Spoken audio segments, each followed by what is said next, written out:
looking to do despite having Durka and Doma both on their team. And as you guys can see, all the agents are locking in. And Ryan, no surprises so far. It's the usual so far. I think watching Hoodie recently has been pleasant because I know Mitch was hype about him to begin with initially when he came into Valorant, but we haven't seen it. He's been a very invisible player for this roster. But like I mentioned, with David P coming in, with Ambi playing, Ambi's most likely going to be playing up on the Sova, which is what he's hovering over. So there it is. Yeah, these are difficult compositions. Icebox isn't a map where you can be super creative compositionally. It's just about having the tightest player, having some good ideas and seeing how it plays out in the server. But yeah, Hoodie's going to be good to watch on the Reina for sure.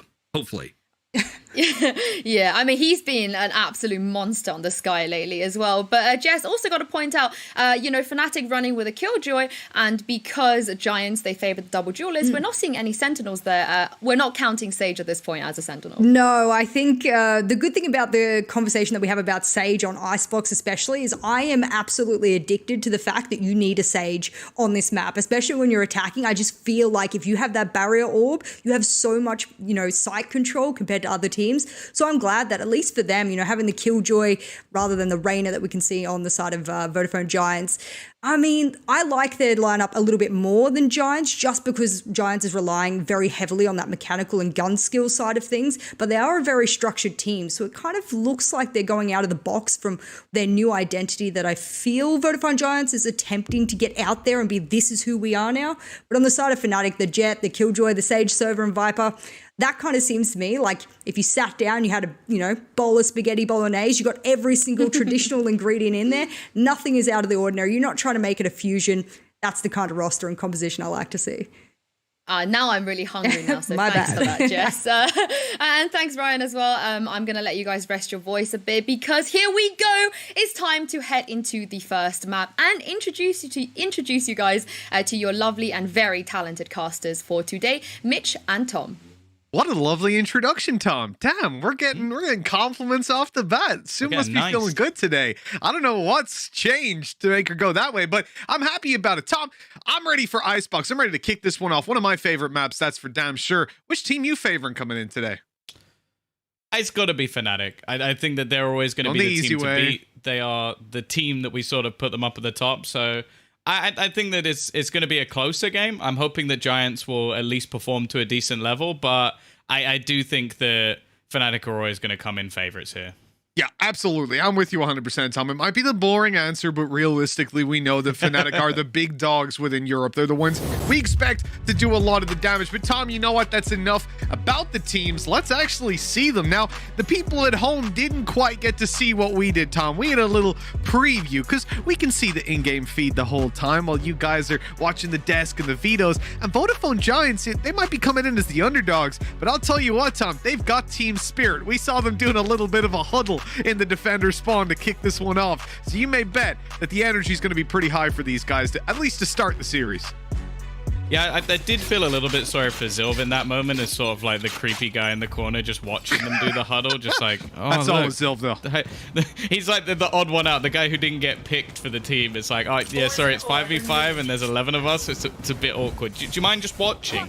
Either way, we are right into our pistol round. Sorry, Zilv, I love you, really. Not the first time you've asked Zilv to just watch, but anyways, there's a wall going down. It's covering the entirety of the side, but as it drops, Meadow is able to take down one from above. The fights are going Fnatic's way, and the plant should now be found. They've got that ice wall deep to cover Vodafone Giants from being able to really spam them out, but there's a little bit of a gap. The Fatino's been able to walk through. This will hasten up the pace on going back in for the retake. In fact, Fatino is hastening it all the way. He's going right back to yellow before his teammates are anywhere nearby, and it's the opening duel already in his back pocket.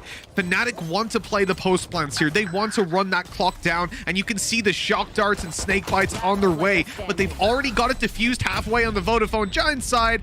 Unfortunately, they won't be getting it the rest of the way, Tom, because they get destroyed in those late round duels. Yeah, I don't know if I'm back. I cut out there, so you're going to have to give a little bit of a replay of the round. Technical issues seem to be the plague of everyone's lives. I'm hoping that's just a blip on the radar, but we'll see. I also, hopefully production can tell me if I'm back live to everyone else, because it actually just cut everything out for a sec, so fingers crossed. It's all good. Hopefully people can hear you, otherwise I'll sound like I've developed a sixth personality. But anyways, for Fnatic, they're on the attack side now. So they had a pretty easy time when it came to the pistol, right? They get down, they play their post plans, and they don't even need to because then they just dominate in duels. Now, they're looking to rinse and repeat the same strategy, moving towards the B side. Lots of open space, so no surprise that that's where they want to take it up against this weaker buy from Vodafone Giants, who have actually invested a decent amount. They've gone for some upgraded pistols. They've gone for a Marshall as well, but Tom, there's not going to be a reward for that. Well, you wouldn't think there would be a reward for that, but they have come out with the opening duel, dropping Boaster. Even despite a couple of players on low HP, this could be Fnatic in a bit of trouble. If they lose even one more player, it will already be a successful round for Vodafone Giants, and there's the drop by Hoodie. Hey, pretty decent round already shaping up. Let's see what more damage they can do. Oh, this is starting to get a little bit scary now. Hoodie's now managed to pick one back.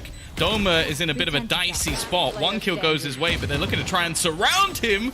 The question is, do they have time? It looks like they might be. All right, it's going to be incredibly close, but I think they might just about... Oh, that's so unlucky. 0.12. Fnatic, you've got very, very jammy in that round. Yeah, they've lost a lot.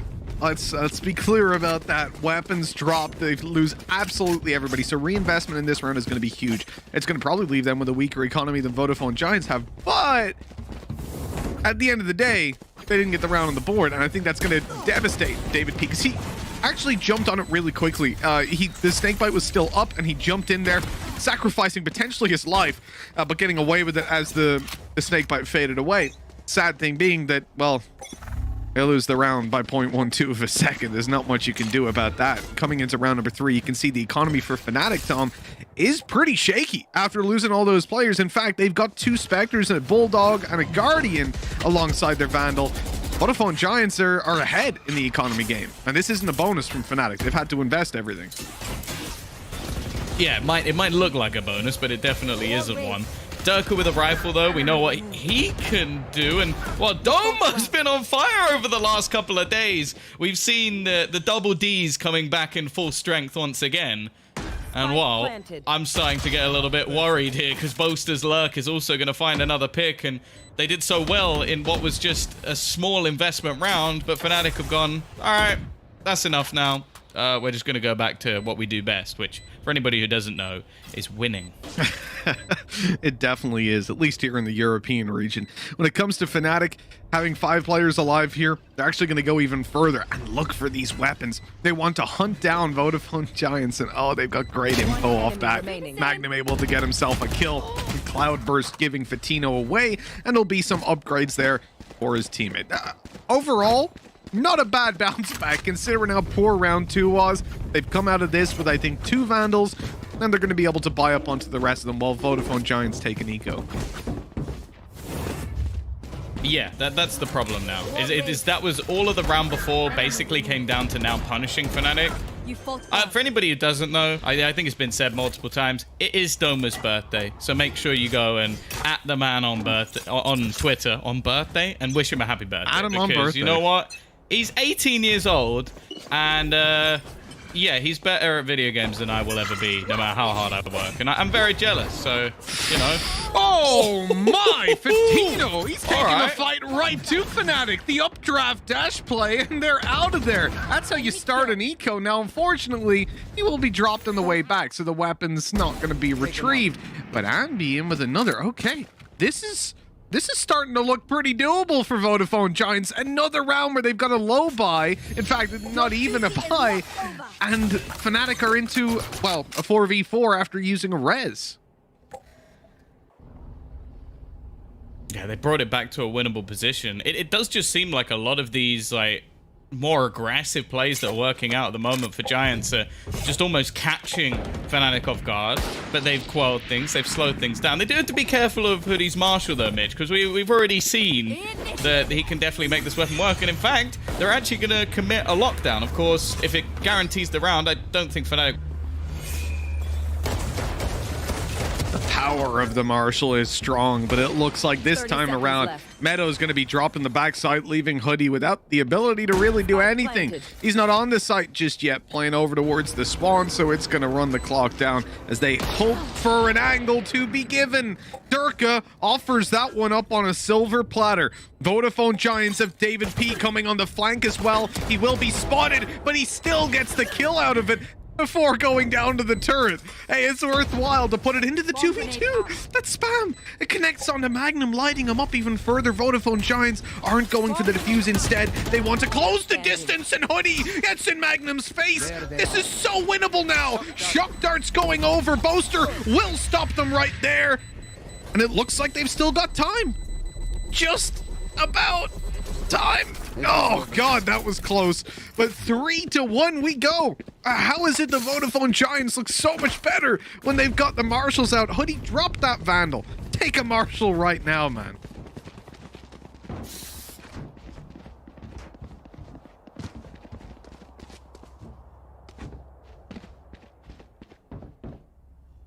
So I think we've lost Tom, but he'll fix that up. I think we'll all be happy to have a moment without his negative attitude, you know? It's always nice. But with 3-1 on the board, Fnatic are not in a great spot, honestly. That previous round, you would have imagined, would go towards them pretty easily. And these roadblocks that they're hitting in the early... Oh, no, Meadow! That is awkward. Somehow these roadblocks seem to just fade away when it comes to Vodafone Giants having rifles. A very quick play through middle from Fnatic. They overrun the site, but Mystic does get dropped. They'll be able to plant the spike still, earn up another point towards Doma's res. David P kind of sandwiched though. He's stuck between the site players and a little bit of a lurk coming out of Boaster. And at this point, he has to try and fight on one of the fronts. He'll come to his teammates to try and force it on the site and then use that as a bait. Boaster sneaking up behind him, catches him off guard. Quick kill onto Hoodie, and it is another pretty clean round from Fnatic. I mean, I'm just lost. Really and truly lost at this point. How can Vodafone Giants end up killing all of Fnatic both times that they have an eco? Winning one of those two and almost winning the first one with just 0.12 of a second between them. And then it comes to the stage where they've rifles in their hands and they lose, getting maybe one kill. It's ridiculous. The fact that they still have a little bit of extra cash, I'm sure, helps them out in the more traditional sense of the game, but I can't help but feel like Hoodie without a Marshall's a round loss. But obviously he did a lot of damage in the one before with the rifle. Let's see how this one... Well, that's not a great start. Hello, Tom! You've returned! Yeah, I hope that fixed it. I did the classic thing of turn it off and turn it back on again. Pull the high pop. Don't worry, I'm not trying to go to bed faster, chat. I know that that's a copy paste that everybody seems to enjoy. Apologies to Hypok, of course, for stealing his shtick. But fingers crossed, everything's looking good now. And it seems like Fnatic is still just winning, Mitch. I don't know if I've got that one right, but it looks pretty good. You have no idea what we're witnessing here, man. So while you were fixing that, we've had Fnatic win out the rounds versus the full buy of Vodafone Giants, obviously. But obviously they had that round versus an eco where they almost lost by 0.12 of a second. Yes. And then they did lose to the other eco in the post-plan. Vodafone Giants managed to get the defuse. So nice. And kill all of Fnatic. And then Vodafone Giants had a full buy the next round and lost, only getting one kill. So it's been weird. This was sort of a mixed buy for them. They could afford a couple of rifles, but for the most part, it's an eco. They've spotted Abby going above, so that's another Vandal going to be dropped. I think Durka was confused as to how he got up there.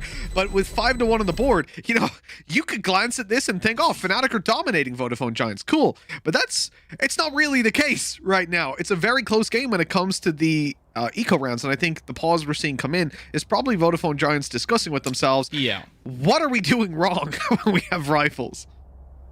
Do you know there's something that I needed to bring up actually on the broadcast? It is about Durka, a magnificently talented man, but he made a joke, I would say about a month ago. I was saying the only thing I'm better than Durka at is being bald, and he said, I'm going to beat you at that too. Now, I took that as a joke, but the man has genuinely shaved his head, and you actually brought it up to me earlier. He pulls it off, and I'm not going to lie. It does irritate me. It really, really does. You can't be that good at Valorant and then also steal my one. Like, I know Ryan's trying, but let's be real. Like, come on, man. Ryan's not fully I've got the board though. on lock. That's the problem. He's not gone all in. He needs to shave everything. Not a single hair on his entire body. Ryan's like... I mean, head. Ryan's like... Ryan's like rolling the dice. That's it. Like, maybe one day he'll wake up and it'll actually be growing all around, and he's gonna be chopped. You know, he's gonna borrow some of Upmine's hair and then come back with like his own full head of hair. Yeah, funny thing about that. And you wouldn't be able to tell with Upmine, because I don't know how much hair is there, but I feel like it's an unlimited amount. I like this. This is an adaptation on the Viper ultimate, right? They're going to wall up David P, put him in a position to just pop that ulti and completely block out this site. Contrary to what we saw before, though, Tom, when some teams tried this by doing it like up on top of the blocks, you don't need a two-man defense anymore when you do it that way. It does cost you the wall, obviously, but it means that your Viper can now solo hold both alleyways, which is invaluable, really. Well, it seems like, unlike a lot of teams who will try and risk and play through it, Fnatic have just decided, you know what, if you're going to try and lock down the B site, we're just going to go pushing directly into A. Now, there are some pretty quick rotations here, but Doma, after one trade, has already managed to bring this into a situation where they have the site. The only thing they have to worry about is Vitinho, and he's gone as well. The peak not working out for him, looking a little bit disjointed at the moment from Giants, and while the hero play has almost turned him into a villain, because now Doma has his res, and that brings back Durka. Strong player to have online, Tom. Plenty of time. He's pretty good on that clock. They don't have their wall to work with. They don't really have anything to block vision. It's going to have to be duels that are taken over on the Vodafone Giants side, and unfortunately, those duels aren't going their way. That's not a round thing. That's more of a series thing. Fnatic 6-1 up. And despite the fact that, you know, those eco rounds have looked pretty close from Vodafone Giants, and well, Tom, there should be one coming up, right? So they're going to win this one easy. Hoodie's going to drag him through. He's off to a pretty good start. Someone I was definitely excited to see. I think also, for me at least, like Meadow and David P are people I remember all the way back in the beta. So I'd like to see them back on the top once again. Of course, Meadow previously being in FPX. And if you didn't know, David P was on this team called G2. I think they did quite well, at least historically, when he was on the roster. So actually, people could say that when he left, it all went downhill. So maybe he was the chosen one after all. They could. I'm not sure that would be strictly accurate, but they could say that. Who cares about accuracy? Like, we care about stories, Mitch. That's the important thing. We don't need the truth. We just need the story. That's Ryan's job. Ryan will tell you the truth. I'll make it sound nice. Hoodie has pulled this weapon out again. He has been unbelievable with the Marshall in hand so far. He had a 3K up against the rifles they initially pulled out, and he's come in and dome it to start this one. Hunter's Fury frantically searching for him, but not finding. Now Meadow, with the pistol in hand, I have only seen that man run at enemies and die instantly. This time, though, he can be a little bit of flack for Hoodie to play off of, you would imagine. But no, Hoodie's just running on the site. This guy's confidence is through the roof right now. And as the Reyna, I suppose, that's what's needed. They're being picked off. One. Ow, my. What? You can't do that, man. Straight through the smoke. At least the rest of it seems to be leveling out decently, leaving David P all by himself. A 1 versus 2, a sheriff in hand, and practically no time to get it done. It is 7-1. But you see what I mean, Tom? Like, I don't understand it, but Vodafone Giants look so much better when they're playing an eco. When Hoodie is a Marshal, he seems to get 2 kills minimum every time. Has Hoodie heard of this gun called the Operator? Because I don't know about you, but I have a feeling it would work quite well for him. Yeah, I think it did. I think would that's even all say he did when he came to Valorant originally. Maybe given that. I think he's heard of... I've seen Vitinho have it in this game so far, so yes. maybe a switch up. No, never mind. So... yeah, obviously Hoodie, when he came into the scene, was playing the Operator a lot. He was playing the Jet, and it makes a lot of sense for that guy. Transitioning over from Counter-Strike, where he was offing. Like, it fits. So does Vitinho. He fits into this roster nicely, and an opening duel is something they'll be very happy about. But despite that, they're still playing aggressive. David P going up, using the Opera essentially as a bait. So these players will be so focused on him, they forget that there's another player on this site. He's even swinging out further. David P, the double to bring Vodafone Giants miles into the lead. Finally, it feels like they have a foothold in a buy round. still got to be very careful, though. Magnum on the lurk is always as deadly as ever. The sneak through the smoke is going to bring things back into a 3-on-2. Still an advantage in the other direction, and, well, this duel could be everything. Ambi, though, he's going to play this calm and collected. Already done enough damage that he can afford to fall back, and David P almost went a little bit wrong, but he finds his third kill of the round. His aggression, his positioning has been nigh on perfect, and while Magnum, he's not so sneaky anymore. Yeah, he'll be caught after that one, and a second round found for Vodafone Giants. Even an eco-res coming in. Keep that operator alive. Now, on the Vodafone Giants side, obviously Hoodie has been doing a pretty damn good job. What's surprising me is how sort of aggressive, yeah, I think that's the right way to put it, we've seen Meadow playing. Because for me, Meadow, obviously due to the role he was playing specifically, this was such a good lurker. This is a guy that can really get behind you and mess you up. But now he's playing middle on Icebox, and so far it doesn't really seem to be netting him a whole lot. That's disgusting by Durka. They're checking their corners this time. I'm not overly surprised. Like, no, don't worry, guys. I have checked. David P is not here. And while he almost single-handedly won them the round in the previous, they are going to be able to seemingly, I was going to say trade ultimates, but they didn't. So, okay, the ult's going to stand. It gives them at least a little bit of extra space. And actually, Meadow does win that duel. It's only going to be a trade for now. But Fnatic, well, I feel like Doma currently just working out where they're going to be planting this one, because he's been switching up those walls quite regularly. Yeah, it makes it difficult to really make these sneaky plays that Hoodie's trying, but he's managed to make it over, and no one's there. Now realizing that this is going to be a bit of a fake play, but Doma doesn't get the kill he was hoping for. The A side already taken over by Magnum, but the cross is being watched. Magnum able to catch that kill, which drags the rotate immediately. They'll get the site, they'll get the plants. That was a really unfortunate situation, honestly, for Giants, because when they used that Hunter's Fury, they didn't account for the lockdown being put up on top of the box. That puts them in a tough spot then, not being able to deal with that. They have to give up the B site, and that means essentially they give up A, because they're getting ready to retake B, and so the players have already rotated out of position. Great on the feet thinking by Fnatic, and now puts them in an advantageous spot. The clock ticking away. The drone, at least, oh, it spotted both of them. Thing is, though, just the amount of utility that's about to go down on this spike. This is something that so far Giants haven't been really able to deal with. Nice work from Hoodie, though. It's left all onto Mystic. He's only got one snake bite available. Needs to peek for the kill, and Ambi is holding the angle to make sure nothing comes of it. This time, they are going to be getting the defuse through, thankfully, and Giants have now got themselves a third round on the board. And in all honesty, if they can get to 5, it's a pretty decent half, especially considering the start. I like the shock dart on the spike there as well. Just before they get to the site, they pop it down. It destroys all the nano swarms that were there, and that pretty much ruins the post plant that Magnum was hoping for, so he has to peek out wide. Does it a little bit early while the snake bite's still active. I think he was trying to catch them running to this spike just as they started the defuse, so slightly mistimed on that. But overall, from Fnatic, you also see the adaptation that's now going to make Fatino feel much more uncomfortable. And I think probably why you see him on the A side at the start of this round, because on B, they used that drone early on. And again, the drone is put through on the B side. It's clearing it out. It's spotting that there's no jet operator there. There is a jet operator on this A side, both for the attackers and the defenders. And Dirk has already given that one away. Yeah, they actually don't play the full lurk this time in Magnum, so it almost baited Hoodie, I feel, a little bit to feel a bit more secure in that moment of finding that initial kill.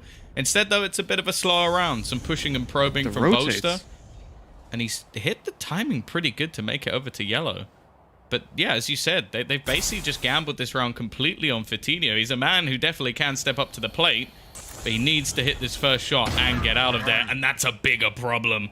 The timing of pushing through the screen catches David P completely down, and they're actually just going to go and collect the orb. But that's a fantastic shot. So important. Denies the res, but he loses his life and the A site. Okay, the good trade there, at least. That's heartbreaking, man. The jump, you're only visible for half a second. Did he see Meadow coming across? Is he ready for this? Oh, he certainly is now. Meadow Coming around the right side for Durka, who's just backing off again. It's going to be one of those nasty post-plant plays. 2 snake bites and 2 shock darts still online, but they might not even need the utility if Durka keeps fragging like that. Ambi getting shock darted up on top and taken down by a wall bang. 8-3 we go, and Fnatic are looking incredibly dominant on the score line, despite some of these rounds being pretty damn close. Vodafone Giants haven't got the reward to see for it. And you can see a little check-in on our other game, 10-Star versus Team Liquid, tied up 5-5. 10-Star putting up one hell of a fight.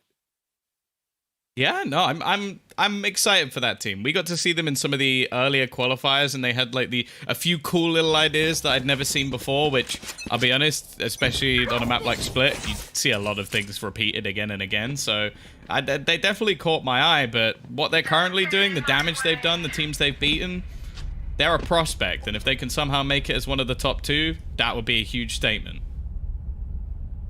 This buy for Vodafone Giants is really weak. It's featuring 3 Spectres alongside the Vandals. Hoodie not on a Marshall obviously is not a good thing. All jokes aside though, Patino is looking for that little bit of mid presence. Jumping around but not managing to catch any connections. They're going to set into a late round default. And this default will have a heavier stack towards the A site. Fnatic have put up... Oh, that's... What? Come on, how? My only question, I only have one thing to ask, that is how? At least he's dealt with eventually, but they don't know. Okay, never mind. Well, yeah, it's dealt with, and they're going to get the planted. We're also going to see the elevated Viper's Pit once again, or did he fall off before he actually used it? So never mind then. Not going to be using that one, but still, they have an advantageous position. Now, the Spectre's actually pushing into the Viper's Pit might not actually be that bad of an idea. Get the closer range angle, and the Shock Dart's trying to clear out maybe some of the people, maybe some of the utility, as you mentioned already. For now, though, it's the fallback from the majority. A bit of damage being done, and Magnum just trying to hold a bit of a snaky angle, but Ambi is more than prepared for it. And the problem, though, is they've still got to clear out Doma and Mystic. Yeah, just playing inside that Viper's Pit. Look at this Meadow on 1 HP playing with the classic, but Durka has a much better chance of winning that fight when he's on 1. 9-3 we go. Decent half by Fnatic, you could say. Very, very strong one indeed, considering that the struggles they had were versus those light buys, versus the ecos, essentially. And basically versus the Marshall. You can just say versus the Marshall. It'd be easier than that. To be honest, though, even if we give that round over to Vodafone Giants, like, if Vodafone Giants won that round where it was 0.12, you're still looking at an 8-4 half, you know? Like, it's not being the best for them. And I would argue that if they don't get the pistol here, they're going to be very, very unlikely to take this map. Well, that is one of the things I've been a little bit curious about, because people talk about the honeymoon period, but I think also for Giants, nothing has gone wrong yet. Like, sure, they've had close games, they've had comebacks, yada yada, but they haven't been just banged out on a map. They haven't lost a map. So you never really know how that conversation is going to go, whether or not the positivity drops, whether or not all the good things that David P was talking about, like everybody's communicating, everybody's chipping in. Well, that's very easy when you're winning. I would know. I'm like that when I play. Like, when you're winning, yeah, let's do this, let's do that. When you're losing, dead silent. You get a little bit in your own head. So we'll see if that's going to be the case. Obviously, they're slightly more professional than I am when it comes to playing. But that is besides the slightly point. Better. Just slightly. It's close. Just a little bit, yeah. The thing that interests me about this Giants roster, though, is they have some good results. As we said, though, this pistol is going to be very, very important. They've managed to get over towards the site, but the post-plant setup, or the pre-plant setup, I suppose, from Fnatic is keeping them completely off it. They can't get the spike planted just yet. They've also given up too much control to really rotate back at this point. It would be a big gamble if they go for the A site, because at this point, Fnatic could easily have pushed down mid. In fact, I think Vodafone Giants were gambling on that. David P, star for cutting off lurks, for playing that back line. And he is, well, he's back pretty much as far as he can go. Playing so his wall is up for his team and holding the bag for any flanks. But Fnatic are being incredibly patient, sticking with the 3-man setup here. And Meadow is tagged down to 1 HP, then shock darted inside that poison orb. It's so good. They thought they were out of snake fights, so it was easy, but it's anything but. There's 6 seconds left. They need a plant right now, and there's no time left. Vodafone Giants have lost the pistol, and Fnatic have just displayed one of the best stall plays that you will see. That was absolutely gorgeous from the Fnatic side, and now they've got double digits on the board before Vodafone Giants breach 4 rounds.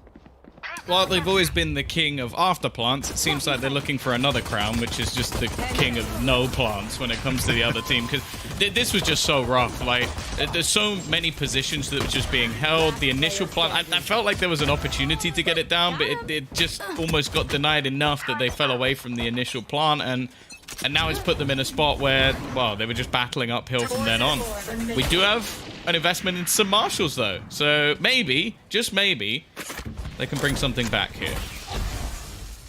Yep, statistically, this is where Vodafone Giants are most likely to pick up the rounds. Let's see if that's going to work out.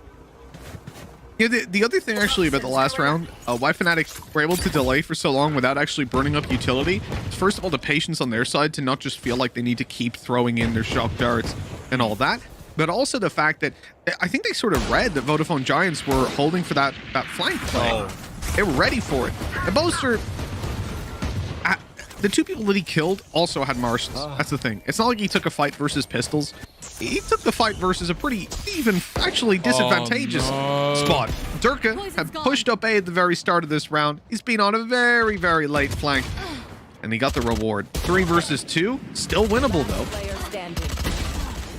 Oh, that was a nice try. Considering that was, again, just like a few marshals invested in and they should have a buy round. Like, that really isn't too bad coming out from Giants. The problem is, obviously, you have to look at the context. Like, getting it down to just 2 players remaining. Fnatic have so many rounds to get this over the line, and we can even just start talking about individuals, not even just as the roster as a whole. Do I genuinely believe that you're going to be able to deny players like Durka or Doma from winning 2 rounds and a half? Probably not. But I'd give them that. I'd give them the benefit of the doubt. So it's going to be a really rough uphill battle. And actually, the investment in the last round might be a little bit more than I expected, because this buy kind of sucks coming out from Giants. Yeah, Fnatic are just playing a different level on Icebox here. They're ready for everything that Vodafone Giants want to do. When Giants hold for flanks, there's no flank. When Giants commit to a site, there is a flank. When Giants want to play a little bit of map control late in the round, like we saw it where a couple rounds into the first half, Hoodie tried to make a play through middle when there was a lot of B presence, but Fnatic were lurking there and waiting for him to do that. It feels like Vodafone Giants are on a different tier, essentially. I think that's true for most European teams. It's just hard to play the mind games that Fnatic want to play because they know your team better than you probably do. Well, good luck, David. Yeah, that was ambitious. Just so much utility just falling the second he goes to try and do anything.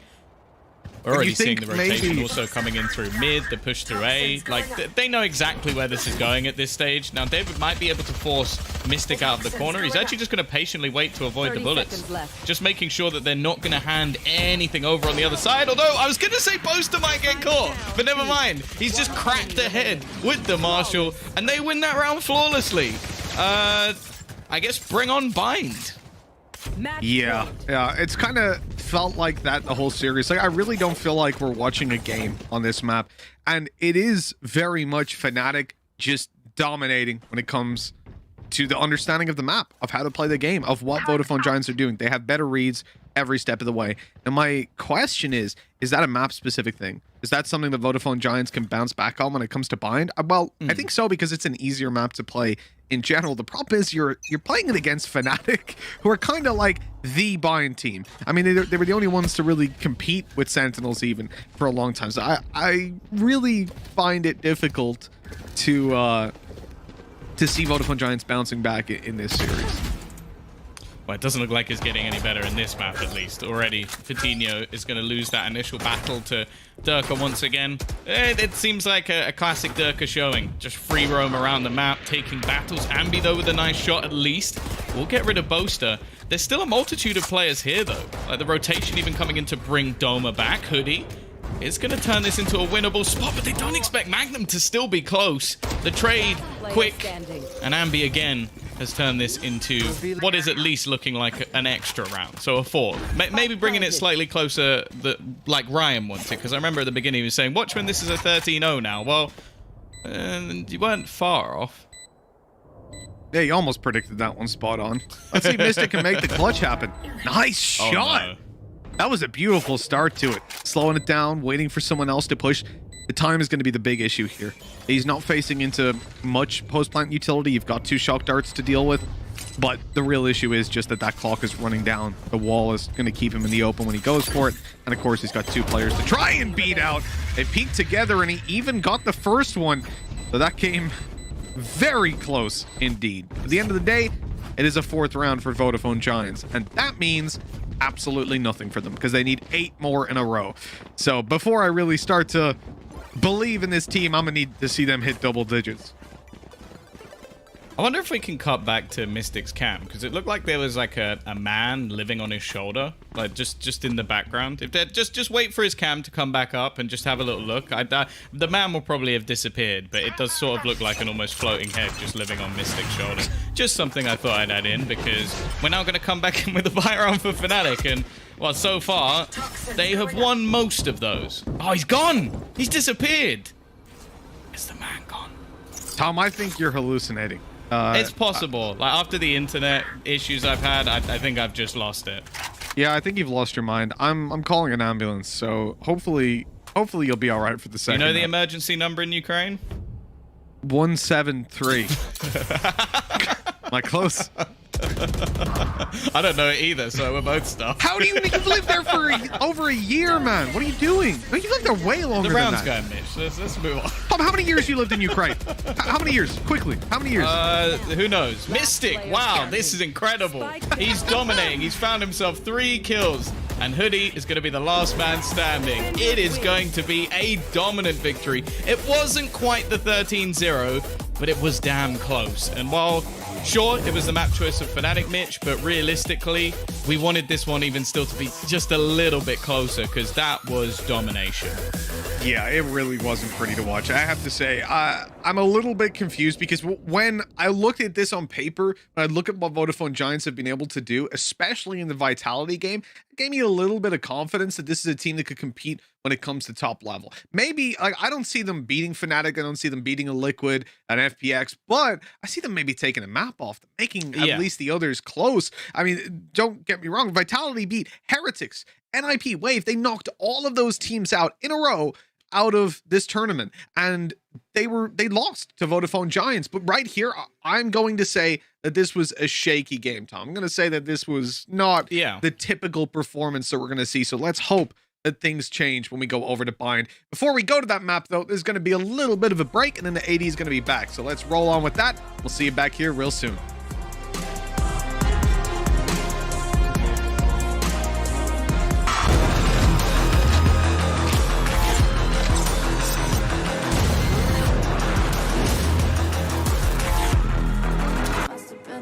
Last night, but I can hear what you're saying. You were shot to death last night. Where's my cup of coffee? I was dreaming something bad last night. Can't you hear what I'm saying? One gunshot, and I forgot to look at you, to look at you, to look at you, to look at you. Standing ahead. 2 gunshots. 30 seconds left. We're not with you, we're not with you. We're not with you, we're not with you. You were shot to death last night. And I thought of someone else. Didn't care about your life last night. At least less than about his. All our dreams were shot to death last night. I see the clock stand still. Nightmares at your heart sometimes, but this is somebody. One gunshot, and I forgot to look at you, to look at you, to look at you, to look at you. Two gunshots, and my thoughts. When not with you, when not with you, when not with you, when not with you.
Welcome back to the VCT Challengers main event, where Fnatic have just taken map 1 over Giants on Icebox. I'm your host, Yingsu, and I'm back on the analyst desk, joined by Ryan and Jess. Welcome back, you guys. What a series so far. What a game.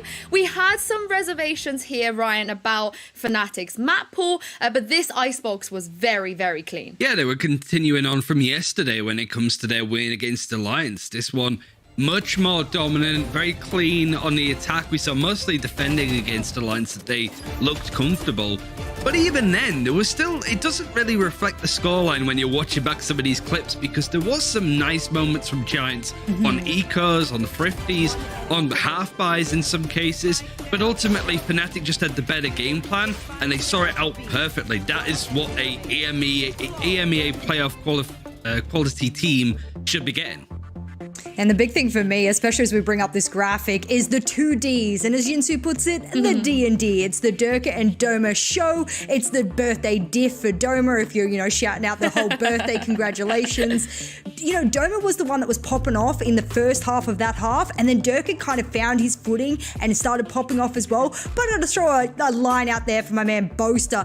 Gave him the Marshall and he was laying down the law left, right and center all over the map. I think the 3 in a row he had, especially when we were going to the latter parts of that particular map, he was just absolutely hitting heads unstoppably. It wasn't that it was just the Durka Doma show. I felt that all of the team really gave it their all, and that's why the couple of players on Vodafone Giants who were trying to be hero players couldn't do anything about it, because Fnatic, well-rounded team on Icebox. I mean, Ryan, you had those concerns in the pre-show whether, Fnatic, they can't just keep getting away with Durka and Doma just bailing them out of bad situations. Do you feel like they stepped up enough, the rest of the team, to make sure that they didn't happen today? Yeah, it was more of a team performance than Durka and Doma cleaning up with Fnatic, making some mistakes now and again. I think it was Mystic that was bottom fragging for the team, but 12 assists on Viper, which is kind of nuts. It was just a game where all of Fnatic came together. Their spacing overall was really solid. We'll have a clip to highlight in just a second. Realistically, it was just that kind of, we're not going to let Vodafone Giants take any gaps. If somebody like Hoodie gets a crazy kill with a Marshall, we're going to be there to instantly trade him out. Because Hoodie did have some good rounds, but Fnatic were very good at actually shutting this down. But this is probably one of the weirdest pistol rounds I think I've ever seen in a while. I like the idea. It's this weird, it was a fake plant, and then they back off and try and force Fnatic to rotate. But look how quickly Fnatic are back on this site. It's just the flurry and shutting down. Fnatic being smart enough to know that they can really make the clock be the main opponent for Vodafone Giants. And I think Boaster even goes for the knife there towards the end.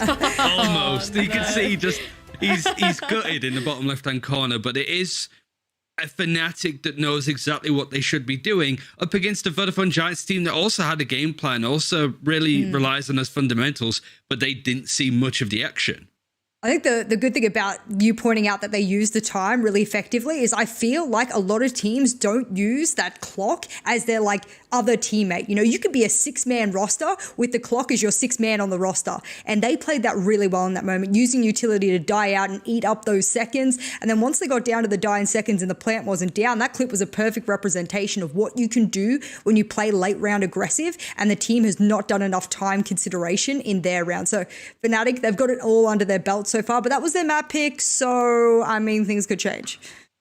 Yeah, I mean, we've seen things change for some of the other teams as well. But before we move on, we got to say, you know, this is the first time that this Giant roster at Stage 3, they've dropped a map. Finally, we didn't know when they were going to do it, but they have done it here against Fnatic. Jess, do you feel like maybe this is a case of them finally meeting an opponent of a higher caliber? You know what? I agree with my man, Ryan, a lot of the time. I think him and I are on the same kind of wavelength. And he said, you know what? I think that they haven't really been able to go up against such a fierce opponent like Fnatic before. I very, very much agree. Even though I would love the fairy tale, sort of, I'm a huge anime fan, I would love that redemption arc for them to just go in full swing. But when you're going up against a top 5 team in Europe, which Fnatic is at the moment, you're really just trying to climb up the mountain at the end of the day. And it looks like it's been a tough run for them to begin with. But a lot of teams use map 1 as their kind of warm-up map to try and guesstimate how it is going to be for the entire series. So I don't want to, you know, analyst curse them too early. We'll see how we go.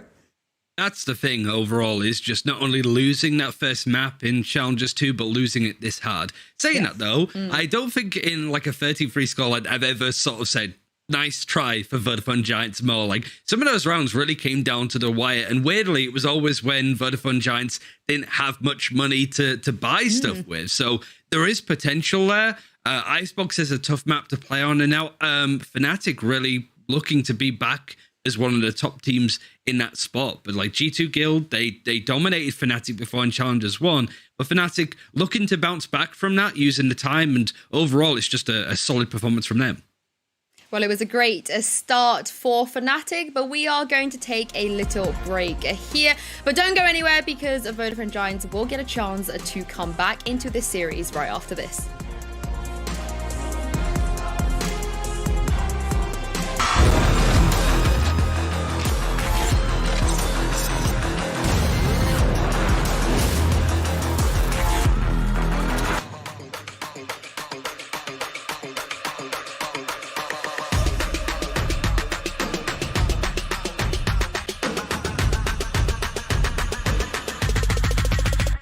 Wanna get it crunk in the club, crunk in the club, with a crunk in the club, crunk in the club, crunk in the club, crunk in the club, with a get it crunk with a couple hundred thugs. Crunk in the club, crunk in the club, with a crunk in the club, crunk in the club, crunk in the club, crunk in the club, with a get it crunk with a couple hundred thugs. Everybody round, everybody round, everybody round, everybody round here. Everybody round, everybody round here. Know we getting hype. Everybody round, everybody round. Everybody round, everybody round here, know we get hype.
We wanna get it crunk in the club, crunk in the club, with a crunk in the club, crunk in the club, crunk in the club, crunk in the club, with a couple hundred thugs.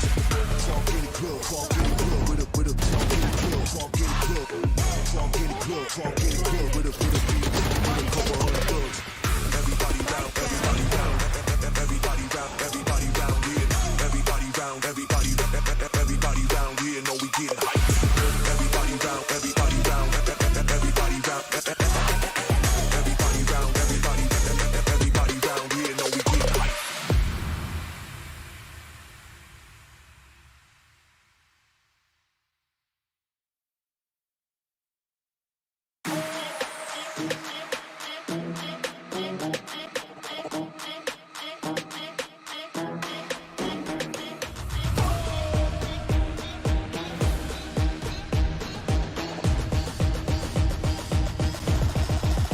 Got the money in the bank.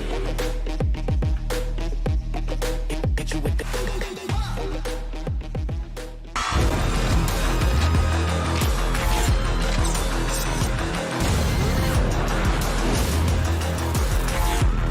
Well, Fnatic, they weren't messing around on Icebox, but this series against the Vodafone Giants has just getting started. I'm Yingsu, and I'm joined once again by Ryan and Jess on the desk. Guys, Icebox, you know, win Fnatic's way pretty comfortably, but Jess, Bind is Giants' pick. Yeah, and that's going to have to be an absolute win for them. Obviously, it's a best of 3 if you want to make it to the third map. If you want to win this and continue your run in the upper bracket, you're going to have to win it, and Bind is the map they've chosen. And for those wondering why, well, the past 4 binds that I have on my stats in my Excel sheet look pretty damn positive. They managed to beat Rix on it. They also beat Alliance. Who else did they beat? They 13-3'd Big, and of course Rugrats earlier on in the month they were able to best as well. So again, have to preface this with the fact that these aren't the biggest teams of the bunch. They aren't top 5 or even sort of top 7 teams that they're busting down, but it does show that they have the capacity to do quite well on Bind and that they're going to be confident and comfortable.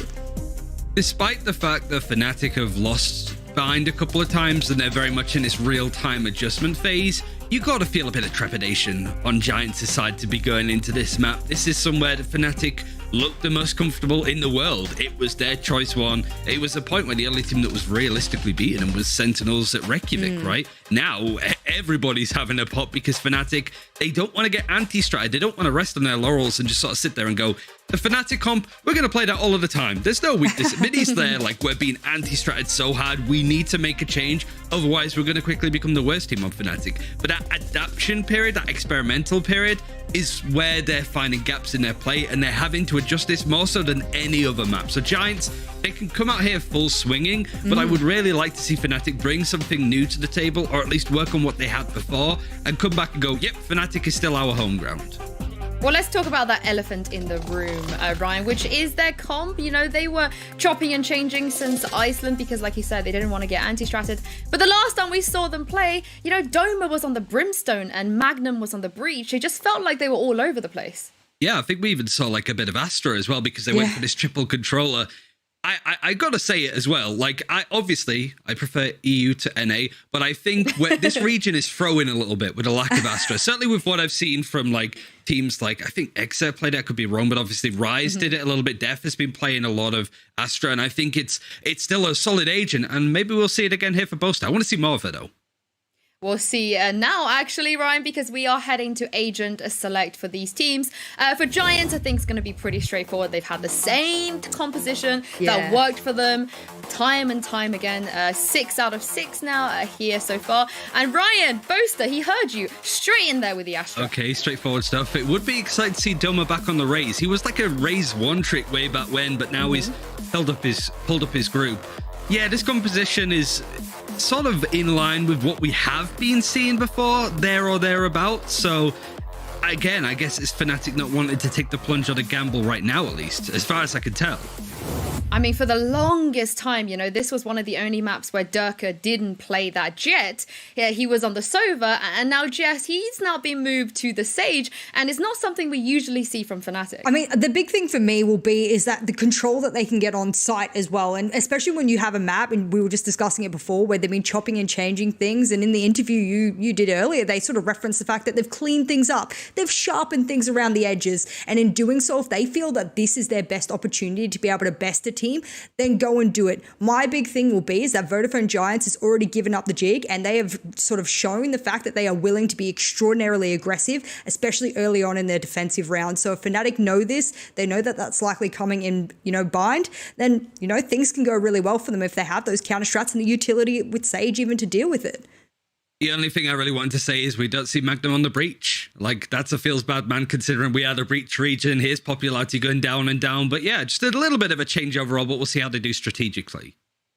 We will see indeed. Bind is the next map, and as we said, this is a Giants pick. They'll be looking for a strong comeback here. Mitch and Tom, let's see if they can do it. Yes, indeedy. It's going to be a little bit of a tough one, I have to say. Bouncing back from a 10th or 13-3 loss is always going to be pretty tough. And I think reality is you can sit back 13-4 and say, hey, that was quick, you know, let's forget about it. You blink, you miss it. Bad map from us. This is where we get it done. Problem is, Tom, against most teams, fair enough. This is Fnatic on Bind. Are you really going to be coming in here saying, hey, you know, this is where we win it? I don't know. Well, that's the thing as well. I feel like it's even worse than that, because not only is it Fnatic on Bind, but it's Fnatic on Bind after they've lost a few maps of Bind. Now, they are a team that I think, even if you go back to, for example, Challengers 2 last time, they didn't actually win that grand final, for anybody who doesn't remember. They lost it to Liquid. And then they came back insanely strong. And that was because they had stuff that was almost obvious to work on. So I feel like this is where they're going to be their most dangerous, because it's like, okay, our last few comps didn't work. We've now changed things up to fix the issues we had previously. And now, unfortunately, Giants have got to be the team that faces that version of Fnatic. Unless we're going to a different roster of Giants, we have to acknowledge the fact that this is a team that, you know, hasn't played against top tier opponents. Fnatic is the best team they've played against, hands down. When it comes to Bind, same thing holds true. Let's see if they've got what it takes to bring it across the line, because hey, two opening kills, great start. Vodafone Giants overrun the site. They're going to be able to get the plant down. This is where Fnatic now have to try to fight their way back in, and the right clicks almost do it for them. It's not looking good. Already, David P is going to drop one more, and well, it's left all on to Doma. I don't feel too confident in this one. Maybe he can earn an alt orb or two, but it's not going to be the case. Of course, looking again back at the comp a little bit, I'm quite excited to see Durka on the Sage. It's something that's not really happened too often, but I feel like it's always been like the opportunity for players who are just ridiculously strong on duelists to just come in as like this battle Sage. But it also gives a few more opportunities when it comes to, I guess, a lot of the executions we've seen, especially recently on attack. We've gone back to that almost like, okay, we're going to push onto the A site. We're going to go through bathrooms. We're going to put down a wall. We're going to get in the after plant, and we're going to play like absolute rats. So, I think Fnatic were always, this sounds a bit harsh, but they were king of the rat plays. Like, they were very good at just falling into those after plants, and this will just give them an easier way to set them up, if anything. Oh, Hoodie, he's been let down quite a lot, and there's the swing from Doma to finish him. The Classics managing to get a nice upgrade, but Meadow is here to defend it. No, he's just going to stare at them as they steal it. Okay, Doma spotted them coming onto the side as well. So whilst they might think they've got the jump, Fnatic are about to give away the game. But with the flash going out, it doesn't really stop them. The Nano Swarm keeps them in position. Patino's able to stare at that push out of bathroom. There's not really too much to worry about here for Vodafone Giants. They should be able to get that plan to play the long-range duels, basically swapping sides with the defenders. And at that point, I mean, look at the weapons. It's pretty much only Magnum that should be able to take a fight. Yeah, and at the moment, they're just playing very passively. No real reason to take the peak, although Magnum does actually get back in. They find themselves, they make themselves an individual duel. Fatino already getting the trades back, however, and eventually the round closed out. Giants, okay, it was a little bit shaky at the beginning. 2 kills to the other team is not fantastic, especially when you consider what was invested, but at least it went their way. They didn't lose too many players. It's not the most costly of rounds, and they do get the rifle back as well. Yep, indeed they do. Getting that upgrade in the end. And I think that just looking at how things have gone over on the previous map, having this 2-0 lead for Vodafone Giants is invaluable. It really is this little bit of a morale boost just to get off to a good start in the map. Let's see if they can continue it. Because if you take a look at the weapons, Tom, it's not a traditional bonus round, is it? They obviously bought up in the previous round with their 2 rifles. They've got another one purchased here. So a really, really heavy weaponry advantage for them coming into the first buy round of Fnatic. And they've already taken Doma out. You can see still battling for control. A lot of utility being expended into bathrooms just to make sure that they're not going to lose it, basically. But all of it's almost ended up as a bit of a ruse. Like, you see all of this utility from Brimstone, for example, going out on A, and then they've fallen back into a B push. The problem is it has now been spotted. So the peek out from Magnum is going to give them that extra information. Boaster is also going to get tagged up by the drone. But for now, at least, Fnatic have a reasonable idea, it seems, of what's going on. That was definitely not the plan for that utility. Not quite. Maybe meant to pull it back. Mystic's up top here, and he's gonna swing for a quick double. Hello, down into Hook, or into Lamps he goes. And at this point, Fnatic, no. How is Dirk just snuck up like that? The wall drops at just the right time. Fatino, though, returns the double. Fnatic now have to fight back in, but there's only 20 seconds left, and that spike is in danger. There's a flank coming through. It's spotted, but not dealt with. The flash about to make it around the corner. Blinds Fatino completely. He's going to get hit by another, and it's all about delaying that clock. 10 seconds, and Fatino needs to kill one of these players to get the plant in. Only one left, and it's gone. He didn't have time to plant it anyways, but Boaster deals with him, putting it 2-1. And Fnatic went out what was sort of a buy round for Vodafone Giants with the utility they had to reinvest into, with the extra rifle they bought, the Spectres that they purchased up. That cost them a lot. Play some stars in this reality. I think this was the big turning point of the round. Like, Mystic able to get away with 2 there and fall back into the site. It meant that they needed a huge play. And Fatino, you know what? He did make things very costly for them, but it's not like there's a massive amount of finances still being available. So, for example, Meadow in this round is going to be left on a pistol. So it's hitting both teams. This round is going to be huge, and for now at least, they're doing well to actually deny this space. That's one of the things that is clear Fnatic want to try and take control of. A lot of the time you'll see the defensive wall used to try and lock down showers before anybody actually pushes, but Giants are just not allowing it, using a lot of their own utility just to make sure they keep this control, and it means they get that all-important orb, which gives them the orbital strike. Now, fighting for the orb control at the start of the round is so important. Durka has been heard walking out of bat. They might see this as an opportunity to seize that little bit of space. The slow orb gone in. Hoodie has given away his position, and so Durka won't be over-aggressing into it. It looks like David P is sat with those smokes ready to go down on the A site, but I noticed the spike is still over towards B, with 3 players on their way towards that side of the map, pushing into Hookah, gaining a bit of control. This is going to put Fnatic in a tough spot in terms of committing any players towards side holds. Like, now that they're starting, they've committed a nade out on B, they're making a little bit of noise. You kind of want to rotate that extra player off the A site. But having seen contact so recently inside of Bath and not having any sort of information to play off of there, you're not going to rotate over. So the early round has been very successful for Vodafone Giants, and now the full push comes in. Great orbital strike to push Magnum to the open. Good trade onto Doma, but his nade actually picks up Ambi as well. Keeps the numbers even. The spike being planted and the cover's there. Fatino ready for them to come out from spawn. A 3K for him to put one man left with it all to do. It is Mystic. Without any utility to play with, he's in a pretty tough spot. But Tom, if he gets one kill, his ulti's going to be online. Oh, timing going to be everything, and David P wraps around the corner and manages to win himself the duel. Definitely got a little bit close there, and I think especially for Giants, I was going to say, it makes me very nervous seeing them go for such late executions, because if you look for Fnatic, they're actually holding on to an awful lot of their utility, but it's the ultimates that just make things so much more difficult. Like Fnatic getting forced out of their positions, and then, again, this play from Fatino, just making sure that they're not going to be able to get onto the spike, not be able to deny it at the last few seconds, because there was only about 8 or 9 seconds left on the clock. clock. And for now, at least, it's going to quell Fnatic and their break back. Now, financially, Mitch, they're kind of stuffed. And by the looks of it, they're going to take themselves a pause.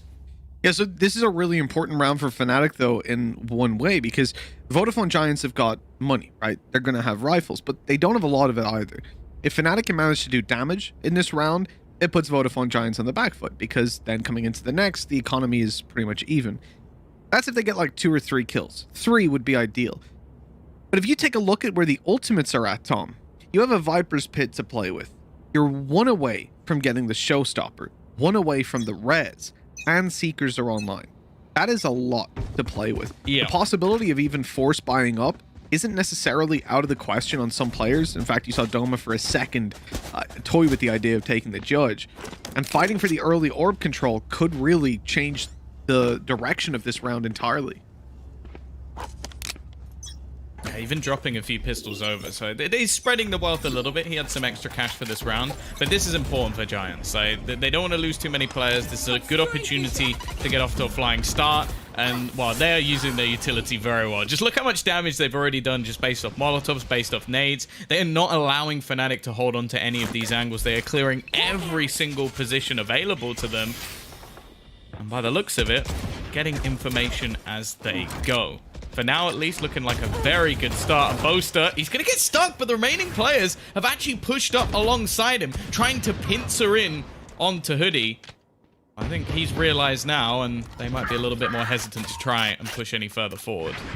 Seekers are used up on B, confirming that this is at least an A heavy play with a lot of players outside of there. Hoodie getting dropped. That's leaves Rez. David P in a pretty bad position. The Rez is going to come in, but he's now spotted, and there's 3 players nearby. No. In fact, that fight's even won by Boaster. Fnatic are now in a 4 versus 2. This is pretty unbelievable. Durka tucked in the corner, doesn't catch them off guard. With Fatina trading it back, man advantage. Still sits to Fnatic. The spike is theirs, and Vodafone Giants can take it where they want. What they don't know is that Magnum has been sat on this site for most of the round. He's just made it back into hookah, and now is pushing up close, ready to take a duel. The flash is sent out to confirm that they're coming. There's 12 seconds on the clock, Tom. They need to get on there now. 5 seconds to get in and plant it, or the round is going to be done and dusted. It has to be started. It has to be done now, and it's not. They've already lost. Oh, what a disaster. And as Ambi tries to, I don't know, get an extra ult point, he ends up losing his rifle to a pistol. That is a disaster for Vodafone Giants, Tom. A round that I thought Fnatic would have a chance in if they can get that Showstopper online and really make something happen with those ultimates. And instead, they pop Seekers, they have to res, sure, but they win it with nothing. I think, like, obviously, I think looking at this round from a Giants perspective is almost just going to be a little bit depressing because it just completely fell apart. I'm more impressed with what Fnatic did, and I think that's what I want to focus on, because Boaster was forced into that TB. That wasn't really a choice, but then the whole team adapts to play around that by pushing through middle, and that's what was so impressive. We're going to have to skip a little bit onwards because it looks like this is going to be an incredibly fast play. Ultimates being combined for the side of Giants to give themselves an opening pick, and it was going fairly well until Boaster finds a double. Yeah, that was a great start from Giants, but maybe not a great finish. They're starting to lose a couple of numbers, and the spikes down on the site. And, well, with the weaker weapons they have, the range duels aren't exactly ones that they're favored in anymore now that their comrades have been dropped. With Boaster picking up another, it leaves it all onto Meadow. And, well, he has lockdown. I just don't quite see him using it here. Hoping that somebody pushes up into him. But that wall popped up. That's a full magazine gone. He's on 13 bullets of a Stinger. Now, Tom, you need a lot of bullets to kill someone in a Stinger, and he has 3 opponents. Well. Yeah, 30 total, though.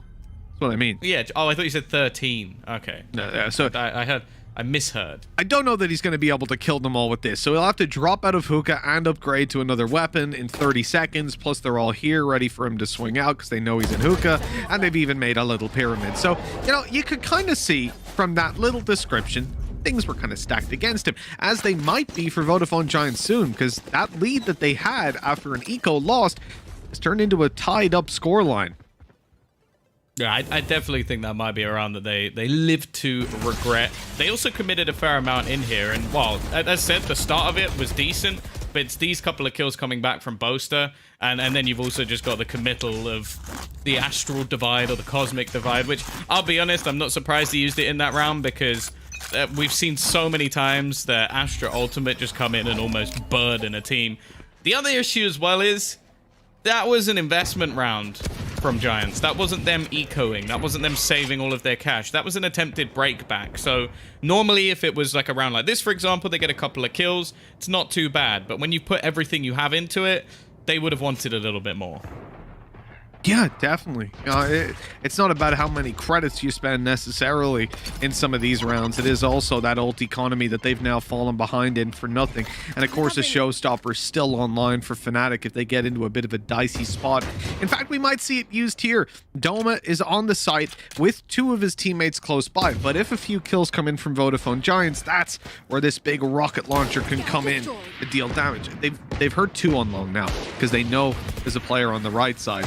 Bit of information to play with, and I think I'm actually surprised there's no rotates coming over, but I guess that's because of how passive Fnatic like to play on this defense, with the 2 guys still sat very far back on A.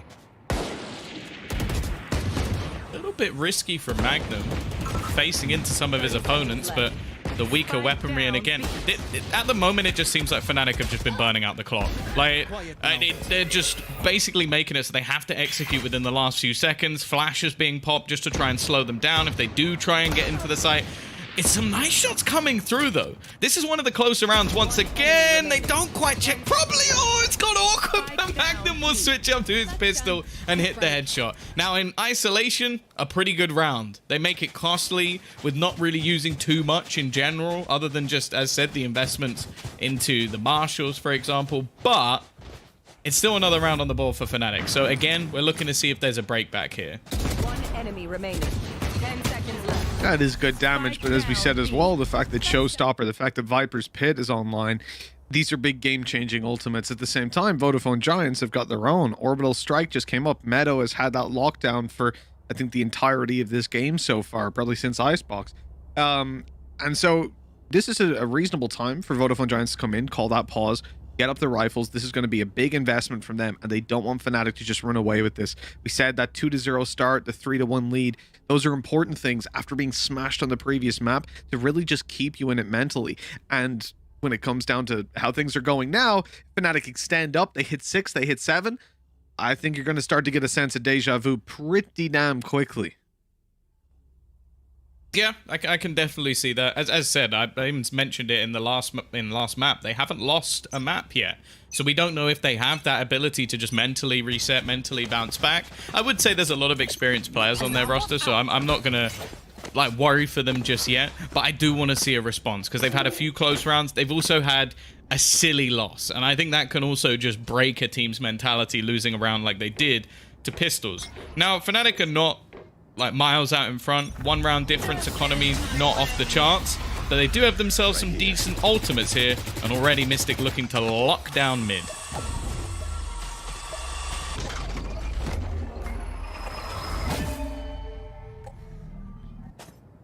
I'm looking at Giants, and it seems like they're scared immediately of that Viper's Pit. Fnatic have also pushed through Bath and put down their wall. This 3-man B setup is going to be here no matter what. And I think Giants are intending to pop some ultimates and going for this. Gonna have the... Oh, that's really nice! The counter to the showstopper. David P pops down the orbital strike. Not aggressively, but just to stop them pushing. The push had already been committed to, though. The blast pack's in use. And so, a free kill is found. Great reaction. They were ready for that. Yeah, Mystic's gone through the TP. They can just escape here. There's no one on that A site anymore, and this has to have been her. Okay, Meadow's still going to just be lurking around. It's an interesting play from Durga, but I guess he assumed everybody had fallen back at that point, and now it's left on to Boaster. He's in the right place, but the amount of players who are going to be homed in on this angle are not going to give him a chance. Great response from Giants. And on Fnatic, now it's their turn to see if they can break back, because financially, again, they're going to have some issues now. Yeah, I feel like we have had this sense of tension over the last couple of rounds, waiting for Fnatic to use those ultimates, especially the showstopper. And over on the Vodafone Giants side, no doubt they felt the same. This time, it was just an incredible amount of preparation. I I do think that they got, in a way, lucky that they had put the guiding light down on B long. It had seen a player, and so the orbital strike was already being considered to take that player down. And then it just so happens that Doma pops the showstopper, and they think, hey, what's the harm? Let's try to stop him pushing long, get a bit of map control, and they ended up with a free kill out of it.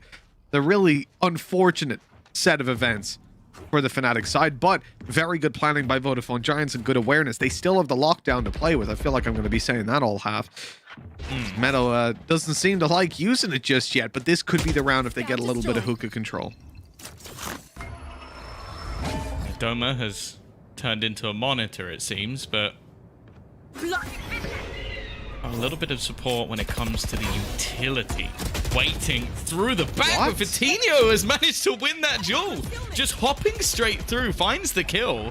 And now things are looking a little bit shaky. They've still got 3 players on this site, but it's a risky play from Magnum, and everything's falling apart. Ambi with another double opener to the site, and this round is locked. Good systematic pushes. I really don't know how Vitinho got away with what he did, just dashing straight into the site with his blast packs, but that opening, taking over control of hookah, it's the perfect foothold to push through to the B site. The reaction on long to pop the flash, swing is 3, absolutely on point. Ambi takes down a second player over in the cubby as well, which I think was like a spray transfer or a very quick reset. Overall, I really couldn't be happier with what we just saw from Vodafone Giants. And Tom, well, they still have the lockdown. I want to see you get used, but I guess when you go towards a site and you kill everyone, you're like, oh, well, there's no point just dropping it for no reason. I do like the fact that I think they've started to not disrespect, but show less respect to a lot of the utility that's been put down by Fnatic, because I think a lot of the earlier rounds, and similarly on the last map as well, like we saw Fnatic almost just using delay tactics. Like we've got Boaster basically just popping smokes, like every time another goes down, there's another star back on the floor again when it comes to hookah. So if you're not going to push through it, you're just going to wait until there's 20 seconds left, and then you have a gravity well, and then you have a nade, and there's just so much delaying power for this Fnatic defensive side that you have to start making plays through. You have to start taking some risks, and that's worked for Giants. He had a beautiful wrapped up skin. I liked it. They didn't tear it off. Oh, David P. Oh, that time it could be bad. The nade's on its way through. He's caught on the walk back and survives with 40 HP. I mean, he can count his lucky stars on that one. Avoiding these pistols is oh, well, that's not what was intended. Always going to be the name of the game. Survive with all your players, and it looks like Vodafone Giants are doing a pretty damn good job of that. Only 2 left alive over on the Fnatic side. Durka having himself a Vandal to play with, but what are the chances he clutches it out, you know? Gotta feel pretty safe. Last player Even better. Yeah, I wonder if it's the same as last round where he's just not even going to challenge for it. Not really worth the risk at this point, and well, making sure that they have the extra finances for the next round is going to be pretty important. But yeah, it seems like, again, the pace change from Giants. They wait, at least in the early stages, for any aggression, deny it, and then just go for these fast pushes into the site. Make all of that utility null and void, and almost has to be used for some sort of retake. And while for Durka, staying alive here, I don't think it'd be the end of the world if he died, especially because it would be back-to-back saves in a row anyway. Any ultimate points, though, well, he's only 1 away from having that res. Going to be pretty valuable coming into the last 2 rounds. And hey, he has the res now as well, with him falling. Of course, he earned it. You don't really get any punishment for that. You die in mid-round or after the spike explosion, doesn't really matter. Or not really, it just doesn't matter. It means you didn't fight for the spike. You got caught trying to save your weapon. So, Vodafone Giants 6-4. Lots of economy, not really something we're going to worry about. They're pretty close to getting some impactful ultimates online as well, Tom. There's a possibility we don't see the showstopper out of Doma for the rest of the half, but Vitinho's only 2 away. And more than likely, that's going to come online. And at 6-4, it could be absolutely massive if it has some decent sway over around. Damn, that is an early pop, but they're actually going to just push straight on to Durka and Magnum. this aggression has just been punished almost instantly. But have they spotted Boaster? He's been here most of the time. It's going to be the late Tiger to come through and tag him. He should be dead here. Somehow manages to get one onto Hoodie, but Fatinho is on fire at the moment, dominating in the openers, taking the site for himself, and now it's left onto Doma to try and shut him out, and Fatinho will hold strong once again. And Fatino's better when he's blast packing, when people are blast packing him. It looks like he's just got the Raze mechanics figured out. And we said it's 7-4. We're in a position where Vodafone Giants are already pretty comfortable, right? This has been a solid attack side for them. And moving into what will be the final round, they're pretty close to having their ultis online. I think Fatino has now earned himself that showstopper. And this is where things get very scary for Fnatic, because they have a very strong ability to open this up. Also, might not surprise you to learn, lockdown's still online for Vodafone Giants. They've been saving it for 12 rounds now. It has to be pulled out eventually, and this is pretty much their last shot. So let's see how this one shapes up, because for Fnatic, they don't have anything that they can sort of explosively enter. Well, I thought they weren't going to check him. Yeah, well, you're dead now, buddy. Yeah, as said, any aggression that Fnatic has attempted just haven't worked. Oh, that's a free one at least. The patience of Mystic, but unfortunately, I think he was hoping for a little bit more. Finally, the lockdown's going to be used, something that it just doesn't seem like Meadows really needed. He's been on the lurk in most cases, and well, he'll make sure there's nobody within this site. Magnum's flank is cut off as well, and now it's left all onto Durka, and Meadow is there to close it. A bit of a slow start for the Giants, but their resurgence, their adaptations have looked incredible. And now once again, well, I say once again, for the first time, we're going to see Fnatic on the back foot. I do love that Meadows lockdown didn't even get to activate during the actual half. It happened after time. So for that entire half of 8-4, those 12 rounds, we didn't see the lockdown out of them. Now, when you get 8 rounds on the attack side and you don't need to use your lockdown, yay, you're pretty happy with that, because it's such an impactful ultimate a lot of the time. Getting your lamps controlled, getting B long, and you can pretty much clear out the whole site. And they didn't need to, and they still have doubled the rounds of Fnatic. That is damn impressive, especially considering the fact that they got rolled on the previous map. For sure. Bind looking like a much more comfortable map. And again, as said, I think the calling that when they changed things up midway through the half was impressive. Now we get to see what Fnatic have been working on. The fake smoke allured, at least initially, and the counter flashes to at least throw them off and push them back. Another star to be placed, but it doesn't seem like this is too much of an aggressive move just yet from Fnatic. The spike's still down a little bit further back, and I think they're watching to see if there's any aggression. There is, but it's going to come right into Boaster's face. Doma is done as well. Hoodie with a double opener for the round, and well, Fnatic, their choice has been decided for them, Mitch, as they're now going to A. Yeah, not the cleanest of fights we've seen inside of Hookah. A couple of mistakes, mechanical hiccups have led us to this A push. The wall is down and Fnatic want to get that spike down as well, but David P is so ready. Never mind. Asleep at the wheel, taken down. Flash is good. Meadow under pressure has to give up this control until Hoodie comes in to back him up, and the push towards the site will be there. He's traded positions with the Tiger, and that's netted him a quick double for 4 kills in this pistol. Hoodie has been so good in this series, man. On Icebox, with that Marshall in hand, I had full faith, and now a 4K in the pistol to put Vodafone Giants 1 away from double digits so early on in this game. Yeah, it's starting to look like Fnatic have yet to find the solution. And on the other side of things, what has been a comfort pick when it comes to agents for Giants just looks to be, well, running riot. I'm always skeptical when I see teams, especially on Bind, like opting away from a Viper, but they're calling me impressed. Looking for those double digits. We'll be very impressed. Oh, is this going to be a utility combo? This is what they do best. They're trying to pull people into the bathrooms. It's not gone great. They'll get one, but that'll be all. That's unfortunate. Yeah, as I was going to say, Fnatic had the pistols, right? So like, you'd be very impressed if they could actually get anything done. 2 kills, 3 kills, fantastic. But just the one. Vodafone Giants 10-4, double digits on the board. They are inches away from taking this all the way to map 3. And fighting Fnatic for that upper bracket spot. What a turnaround this has been from map 1 to right here. They're looking a lot more structured, a lot more in control, and Fnatic's on-the-fly adaptations just aren't cutting it on such a small map like Bind. It's difficult to really sell the same kind of misinformation and find the same space as you do on Icebox.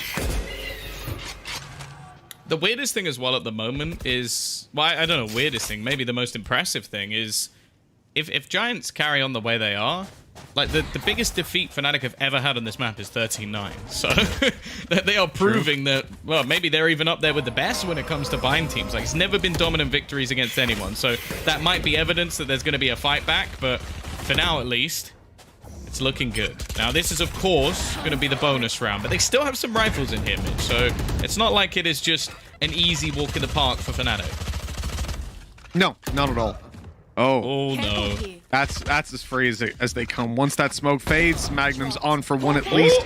Pops the flash, quite ambitious. A nice little double, triple lineup for him. Dirk is the one that actually caught Fatino, leaving Magnum with just the 3 kills. But you know what? He's already got his ulti online, so he can stop being so selfish. Just Meadow left. Terminated. He's gotten that lockdown back, Mitch. He wants to hold on to it for the entirety of the second half. So maybe he just likes it being lit up. So he's just got to get there first. There's no way he expects Durkin to be here. Don't you dare! You're losing 10-5. You're still going for knife kills, just the flex in your opponents. Maybe they should make it that if you knife someone, you get 2 ult orbs. Then we get to see more knives. Yeah, I'm down for that. That sounds pretty good. There you go, Riot. Tom, you're coming Take for the that good idea. idea. Knife, because I don't want it to be like, oh, you get crazy money, because that's boring. That's been done. We've seen that before. Yeah. 2 ult orbs for a knife kill. I think it will encourage it a little bit more. How about you instantly get your ulti online? No. How about no? How about Showstopper, then like pull out the knife, blast back up to you've someone. gone too far with that Showstopper one. again. 2 ult orbs is fine. 2 ult orbs is fine. That'd be fun though. Just to watch everyone lose their mind. A lot of Maybe control. in Spike Crush. Free ult orb. Now, keep an eye on Fnatic. This is how they play this game. They will go for those ult orbs at the start of the round. They've committed the Tiger to it, went through Bath, nobody there, it's free. So that's going to be res online for Durka. Now they start to rotate over towards the B site where they'll look to push in and also claim a little ult orb on long if they can. Like, fighting for this early orb control versus Fnatic is one of the more difficult things to do because they're very varied in how they'll actually approach defending that part of the map or attacking that part of the map, depending on which side they're on. But one thing you can be for sure of is 9 times out of 10, they're going to go towards Bath at the start of the round. Found one.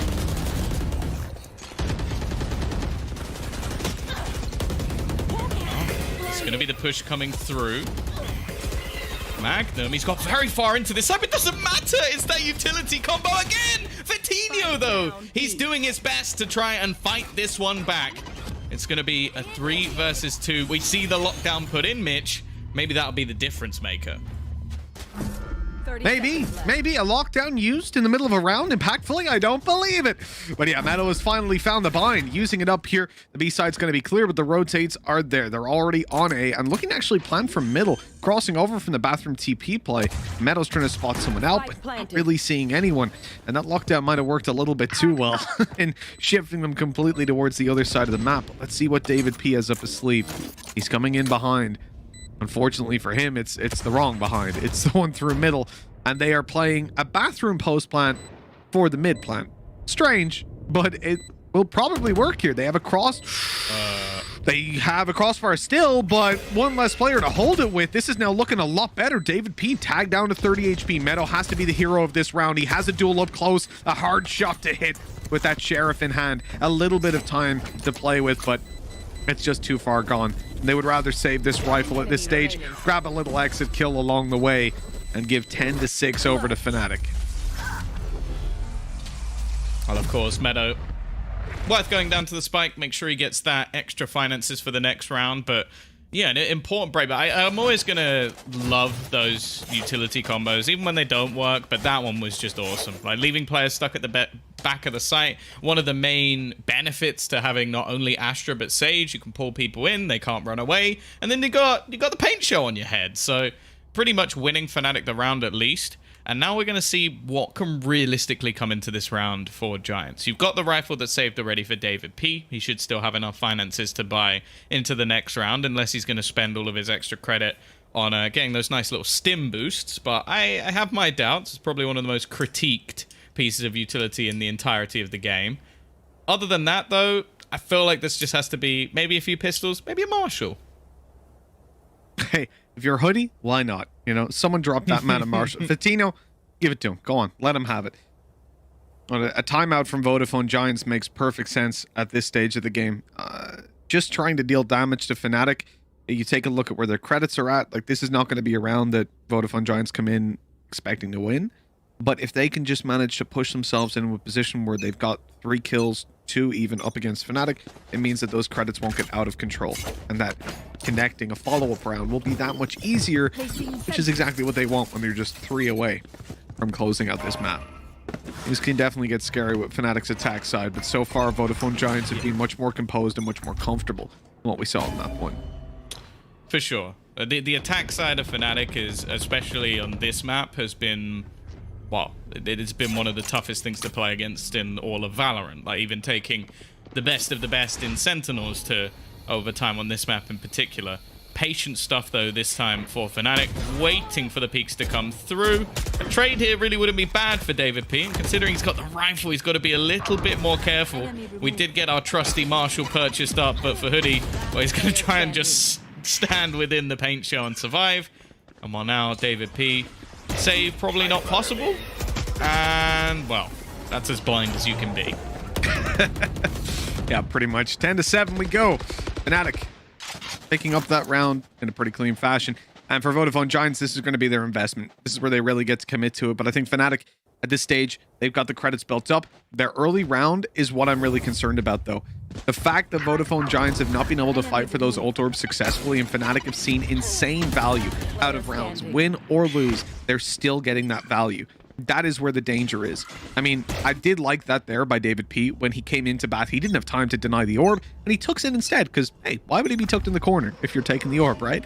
Perfect position, good for one. Just a shame the other player was the Sky. Looking like it might be a complete pace change. Wow, the orbital strike could be everything. They're trying this again. Dragging players into the corner, and it's worked perfectly. Not quite the full team coming up there on the assist, but it is 3 of the 4. Orbital strike going to be put into place, but I don't think it's going to get anything, and instead, Mystic combines again with Magnum to get themselves a second opener. This A site looking pretty tough to hold, but a double shock dart kill. Okay, Ambi, I see you've got those lineups. That's not the typical double, because it's a double-double. He's got 2 kills with 1 shock dart. Absolutely ridiculous. And then he even connects onto Mystic with the Hunter's Fury poster coming out. Well, check his close right, and he is dead to rights.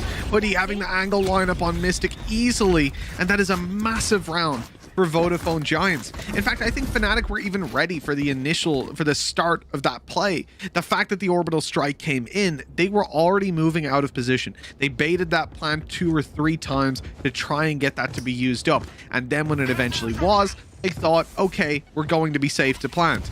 And then nades and shock darts came in to deal with both Magnum and Durka. Beautiful. Then a Hunter's Fury hits Mystic. That's just...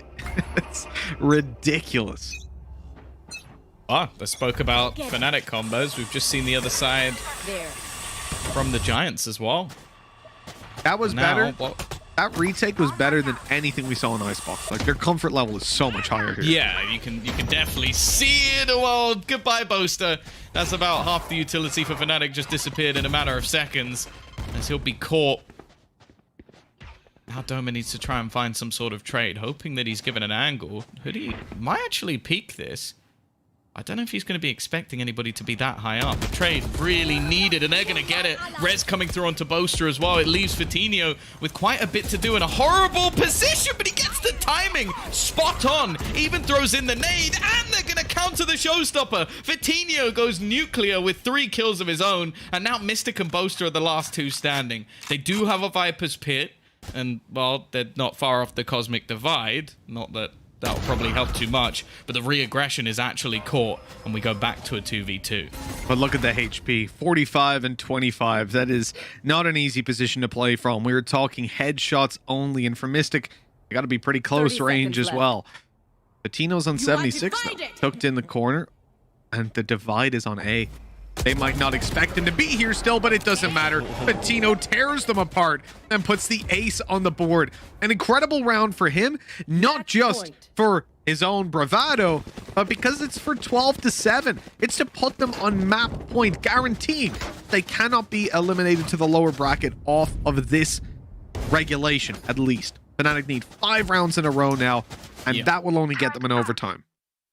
Yeah, he's having an unbelievable performance. Like, it is night and day from the last map. Like, the aggressive plays that he's making, not only the showstopper at the beginning, the re-peek after they get the res, like, not even during the res, after the res to find another, and then he shuts it out at the end. David P now looking to take matters into his own hands. He's had enough of them getting that orb for free, but they are still going to get that control. Now, Fitino's here as well. They've also got some aggressive positioning that might have actually been missed, because Meadow is hiding within their own utility. Doma, though, will just about snap to the head of Meadow. Fitino, with a quick trade, still holding onto the bathrooms, and he just peeks out and gets another. Again, these rounds go back and forth, Mitch, and again, it's the 2v2. Hoodie's even snuck inside that Viper's pit, completely caught Mystic off guard, and puts Boaster in a tough spot. This is to stay alive for Fnatic and avoid a third map. Fight for that overtime, and the drone is going to reveal him. It's on its way over the top. At least the plant will be found. But now Ambi has a... He didn't tag him. He missed. No, it didn't get him. He missed the tag. Oh, no. Well, he doesn't have a bounty of information, because Boaster could easily be pushing behind him at this point. And you can see he's conscious of that. That's why he doesn't full stick it. Boaster will now hear that he's already got it halfway. That should prompt him to peek out, but he's seen that the player's not on the spike. The step made, and Ambi was ready to take him down. That will be 13-7. Vodafone Giants make an absolutely remarkable comeback into this map and put us into now a pretty competitive series, Tom, as we move over to map number 3 of the set. This is the biggest defeat I think Fnatic have ever had on this map. Like, let's just put that into perspective. That includes versus like their rivals, I guess, of Team Liquid. That includes Sentinels, and that includes the brand new G2. This is the biggest defeat they've ever had on this map, and it was looking like there was opportunities for comebacks as well. Like with the streak they started to get, with the rounds that they were winning. And then there's this guy called Fitino who just decided, not today. 5 kills in 1 round. It was sort of the ace because there were 6 kills available, but we're going to give it to him. And the squad looks really good on bind. And there was a wise man on the desk who had a similar amount of hair to me who said that if this goes to 3 maps, Giants are going to win. So, well, Ryan's made the bold prediction, and I'm excited to see if he's correct. You know what, Tom? We're going to see how things go in this series and see how happy Ryan is about looking just like you. Identical, some would say. Because we're going to go to a break. When we come back, the analyst desk is going to be here. But we also have a little bit of a treat for you. We've got the song of the week, Ride With Me. Now, you're going to have to bear with me on this pronunciation. It's by Tungvag. That's a very rough pronunciation with Feet Kid Inc. That's, I think I got that one all right. Enjoy the song, guys. We'll see you in a few.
You know I be on some fly shit. Hero in the nighttime, I just need my sidekick. Sexy in that leather with the tight fit. Try to get between us, I'ma start a riot.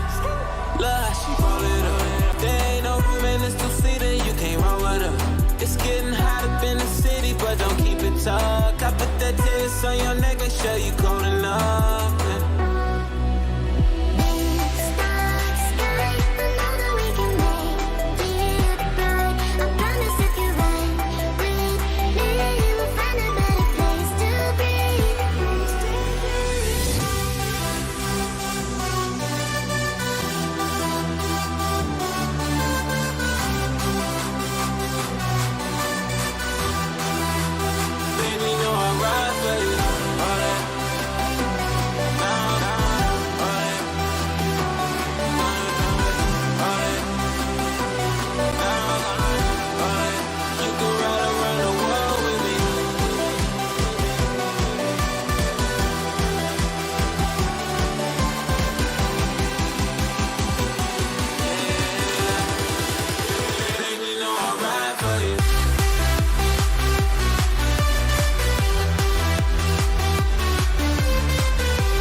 Welcome back, ladies and gents, to the VCT Challengers main event, where Giants have managed to level things up against Fnatic. I'm Yingsu, and I'm back on the analyst desk with Jess and Ryan. Welcome back, guys.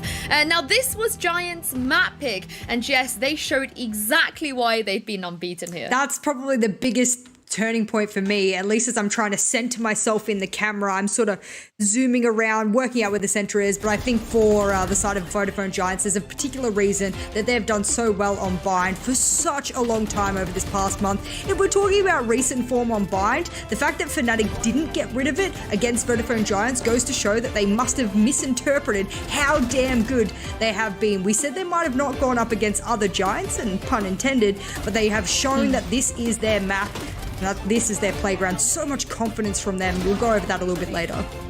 As for Fnatic, it's another little change compositionally and another loss with the comp that they were running. You could understand the idea. It started off rightly, slowing down the play, playing a lot of these like anti-plant rounds, making sure the Vodafone Giants couldn't put down the spike at all. But I think it was a good adjustment. Like 2 tactical timeouts were called for Pipson, Vodafone Giants, and they won the 2 big important rounds following. And actually there was a bit of a streak on Vodafone Giants' defense, because they know that Fnatic is holding on to a lot of their utility in these like anti-plant situations. So they were like, all right, Hoodie, go find them, flash them in the face, take a fight against Boaster on the Astra that's holding like a cubby corner, because they're not going to use that utility. They're just going to sit and save it, and in which case, be a bit more proactive, catch them out in fights they're not expected to have, and you put yourself in a nice 5 versus 4 straight away on the defense. I mean, we talk about this, you know, birthday diff in Doma and his Raze, but Fatinho, Ryan, he won out that Raze battle by a country mile. He had a great start as well. I think he was like on 10 kills and 4 deaths very early on, but it was still Fnatic winning those rounds. It was more of a win more condition, I think, because again, I think Hoodie was a difference factor, and certainly towards the end, Ambi had some rounds, honestly, we'd never really spoken about him on the desk so far. He's had a straightforward day, but then he showed up when he needed to, and that really goes to show how important it is. The funny fact is like Pipson's my favorite player, and he doesn't even play anymore just because you see those like tactical timeouts. He knows what Fnatic's trying to do, and it was more like mid-game adjustments coming out of Giants. They dealt well with what Fnatic were trying to do, and Mini didn't call a timeout at all, which was quite surprising. I think also the other point I want to make across from that is that we are really seeing Fit do well in the first map, and we wonder whether or not that kind of mentality will carry over to the second map. And I felt like it was like Raze v Raze. Like, okay, we spoke a little bit about Doma and how he was performing as well, but on the side of Fnatic, almost every single player was like leading the charge or attempting to lead the charge, and it just wasn't enough. And we saw a lot of aggression, at least peaks, that weren't being traded from Fnatic. So if we're looking for weaknesses on the side of Fnatic when it comes to bind, a lot of throwing out bodies, throwing out flashes, and not being able to either act on the flash or utility, or not being able to get the trade on, you know, whoever it is that's running in beside you. You can't be throwing 1v1s over to Vodafone Giants. They are just going to take that every day of the week. They back on up, and that early defensive aggression that we saw in map number 1 from Vodafone Giants, that just kept happening here in bind as well. So I feel like Fnatic could have read into that a little bit better. They knew it was coming, so it shouldn't have been a surprise. I mean, speaking of those utility usages, we normally credit Fnatic for being pretty sharp and on the ball with that. But today at VGIA, I know you wanted to talk about one round specifically because it was just absolutely beautiful from them. I actually thought this was a round that Fnatic would have in the bag really, really tightly. And as we sort of bring that one up for you guys, I wanted to know exactly what it was in Fnatic's mind that they were thinking, because you could see them coming on in, all the util reigns on out, and David P's trying to stall it out and get Showers control.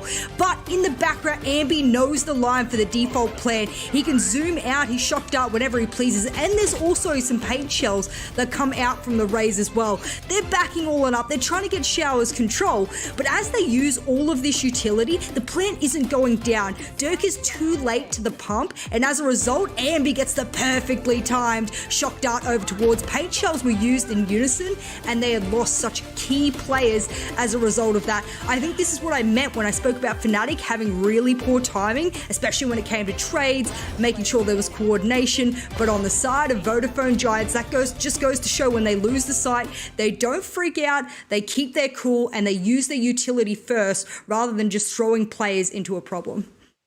It was a nice little bit there at the start where David P wants to orbital strike Showers, and yep.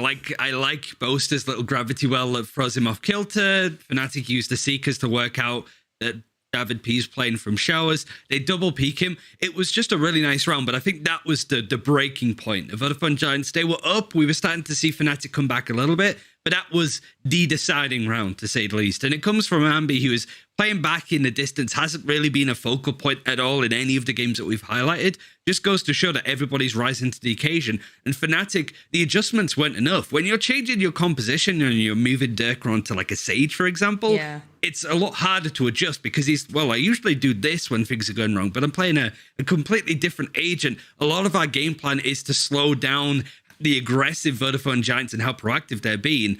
I don't know what to do here because we've not really had the chance to run something like this. I mean, Ryan, I feel like at this point, it's definitely a concern for Fnatic now, right? Because we kind of thought of them as a team that was still adjusting. Dirk spoke about, they were struggling a little bit to catch up with everything else that was going on in Europe. But they've gone from one of the best bind teams in the world, Ryan, to this where they really, really, really can't do anything here. So how concerned are you for them? I'm a little bit concerned considering that the map that they usually ban out is Split. I don't think it's going to get to the point where Fnatic will just permaban bind. That would be like hell freezing over at that point. But it does go to show that there's a nice opening for teams, smart teams, like FPX or G2 to go, they're not going to ban bind. They think that they're good at it. They're not so much anymore. We can exploit that. Now we're going to an Ascent, which is a map that Fnatic used to ban out way back when, before they started banning Split. Very much concerned here. Like I said, I think if it goes to the third map, Giants take it. Well, Fnatic are definitely on the back foot now, but we are going to take a quick break. But the decider between these two teams is on the way.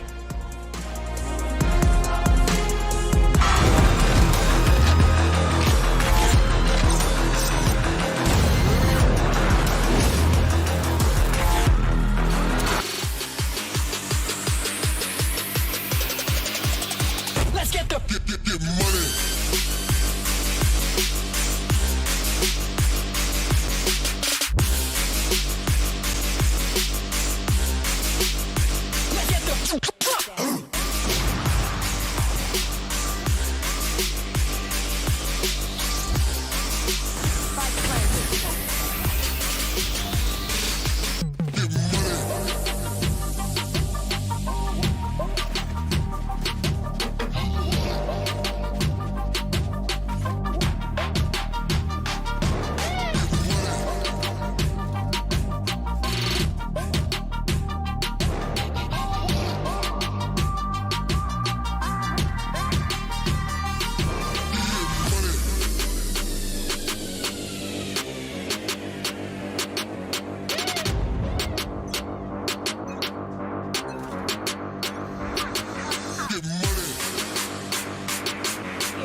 Spike down A.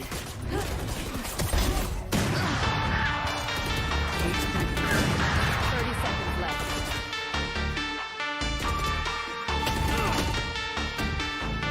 I know exactly where you are. One enemy remaining.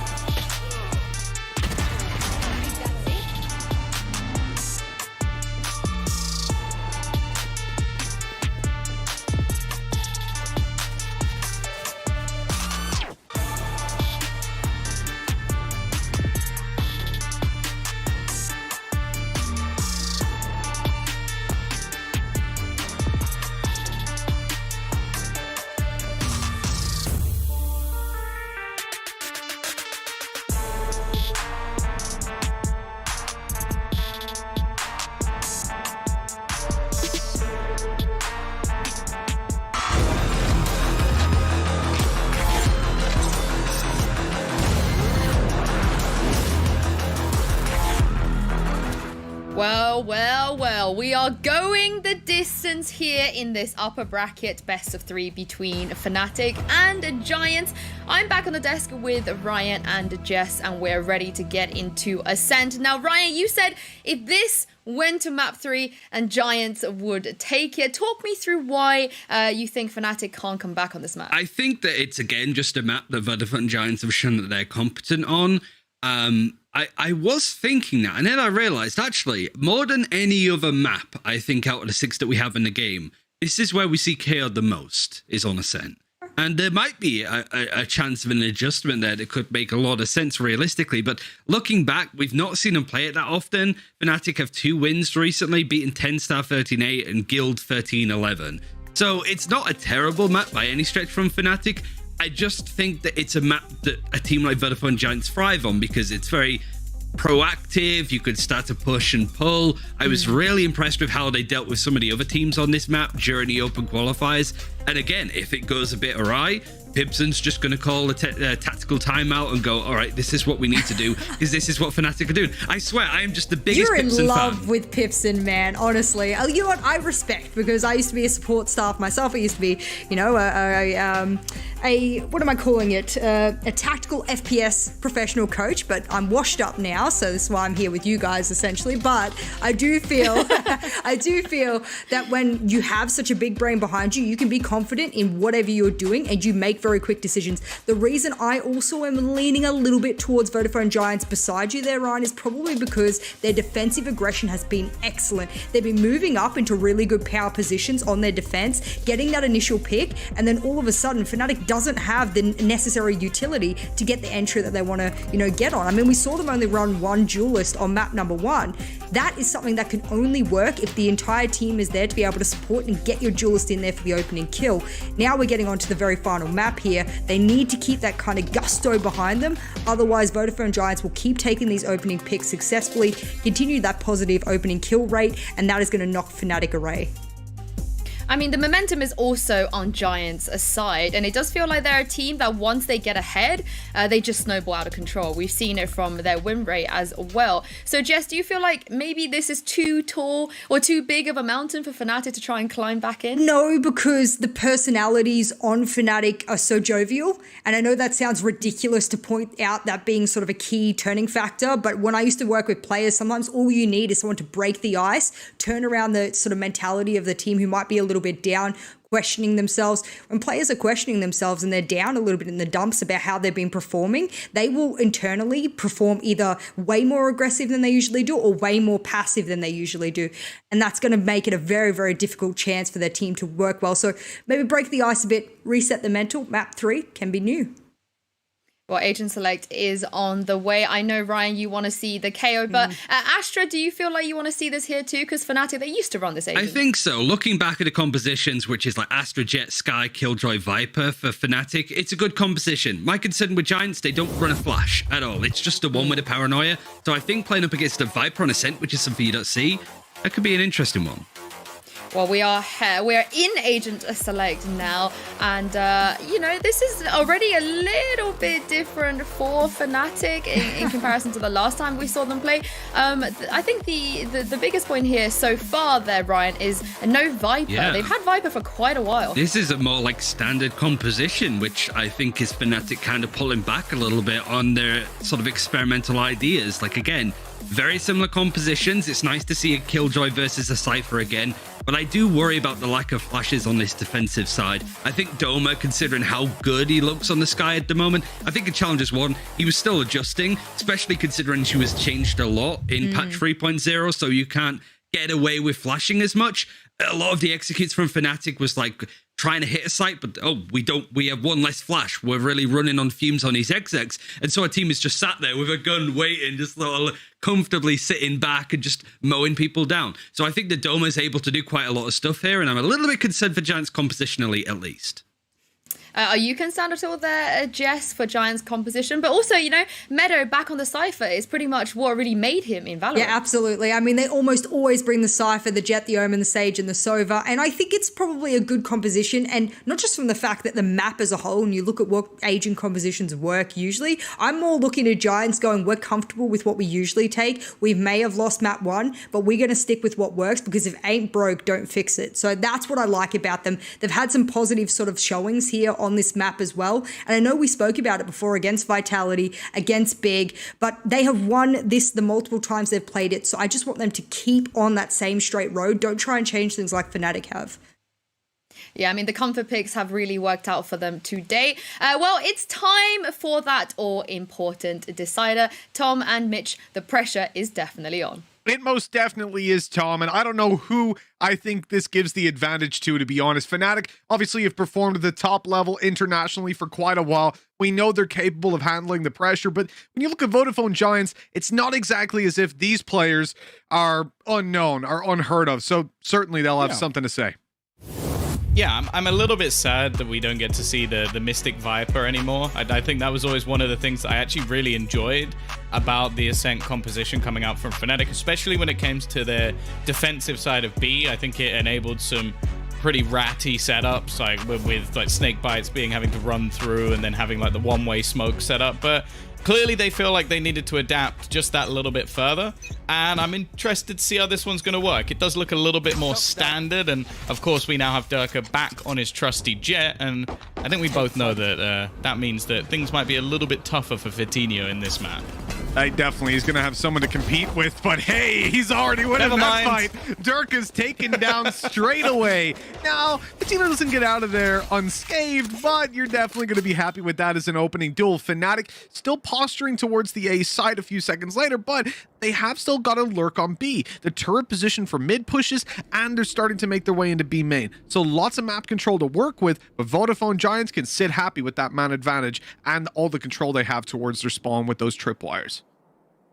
It looks like they're just going to set up the wall almost instantly. The second anybody is spotted on the cam, I think it was something that was expected, so it's almost being used to try and bait them in. But the rest of the team is still sitting around this A site, and because of that utility, because no one's been spotted pushing, no one's rotated for the Giants. They felt no need to make any sort of move in that direction yet. So if anything, they're now just going to start looking for more information into middle, which, well, they might be met with Magnum fairly soon. He has no idea.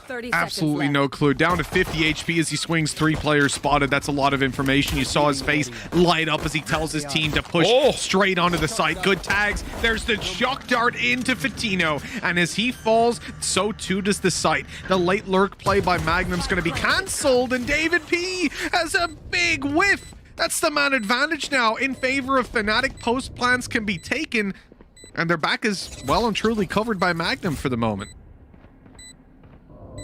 Yeah, yeah, they need some sort of big individual player if they're going to get back into the site, and that might just be it. Boaster left completely blind. Doma does the same to his opposition. He'll capitalize on one, but maybe didn't know that Meadow had also been blinded in the corner. It swings back into an equal position. The problem is the spike ticking away. They need to start clearing up some of these players, and now it's Mystic's turn to whiff a few bullets. He at least turns it into the 1 versus 1. And Magnum now just playing that after plant. It's definitely not the cleanest of battles, but the turret and the spike will win him the round. To be honest, I think that going down to the spike, tiny point, but I think it really favors the Cypher in that situation. Like, Meadow gets out of there. Sure, he doesn't get an ult orb, but the fact that Magnum doesn't either, the impact that we can see from this lockdown. Now, I know Vodafone Giants might not put a lot of stock in lockdown, but jokes aside, no, like, obviously, as we said, 8-4 attack when they hadn't used the lockdown at all, but they didn't need to. Coming into this map, though, lockdown is way easier to use than Unbind. You can definitely get a lot of room with it, so I think Fnatic will be a little upset about not getting that point, but the round win is the round win, right? They're able to buy up, they're able to get themselves weapons, while Vodafone Giants should just be taking the eco, and you can see 4 classics of Sheriff. Exactly what's happening. Boaster's he's keeping his presence wrapped, man. It ain't Christmas time yet, so he's following the rules. I wonder if Ryan's fingers start to hurt with having to open presents like every single day. Like, I also feel sorry for like any of his family members, because they must be bankrupt at this stage. Like, birthday again, is it? All right, bud. Cool. I mean, you were mad earlier about Link shaving his head, right? Well, I mean, you have to be realistic. Imagine how Ryan feels. It's someone else's birthday today as well. You know, they're stealing his thunder.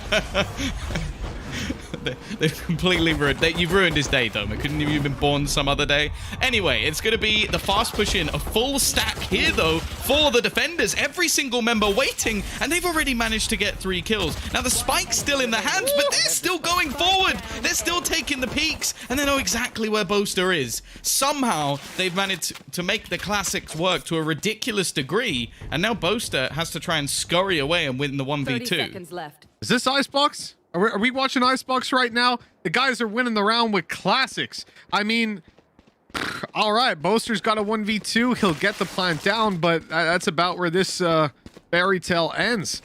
Anything else past that's going to be tough. Time is not exactly on his side, but there's no one close by, 10 so seconds left. a free plant, and he's planting pretty open. Now, no utility. You'll notice that his shock darts have already been used up. He'll have his recon on in 30 seconds, which is quite a long time, really. I don't know we'll even see that get used. Vodafone Giants just need to stick together and play that 2v1 trade.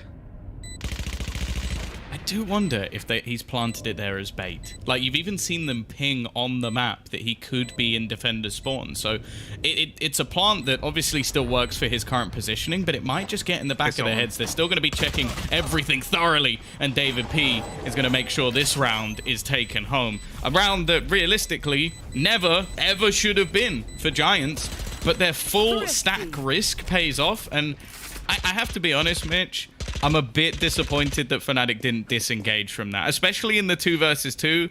You know the players are there at that point. They're still spamming through the smoke to try and kill you. To try and face into that, it's so much risk and very, very little reward. If the drone wasn't so expensive, you know? But they only managed to spot the one player with it as they went in. So the others being completely undetected, which is strange. When you're playing with a Sova and a Skye, you usually have so much information to play with. They didn't see any contact anywhere else on the map, and I guess presumed that the heavier stack would be towards B.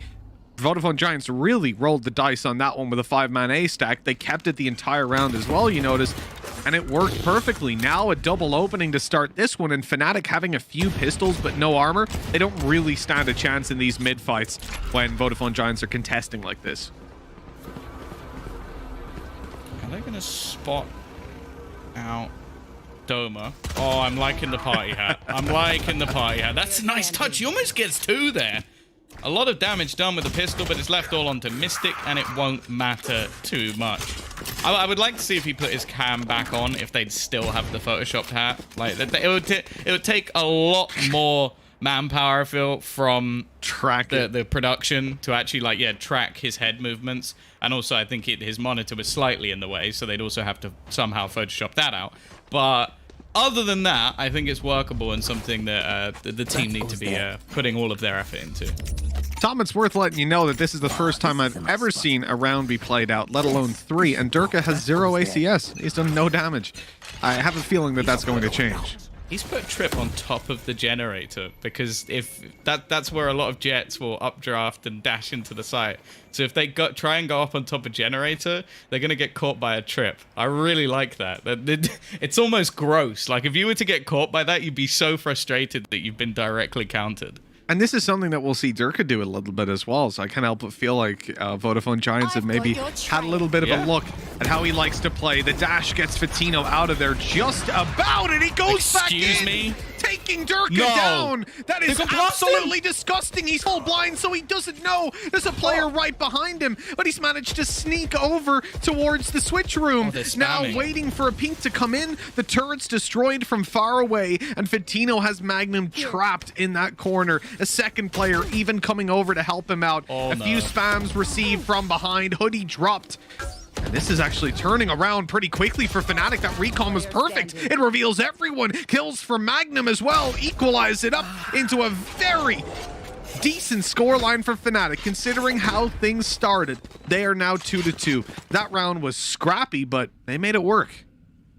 Yeah, it has to be one of the weirdest pieces of positioning I've ever seen, with Mystic at the back of the site after using his From the Shadows to get there, and then just the fact that Doma manages to just walk past him and just trying to kill him for a ridiculously long amount of time. Even still, though, Fnatic will take the round. I really want that Trip to work. Like, he's putting it down every single round. That's such a cool piece of utility just to directly try and counter Jet. And as said, if Durka gets caught by that, it's going to be infuriating. Because who does that? Who puts a Trip there? I don't think I've ever seen it before, in fairness. So I doubt it's going to be expected in any way, shape, or form. Fatino! He's gone right up into Boaster. And they broke the wall. They faked the wall. They put it down, and then they broke it and walked through, and there was no second thought about it. That's ridiculous. Vodafone Giants have lost control over the A site, even despite that opening pick. We're going to see Fnatic get the plant down, and then Vodafone fight for their way back in. I think they spotted the Trip. Yeah, they've seen it. I'll remember that for next time. Right here. Still a man advantage in the retake. Now, Fatino may not have a gun, but he does have his Blade Storm available, and a lot of damage is being taken by Durka currently underneath. But by sticking down here, he is wasting an awful lot of time. Mystic also on the reaggression, but he's quickly dealt with by Fatino. As they make their way in, the Paranoia are also going to be used. They're trying to clear out Magnum, and that's exactly what he does. This man really isn't having any troubles in this map. 4 kills already in the round. Doma, he just doesn't stand a chance. And while trying to hide back, he's turned into almost just a hat now. But it doesn't matter. David, that's one of the best things I've ever seen, man. I think David P completely messed up the shadow step, right? Didn't he just like shadow step onto exactly the point he was standing on? But obviously that's ludicrous. That makes absolutely no sense. So Doma turns around to check behind him thinking, wait, is he back here or what's going on? And then gets killed. Where's his hat gone? Look, what he shadow stepped. He missed it. Yeah, so he did try to go into wine, which he would have died if he succeeded in, but he clipped the wall, and that saved his life. That's just... Was it the biggest bait of all time? No, it wasn't. It wasn't. There's no world in which David... He's going to say in an interview, yeah, I meant to do that. I thought I'd just fake him out. He hadn't got a clue he was doing that. As a matter of fact, I guarantee he screamed when he noticed. This is a fast round, man. Look at the pace. Right to the back site. Meadow's already gone. The site's theirs. As free as can be. Nice plant for Fnatic. Very quick rotations coming out from the defenders. Now, nobody's actually pushed through mid. They walled it off at the beginning, so there's not going to be any flank coming. This means that Boaster's going to have a late push in behind after all the remaining players have tried to go through. They're looking to clear out short, but he's sat so passive, it will actually take them a ridiculous amount of time to clear him from this position. Fatino's just wall-banged Mystic, though. Now, that's something at least. Turns it back into a 4v4. They catch the late lurk of Boaster, and now they've left Durka completely blind. This retake is sublime coming out from Giants. They have to get themselves on the defuse, but that was almost too easy. Thoroughly impressed. this is where I'm going to have to throw my hands up and say I was wrong about this team by quite a bit, underestimating them. Like, when I look at the Vodafone Giants as a squad, that first map was definitely a lot lower of a bar than I expected to see from them. As I said to you, Tom, yeah, I could maybe see a world where they take a map, but realistically, it's like a close 2-0 that Fnatic edge out, maybe given double digits on both maps. But what it has ended up being is an incredible individual performance, first of all, from some of these players. David P in that round, Fatino for this whole series has been absolutely on fire. And then obviously we've seen what Hoodie can do with a Marshall in his hands. Now, I think for Vodafone Giants, that's not the end of the game. We'll talk about it a bit more later because it's a very quick attempt by Fnatic with the pistols, using the Blade Storm to try and instantly burst out to sight. But Tom, there's 3 players here in the early round ready to take these duels. 2 on site, 1 coming in from mid, and while the fast pointed aggression by Fnatic yields literally 0 results. Oh my goodness. The fact he's lived this long is a joke. Like, just been dodging bullets almost the entire time. 5-2. It's starting to get a little bit worrying now for Fnatic, because the manner in which they're losing these rounds is a lot of the time they're either just being shut out of the round completely, or they're getting into afterplants and then just getting owned by the retake of Giants. Like, that's been the thing. That was the round that almost just like made it the most impressive for me, because that was a 4v5 retake where they made it look incredibly easy. Like, they still survived with 3 players. Fnatic got caught off guard, wallbanged out of positions, and then everything was cleared methodically. At the moment, they are looking like the better team, and I'm waiting for that response, because although this wasn't the map where like Fnatic were dominant, like for example Bind or Icebox, this was a map that they only really lost to like Liquid, and that was when Liquid were also really dominant on this map. So it's surprising, at least for now, that I don't think Giants have had to really bust out too many things, and with players like Meadow going down almost instantly in some of the rounds, the fact that they've been able to recover, and not in like, oh, it was a close 1v1 and we won that. No, in like relative fashion as well. It's making me worried for what, our Masters finalists, our representative at the last Masters. Like, this goes here. Not looking great so far. What I'll say about the word comfort is that 99% of the time that it's used in an analytical perspective, it's just BS. It's a filler word to make up, oh, they're not comfortable on this map, but it doesn't mean anything. It doesn't actually give you any insight. But the reason that I paint Vodafone Giants as being uncomfortable on that first map, and why I said it so frequently throughout that map, was because you could see that their on the feet thinking was not there. They could not adapt on the fly to what Fnatic were doing. They had a game plan, like an A plan, and they didn't have any depth past that they could really use to counterplay Fnatic's counterplay. Here, though, and on the previous map, you can see the comfort level is there. They know these maps. This is more key, more core to their map pool, whether it's as a team practice or whether it's just as individuals coming in, that they already had a better feeling for how these maps work. Oh. Spike planted. So in this round, at least, they played full retake. They are looking to try and clear out Boaster. Now, we've seen the lockdown being placed. They know he's here. That is beautiful stuff from Giants. Boaster is just not getting anything done on these flanks. That's both times now. They've either checked for him or they've just shut him out completely. Now, they have used the lockdown. Durka already incredibly low. And now, again, we watch to see if they can retake. Durka, yeah, stuck up behind that generator. He's going to swing after the flash and actually end up with a kill. Mystic's got a double, and all of a sudden, it's only David P, but maybe that might be enough. Just about getting away with a third, but time is too low. And the spike's going to explode, take Magnum down. One quick point on this, actually, was Vodafone Giants delayed their use of Cypher's ultimate. Meadow waited to use the Neural Theft in middle until that Killjoy ulti had already was basically, I think there was like a second left on it. So they left it as long as they could before scanning Boaster's corpse to give them all the information they could possibly want to play with. But again, massive individual step up by Fnatic on that post plant. I don't think it's anything special. It's not one of these rounds we'll go back on and analyze in great depth. Just really clean play. Yeah, solid hold from Fnatic. Something we haven't seen yet from them in the afterplants. They've been able to get into the A site. They haven't been able to survive on the way out. Now, financially, they've taken a pretty big hit here. It was a very, very costly round. We've seen a switch up as well. This is something that Meadow's always done, and Hoodie actually just going to swing straight in. Although it's probably not an ideal trade, Fnatic will take that one just because it's one of the weaker weapons that now goes out. And actually, Dome has been able to get the Seekers. This will show that there's at least a couple of players there, although one of them has got stuck. And I think that might be selling almost false information that there's 3 players on B, because there isn't. Fnatic are starting to move towards this A site, but there's still time to go back if they want to. And Nano Swarm lineup coming in from Magnum. It's going to be over towards Tree, and comes the flash. Oh, in a second as well. That's the entirety of that area covered. Great little execute from Fnatic that pushes Vodafone Giants back all the way, nets a kill. And a post plant now to be played out.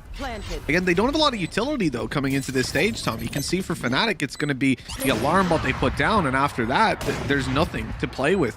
This is going to have to be another step up in individual duels, but they've got the manpower at least to go for those trades. Again, we see these spams coming through. They've connected before. Coutinho getting slightly low on bullets, and by the looks of it, they might even just be looking to fall back.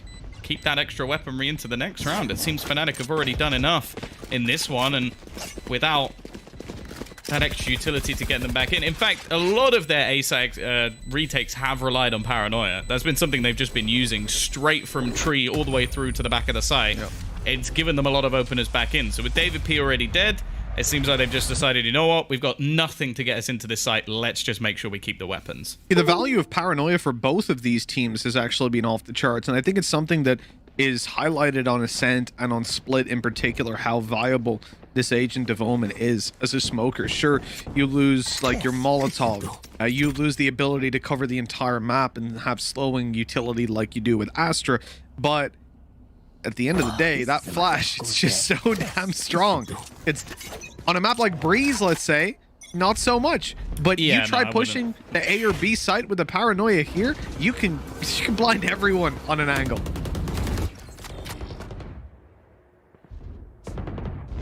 This is aggressive. Something a little bit different coming out from Giants. As said, they've been playing a lot of retake setups, but they really haven't gone for a whole lot of aggression. This angle probably not going to be something they expect, and Coutinho is even lurking around to almost try and spot towards the top of mid. Now with Mystic currently holding the spike, and I'll be interested to see, because once they get to spawn, it wouldn't be that surprising if the players of Fnatic actually start running, and that might give the sound cues needed for the rotation. Look at the Giants players. They're all going A, every single one of them. David P, he's not getting a single kill here, Mitch, but he is completely stacked up the A site. This is brilliant. The stats won't show it, but if they win, this is David P's round right now. More valuable than any 2K you could find. Rushing into the site, rushing into the stack. Fnatic clueless. Don't know what waits for them. They've dashed in. They think they're about to catch one or two off guard. Patino up top, Ambi as well. Now they think the site is clear, brilliant. But that's when they come through the smoke, flooding into the site. Vodafone Giants have just completely outbrained Fnatic on that one, and it is 6-4. The lead extends in Vodafone's favor. This is one of those rounds where until Fnatic watch this back, they will have absolutely no idea how they lost it. Yep. They will have no idea what gave them away, why all the players were gambled there.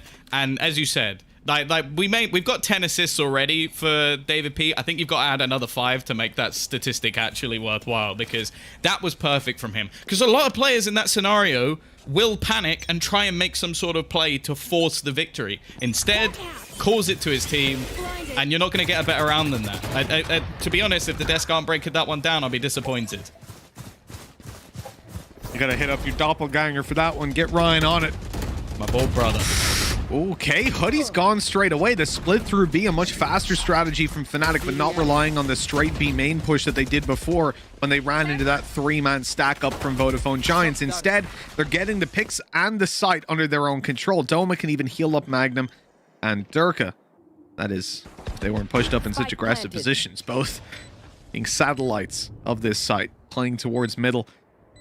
attempting to play a really nasty crossfire because Dirk is going to take that first kill, but now is when Magnum could potentially swing out and take more. He actually ends up getting spotted by the drone, and that spam not yielding any results. In a 2v5, it's time to leave and get out of here, but unfortunately, Dirk is way ahead of them. He has been spotted up above, though, so Meta will deal with Durka.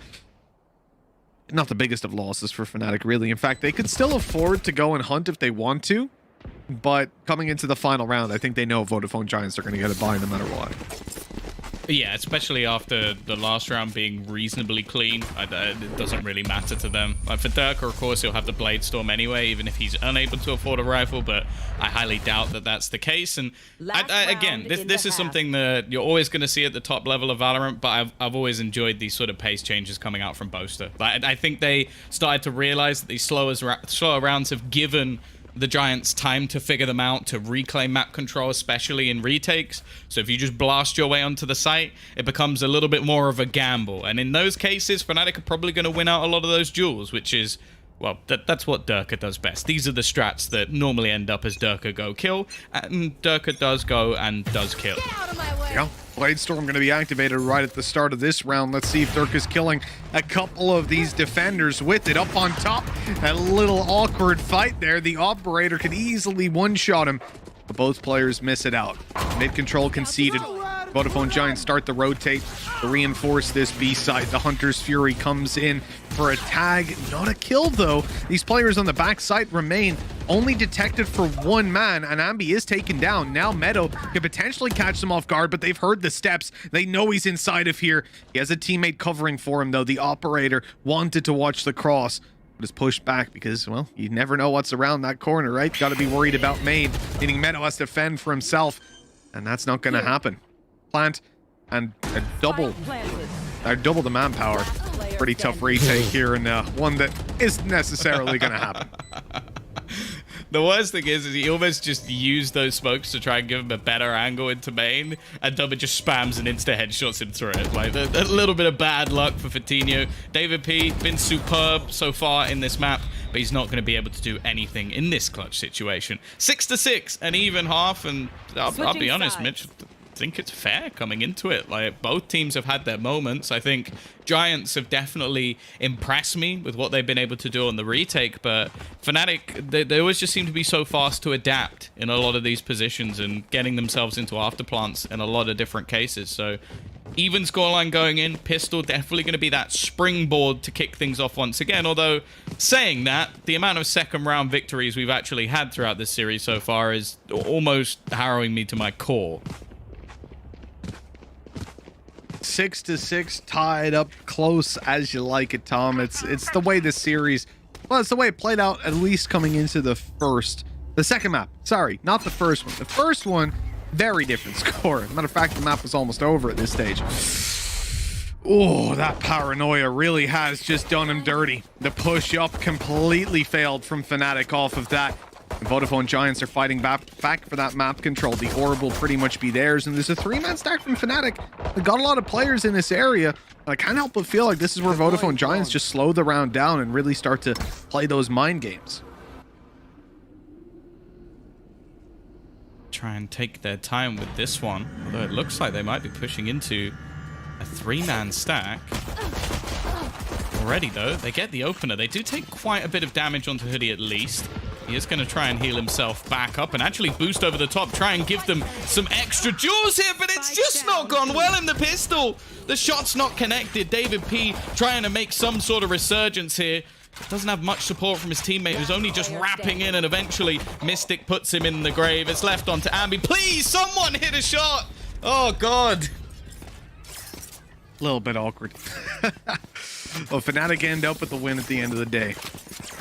You take a look at that scoreboard, man. I mean, Boaster ain't having the best of games, but they're still right up in there, and it goes to show that it's not all about the numbers, right? Not all about putting in the kills. I do feel like when it comes down to the defending side, I mean, I'm almost rethinking. Why are we watching this again? I almost see Vodafone Giants as just being a little bit better on the attack. Like, looking at that roster, looking at how they played before as well, I think they've come into a half that I believe in them a little bit more on equal numbers. So that Pistol is something that I guess I'm happy to see Fnatic get, because it spells out possibly another close half for us. I will counter your argument with just one thing, which is Durka defensive side operator. I knew it. But, like, am I going to say anything else? The man is one of the best operator players on this map. Most definitely. Period. Like, he's so difficult to play against, and he's a lot more aggressive than what we saw. What are you thinking of my counter argument, Mitch? I think it's going quite well. What? What was that second shot? The patience on the first, the position, everything was perfect about it. The second one? Come on. I'm raging if that guy kills me. Give Hoodie the Marshal. Give Hoodie the Marshal. Give Hoodie the Marshal. Yeah. All right, you better get a kill. Better be getting a kill right now, Abby. Oh, no, it's fine. If he dies, then he gives Hoodie the Marshal. The audacity. For anybody who wasn't here on map 1, Hoodie was nuts with the Marshal. That is the reason. 30 seconds Yeah, he was using it like a shotgun and a sniper. It was beautiful to watch. With 20 seconds left, we know this is a round that Vodafone don't stand too much of a chance in. It's really a question of damage, and can they manage to take another rifle off of them? Which means basically killing one of the players towards A. You don't want Boaster to just pick that Spectre or whatever it would be right back up. But doesn't look like any... Oh, it's another knife, is it? Okay, Mystic's got a bit more respect than Durka does, so it's going to be 8-6. In a relatively clean fashion for Fnatic. One player lost. It was only a Marshall that they dropped as well. Not the end of the world. Matter of fact, Durka could even afford to go... Can he go in for an operator at this point? I'm not sure. We'll see when it pops back up. Yes, this is what we want to be seeing. Yikes. How? How do you correct your aim that quickly? How quick does his brain work? He's not human. That's what I've realized. He's just not. It is actually crazy, man. Like I don't think my brain would have processed that player coming around the corner, let alone where I was aiming, where his head was. You wouldn't have hit the first one. Oh god. Okay, it seems like Hoodie is a little bit more prepared for Durka's aggression than maybe I gave them credit for, because I said it previously. Like, that's what this man likes to do. Disrespectful plays, aggressive plays to try and shut them out before they get anywhere near the site. Now, that was one of the only rifles they have. I guess the Bulldog sort of counts, but, you know, it's not quite as good as the Vandal he lost. Yeah, it doesn't really make up for it.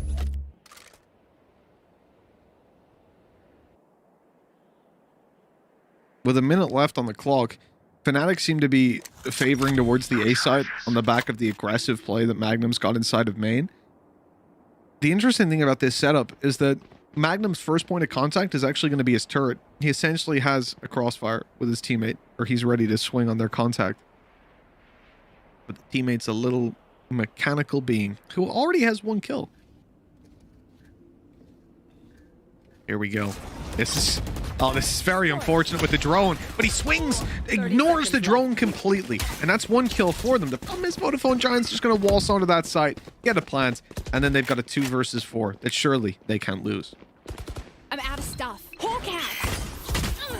It's gonna be a rough one, and while Mystic maybe just want to save the rifle. Just something to bring into the next round. I will say that's one of those things as well, like not shooting the drone, that might be one of the most obvious things that you should just do in your own games, and I can't do it. Like, for some reason, I see the drone, I'm like, gotta shoot the drone. As if it didn't see me anyway, and they don't know I would be in that corner. Like, if he gets pinged there, it makes absolutely no difference because they have seen that he's there. But in my mind, I'm like, must shoot it, must shoot it.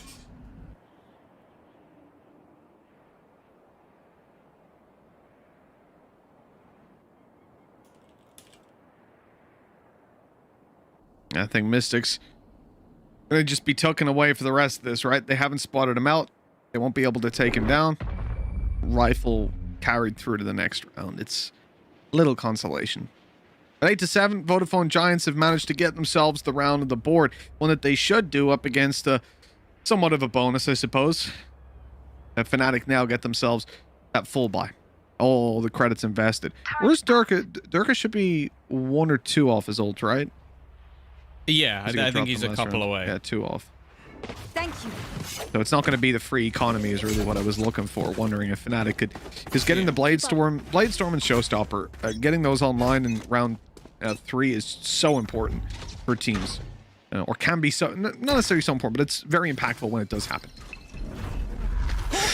Oh, it's nasty. It's so nasty. Great flash. Doma takes 2 down, but the trades are so good. Vodafone Giants walk into a disadvantageous situation. Flashed up and a one-way smoke, and they still manage to deal with the entirety of this A defense.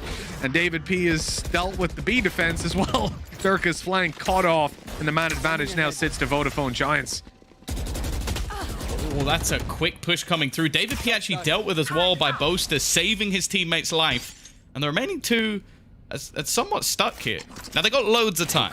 They don't have to really take any risks here. They're going to use the Aldrome, which won't actually give them anything. Both players from Fnatic have fallen back, so they're not going to spot any of the remainder, but it does give them a safe place to plant. Now, it's not exactly the best position in the world, and while the tag also is going to give away one of them. The peak coming back through. Magnum holding the angle. He's going to nail the first shot, but it's just a trade. And the peak from Meadow. 13 HP just about gets the reload through. And well, he knows that there's nobody on this diffusal at this point. Can spot that he's not going for it, but it won't matter. Boaster is just about going to scrape them through that round. A close one at that, but a 9th nonetheless for Fnatic. It's been a tough road for Fnatic. They've got that lead. It's extending up. It's looking good. Vodafone Giants have not let their foot off the gas pedal so far in this series. I mean, that map win, it vitalized them. It got them to a point where they were ready to take the duel all the way to knock Fnatic down to that lower bracket, but now that task's just a little bit more difficult. Last player standing.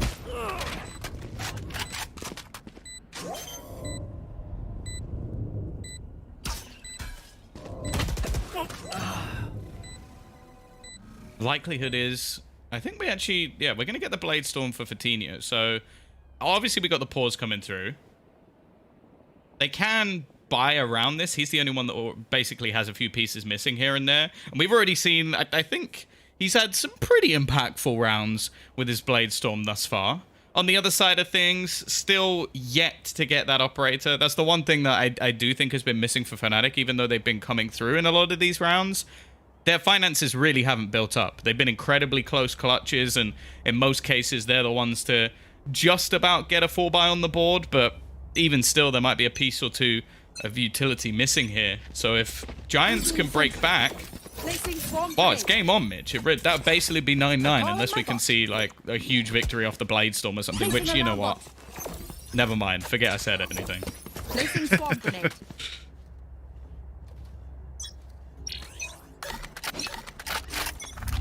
Let's see what's going to be done.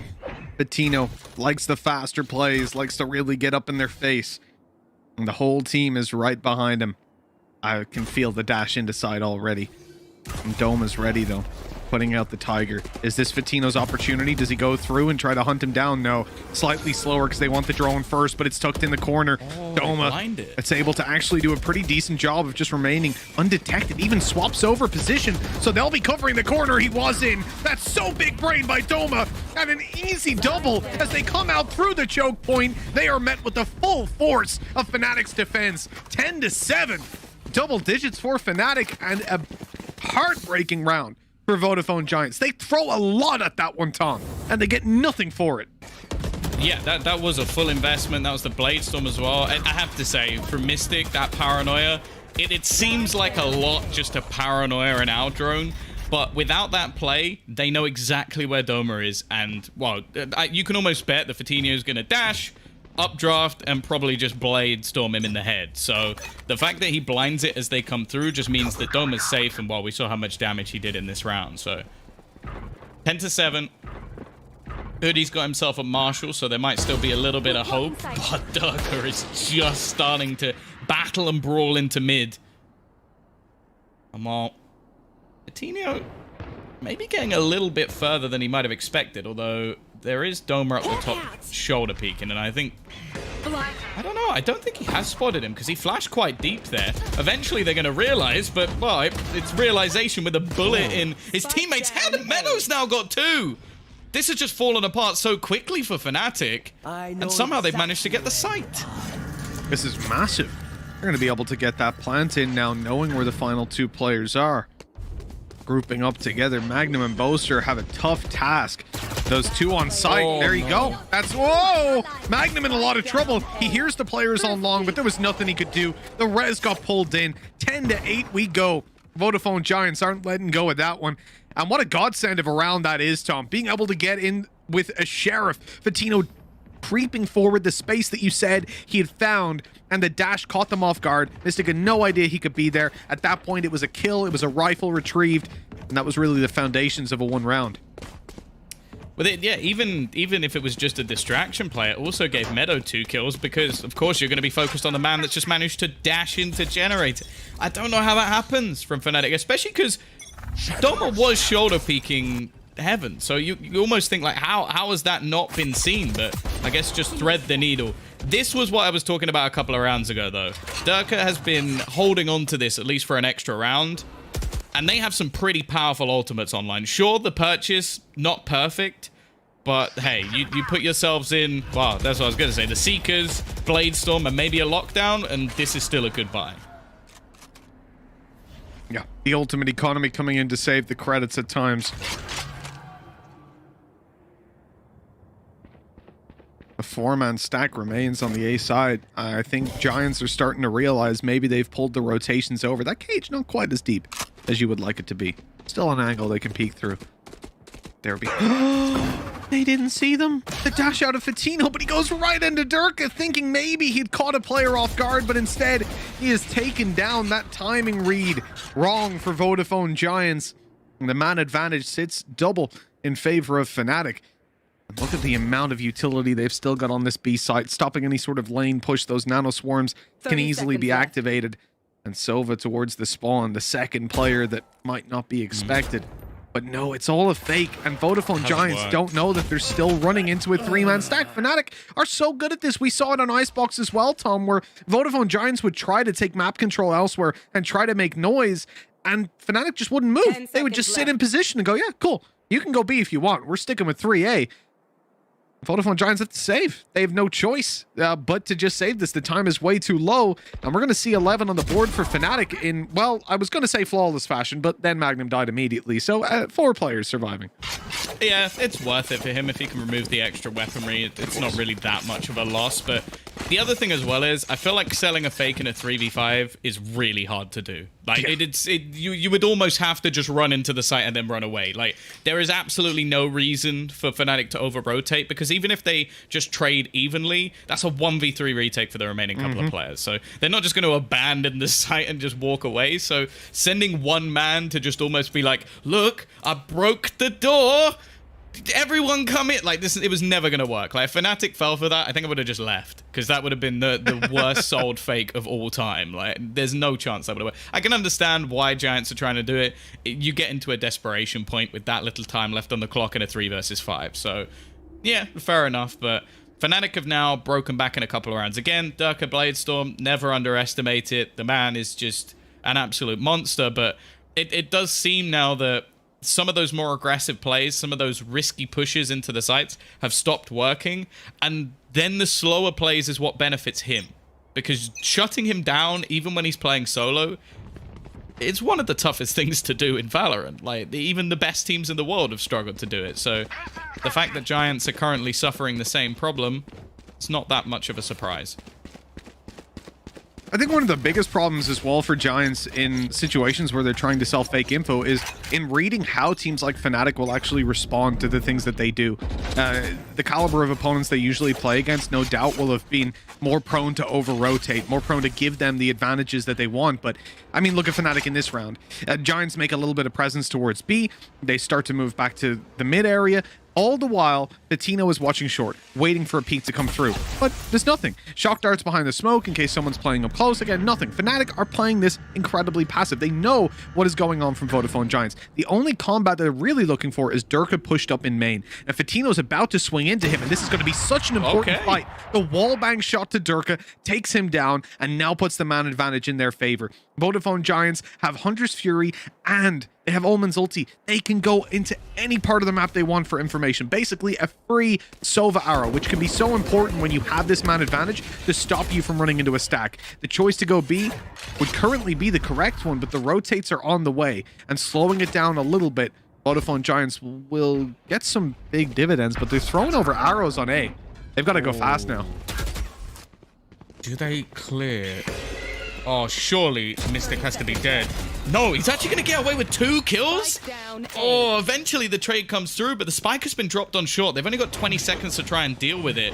Now, Doma doesn't have any flashes left, and the dash away might give him an opportunity. He's got him trapped in the corner, but the pistol is enough. And now it's left on to Boaster. Shock Dart might actually get the kill, but there comes the Blade Storm. Vitinho again. He just seems to explode into rounds exactly when Giants need it. And well, this time the Jet is the difference.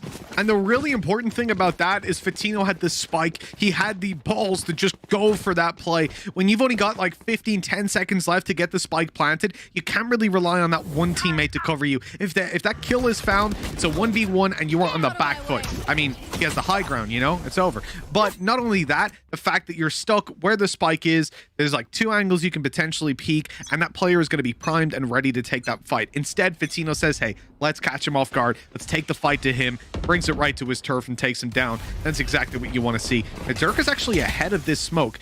The recon is destroyed, so he can still hold that position. That's exactly what he's going to do late into the round, waiting for someone to come out from B connector. And this battle of the operators, for what I think is the first time we'll really see it come up. And the timing on Durka. I don't know why he took himself out of the scope, but hey, Fatino's going to be happy with that. That's 2 for 2 in the last 2 rounds. Yeah, and that's been the difference. Like, they've been able to shut him down. They've been able to deny that aggression, and well, then it comes down to Fnatic almost having to take gambles elsewhere. They're going to report back that there's at least a player outside of A. And in fact, that's a lot more than just a player. There's, in fact, the majority of the squad about to push in this direction. 45 seconds left. Now, this control could actually make a pretty big difference. I wonder if Doma's about to try and pop flash himself out of it. I think he is. This is risky as hell, and he's not going to get anything for it. Vitinho already going to find his second of the round and looking to try and dash back into this site. Mystic is waiting. He needs to go huge, and he will fall for Vitinho as well. This man is just taking over the server.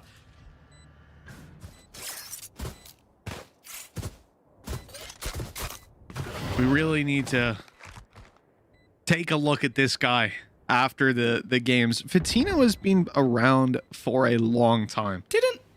Correct me if I'm wrong. Sorry for interrupting. Didn't they drop him? Vodafone Giants?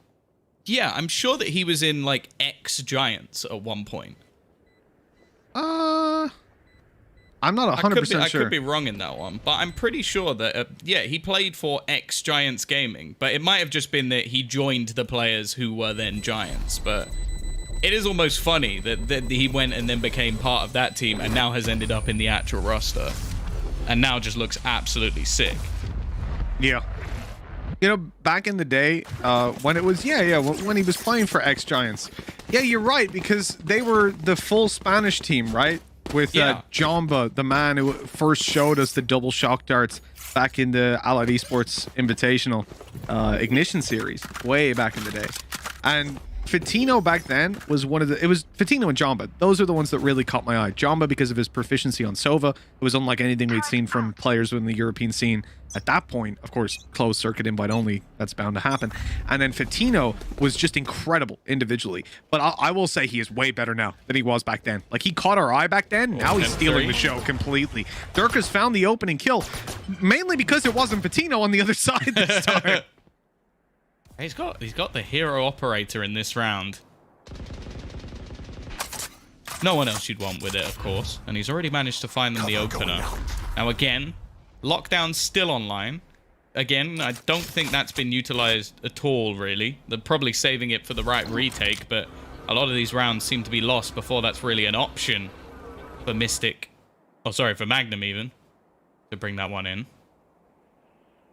Now, mid-control is completely in the favor, but the flash going through, I don't believe that actually caught anyone, so not much information here. And Vitinho, again, going to be leading that charge. Now, the stack is prominent. 4 players waiting on A. One of them, Doma around tree. I think he's dead here, but it might just be the information they need. And, well, you can't quite do that versus Vitinho. He'll hit that shot all day. About as free as they come for him. Dirk is going to be taken down on the side as well. And this is starting to look so good for Vodafone Giants. They don't know the Boaster's still on the side, but he's caught as he tries to sneak his way out. 11-11. Tied up we go. And Tom, I said it when Fnatic won that pistol round in this half. I felt like that gave us the close map that we desired, and here it is. Now only one team. Whoever wins this round is the one that has the possibility to close it out in regulation. Or we hit OT at 12-12. And I'm excited either way. I don't quite mind which way it goes. This has been a hell of a series. How did David P even get there? Like, he jumped up through heaven, and it seemed like nobody even realized from Fnatic.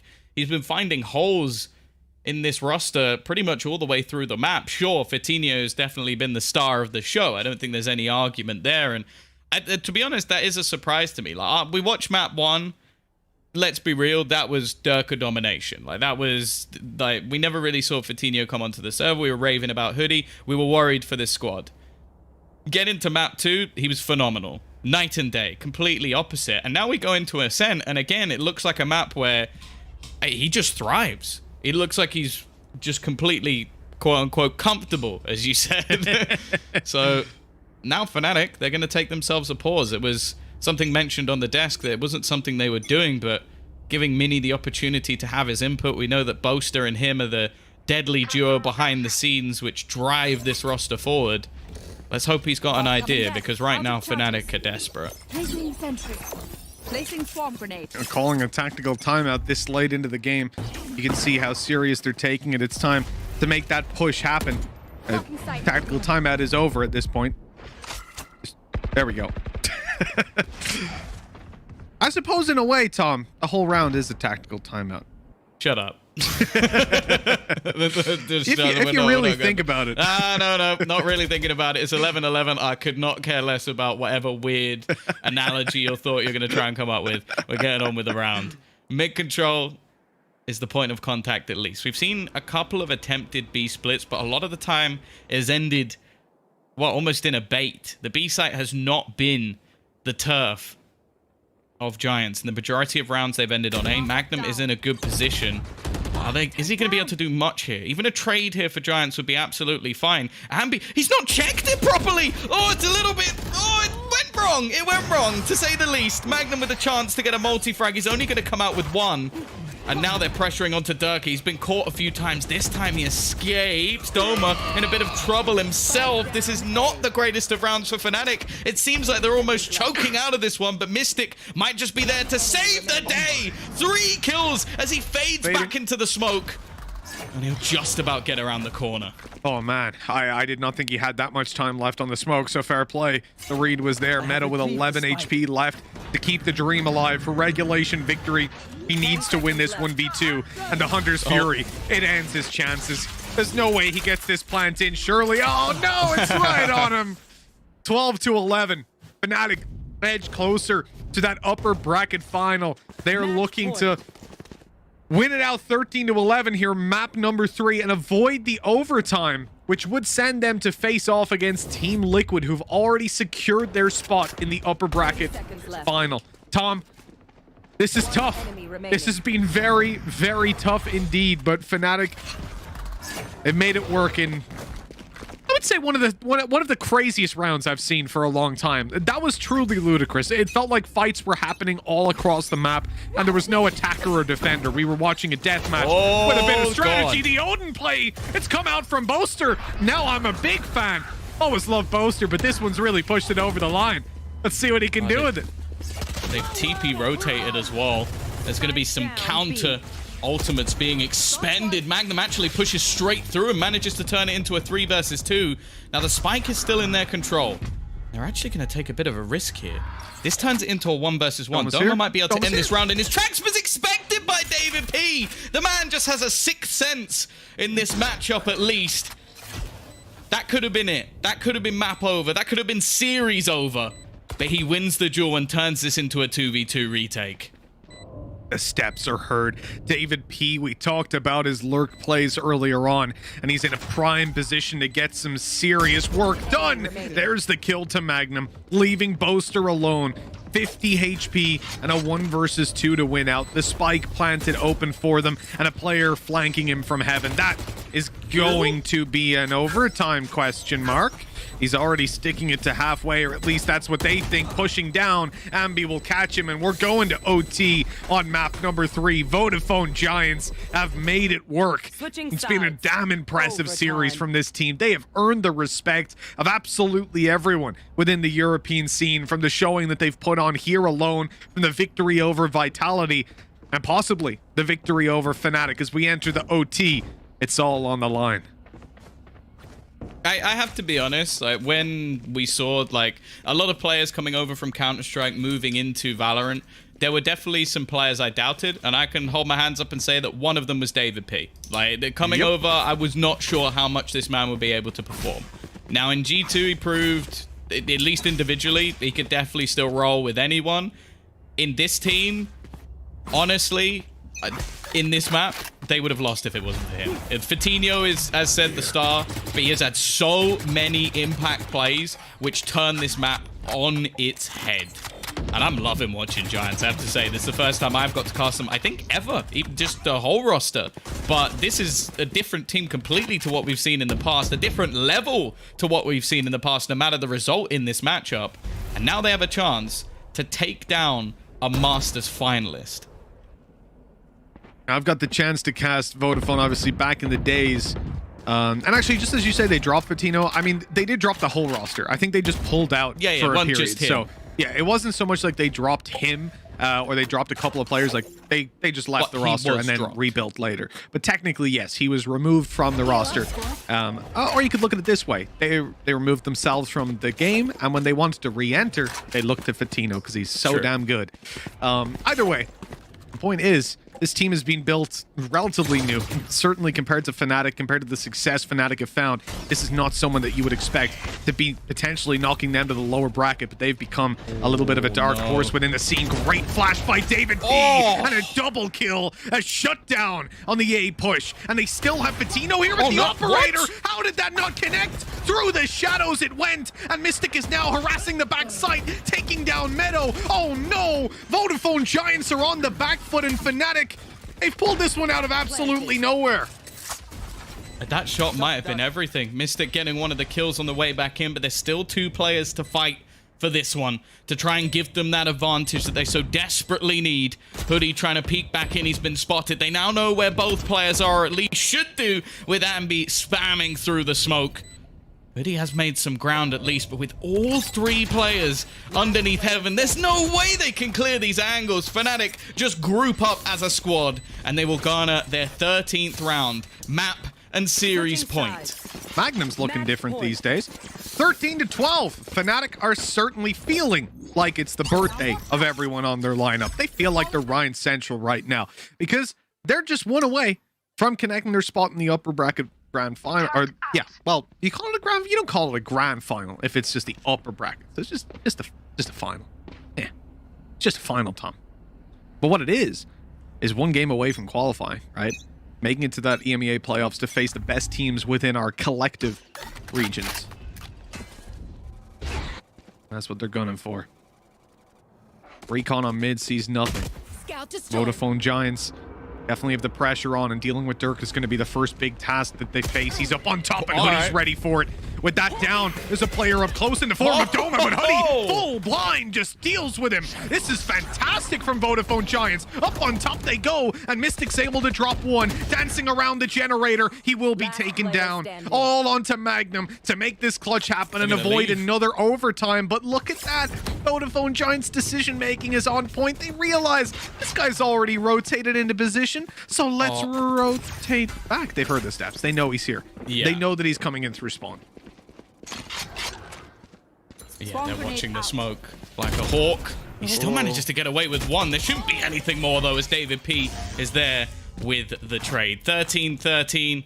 The battle continues to see who remains within the upper bracket. Of course, neither team at this stage to be eliminated. But considering this is a pretty hefty best of 3, they do have to play another match today. That is a very good point. Yeah, the loser has to play another match to stay alive, which is not ideal after such an elongated series. And correct me if I'm wrong, it's versus BDS, a team that I presume is currently watching this game. Probably. They're going to have a lot to watch, but yeah. They're also a team that, I don't know, on their day, I genuinely believe can beat anyone. So I would not like to be going down into the lower bracket versus them, because a lot of the time I think it depends on which version of BDS you face, whether or not you get through or not. Well, indeed, now with a 6th player, that is even more true. There are multiple versions. Literally what version you face, but also, well, do you get God tier clutcher Logan or not? Like well, I think that's one of the things you have to worry about. Versus 10-star, Gatch is a new player in the roster, performed really well. But hey, we'll leave that for the next series to discuss, because we'll get to see BDS in a little bit. There's a desk for this stuff. Hey, they do their job. They get through all that sort of... They're hating right now how much we get to talk. Like, I'm telling you, like, Jess Master, stop talk. Fuming. She's like, oh, I want to talk about this game, but it's still going. 40 seconds left on the clock. They're about to make play into the B site, which is currently empty. A retake setup on B. Now, this is something we haven't witnessed so far from Giants. They did this on A, and it worked fairly well. Now, Bose has got to be very careful. He's got 3 players facing into his crosshair, and it's shaky from him.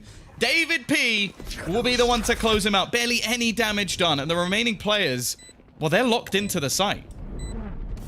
Aranoia is going to catch the first, but there's literally 4 guys on site. God. They've got the potential to make multiple crossfires happen. Retaking with the off, not going to be easy, but Hoodie is leading the charge and dominating every fight. He takes Doma all alone on the back site. Numbers are going to be his downfall as Hoodie eliminates him. That is 14-13.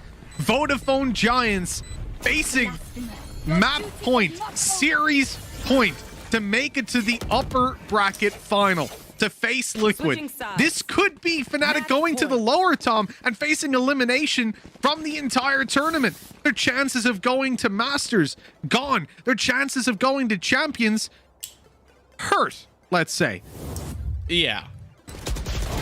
Yeah, Fnatic are one of the only teams that actually have that slight lifeline of, I think, already sort of being in that last chance qualifier, but I don't want to talk about that right now, because I feel like that, firstly, it's confusing as hell, and secondly, the match is still going, and they could very easily come back into this one. And while Durka, a lot of the time, you're not going to see players go for the operator so much in overtime because you can't have yourself those extra shields, but Durka doesn't seem to mind.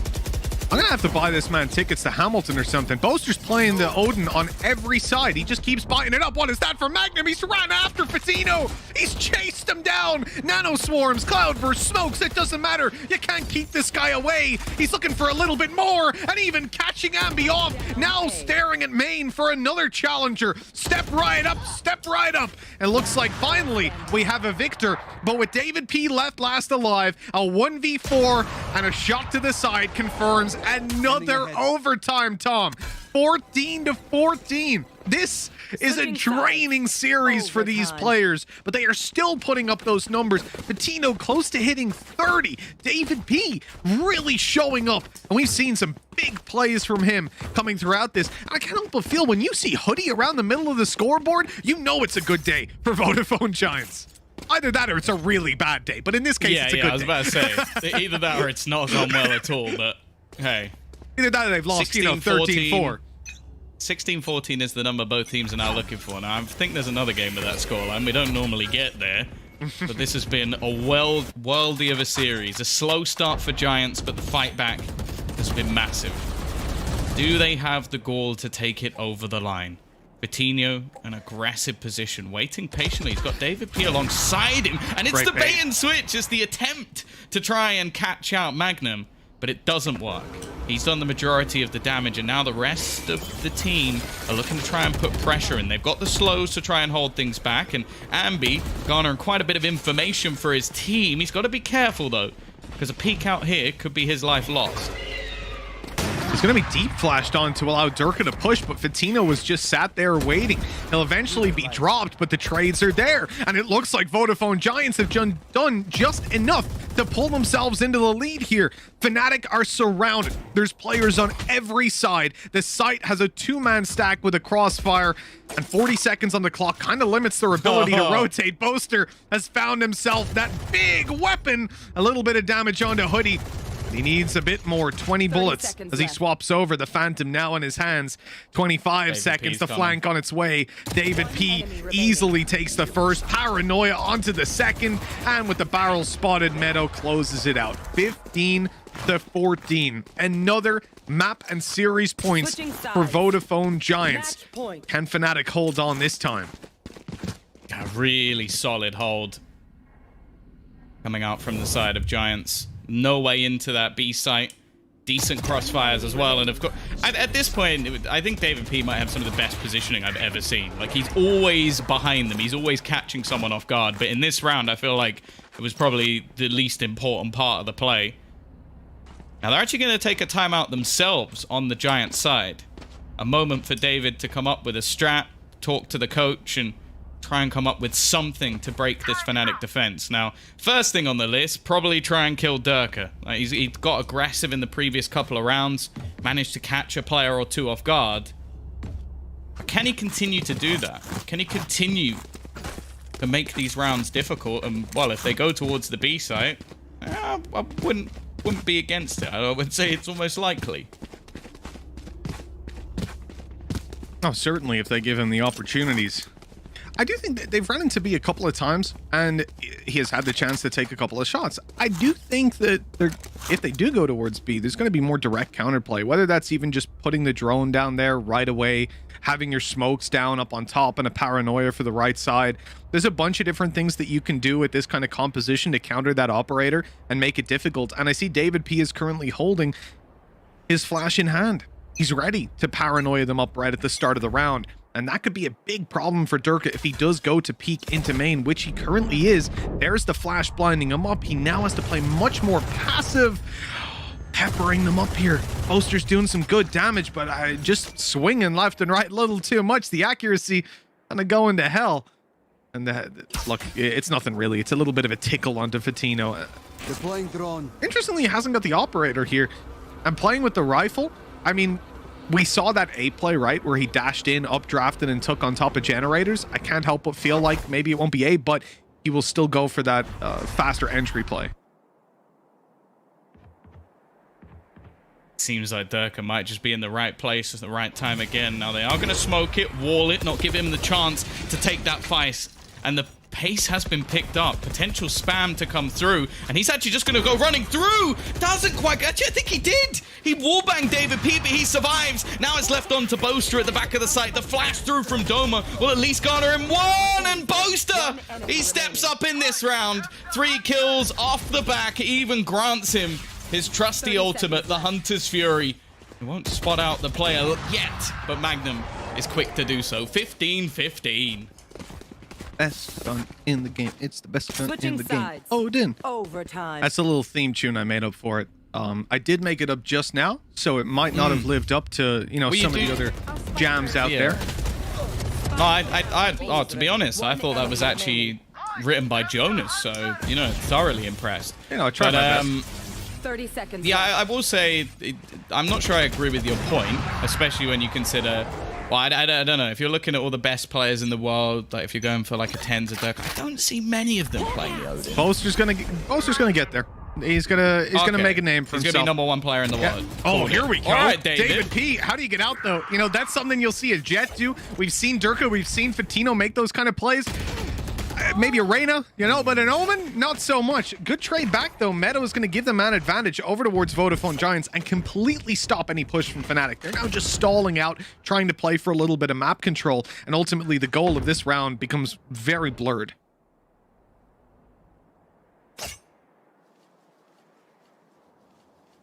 A minute left on the clock. And an A-site stack is almost in play here. Ambi potentially just going to be spotting. They still have the wall blocking off any plays directly into B, and the re-aggression is going to be caught.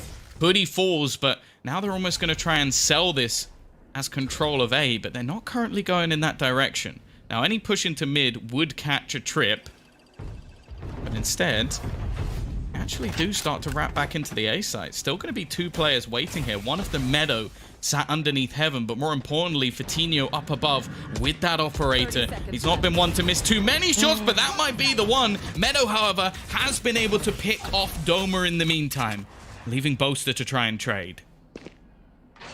He can cover Mystic at least while the plant comes in. They know the operator's up top and have to be so worried about it. Peeking into Fatinho now could be the end, and indeed, Boaster will go down. Mystic now has to clutch it. There's a player below and 2 above. No info really to play with. Great spray! And he actually gets it done! All 3! Mystic puts Fnatic on 16 to 15 in an absolutely incredible play. Now they have map series point. Vodafone Giants, they're gonna be kicking themselves after that one. How does he get away with this?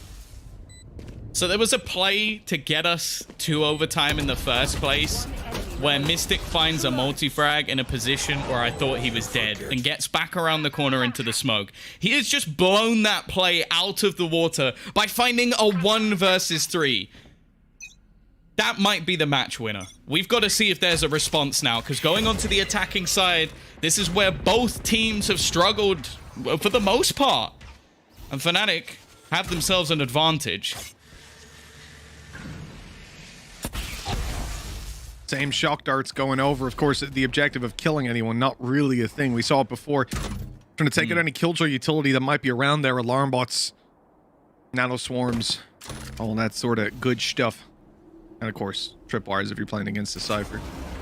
The drone's going to go through. Is this, again, a faster play? Mystic has had a lot to say from this angle, and they've not cleared it for the 5th time, I think, at this point. But now they know where he is. He's still good for 1. Everybody on Fnatic showing up. This is when they need to. A 3 versus 2 as David P and Ambi try to clutch this out. They have managed to just about sneak that spike out from under Fnatic's nose. The rotate underway. David P has heard those steps, but there's a door between him and Boaster. That's going to give him away. He knows exactly where to aim, exactly where to look. In fact, even has a paranoia to play with. Considering he knows that there's a player close, I wouldn't be surprised if this gets popped through. For now, he just wants to gently peek that angle, but Boaster's waiting for it. The Odin in hand, but a bullet in his head. Numbers evened up, and David P will take an even more aggressive stance, making his way into market. They better be ready for this. He's tucked so in, good. and good for another 2 insanely impactful kills that leave Mystic, the man who single-handedly at this stage kept them alive in the previous round, now has to clutch it out again for the win. A 1v2 and no time for him to sneak. They'll know exactly where he's coming from as he approaches this site, and you may bet David P is ready to pounce on him.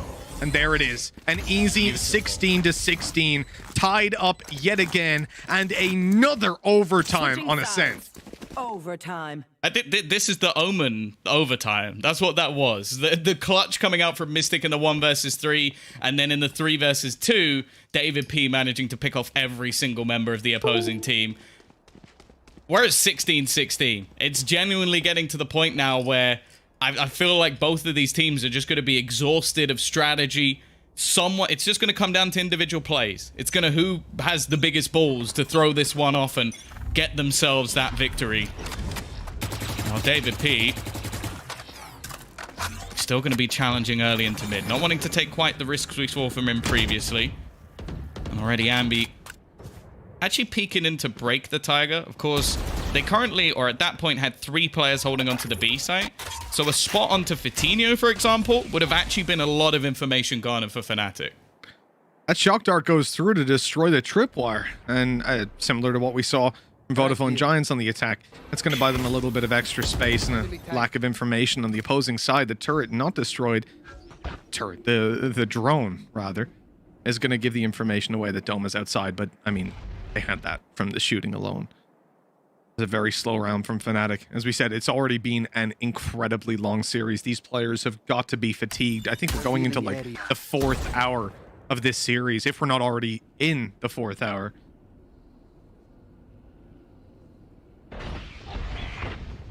"35 seconds. Fatinho about to be pressured And he's going to get the opener once again. Down, B.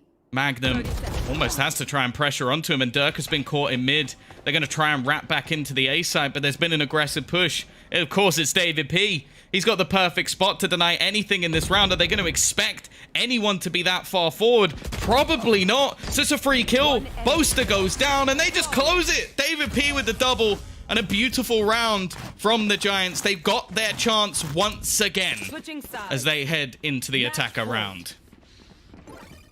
I've lost count of how many map and series points Vodafone Giants have had at this point. The opportunities have been there.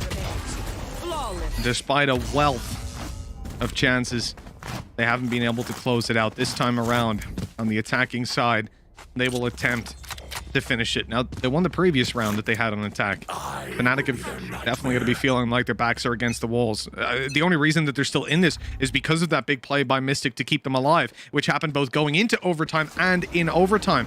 Winning this game on a round-to-round basis is Vodafone Giants. They're relying on less individual clutch plays to make it happen, which makes it that much more repeatable. Fnatic need an answer, and they need it now, or this will be Vodafone Giants running away with the upper bracket spot, and Fnatic having to battle for that other spot through the lower bracket, which you don't exactly want to do when there's only 2 spaces on offer. And there's a possibility you'll meet either Vodafone Giants or Liquid again before you get to claim your spot. And it's today, so it's like it is real fatigue after this map. A minute left on the clock. I have the spike. Now, we've seen some aggressive pushes out from Fnatic to break some of the utility, to deny Cypher from just spotting. Take flight. As they look to try and control middle once again. Now, they're not going to see anything here. No real information.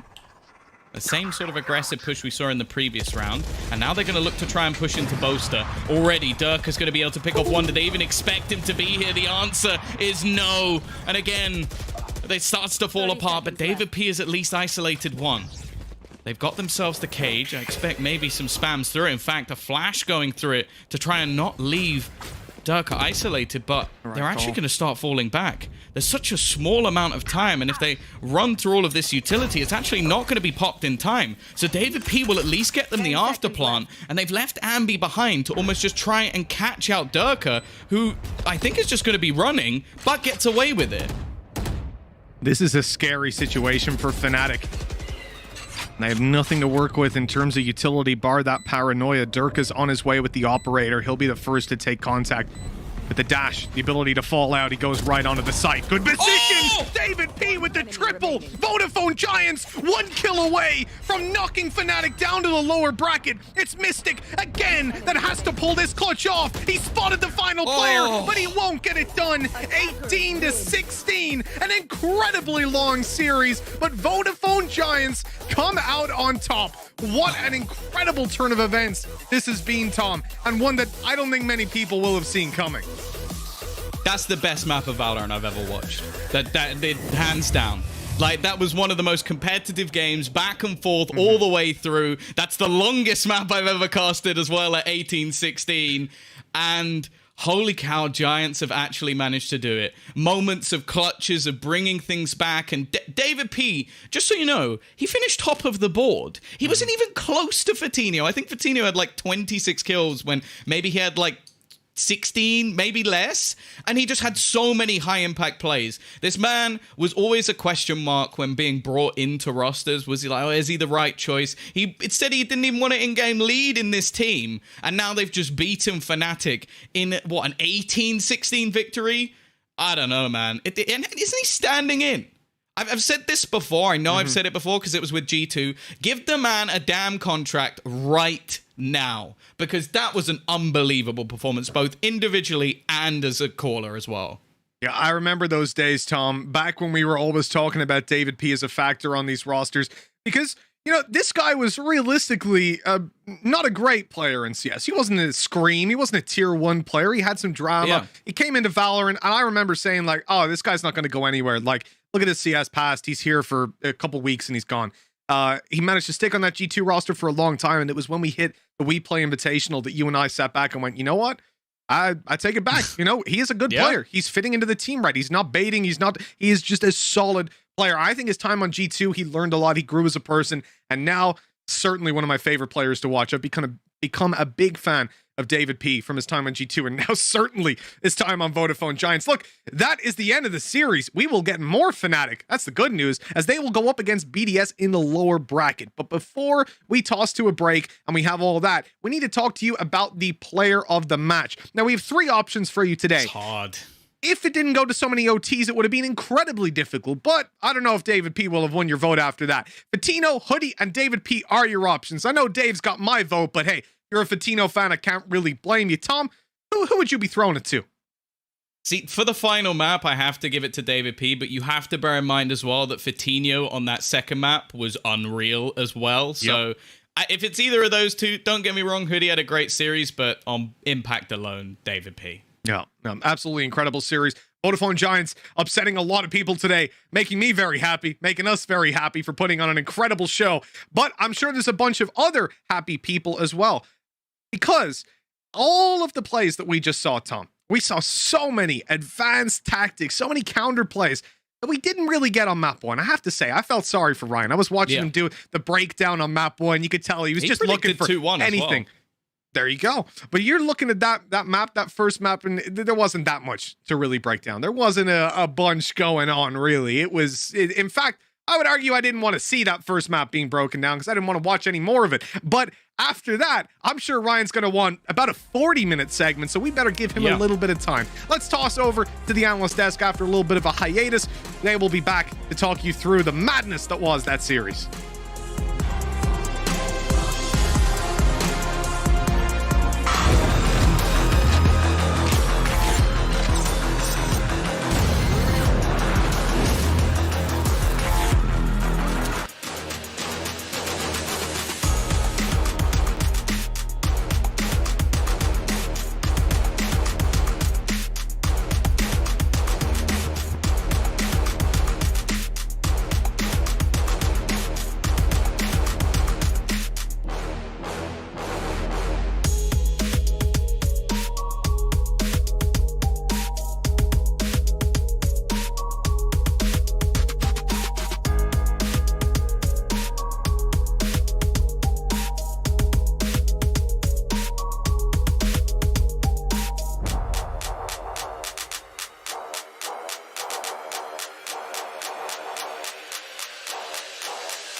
VCT Challengers main event, where Giants have made it through to the upper bracket after one of the longest maps we have ever seen on EU VCT. I'm your host, Yingsu, and I'm back here again with Ryan and Jess. Not gonna lie, almost forgotten what you two look like after how long that map was. What year is it? Yeah.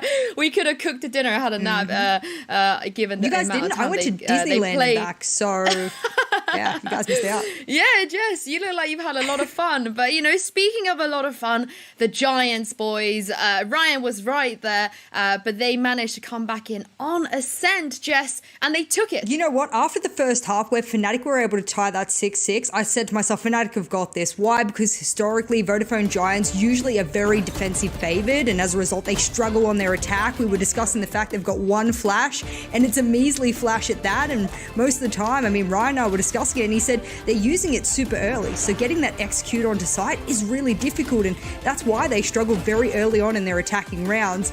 But I think that momentum just really kicked in, and so did a little bit of that adrenaline, and things started to turn really quickly. It was a great way to sort of see this Vodafone Giants team stress tested, because there's a lot of people I seem to think that this is just a honeymoon team, that it's just finding form at the moment. But I think Fnatic is a tough opponent, and Durka had his moments where he was switched on. This clutch from Mystic in overtime is also just insane. It's a great way to sort of see how deep both of these teams could go. Like I said, these are my two EMEA qualifying teams. It's just a shame now that Fnatic need to have the full perfect run now through the lower bracket. Yeah, I mean, as you guys know, if you're not sort of checking out the bracket, you guys should. I know it's on VCT.gg, but as we have this graphic up on our screen, one of the things I wanted to highlight was Mystic had a super quiet map 1, map 2. Okay, Ryan pointed out he had a few assists on map 1, for example, and that was really good. So obviously he was, you know, jumping in with the team in a more supportive way. But this map where he's on the Omen, he was on fire. You can see his ACS there of the 234, but he's 1.6 KD. That was well above the rest of his team there. Unfortunate that they weren't able to pull away with the win. And on the other side, it's just the story of the Omens today here on this last map. And I'm really, really happy for the side of Vodafone Giants, especially because didn't know he had a slow match getting into the series. David P came out of the gates running, but they were able to equalize in the end. And that's why you get to the 5th overtime and the boys are really pushing the stamina.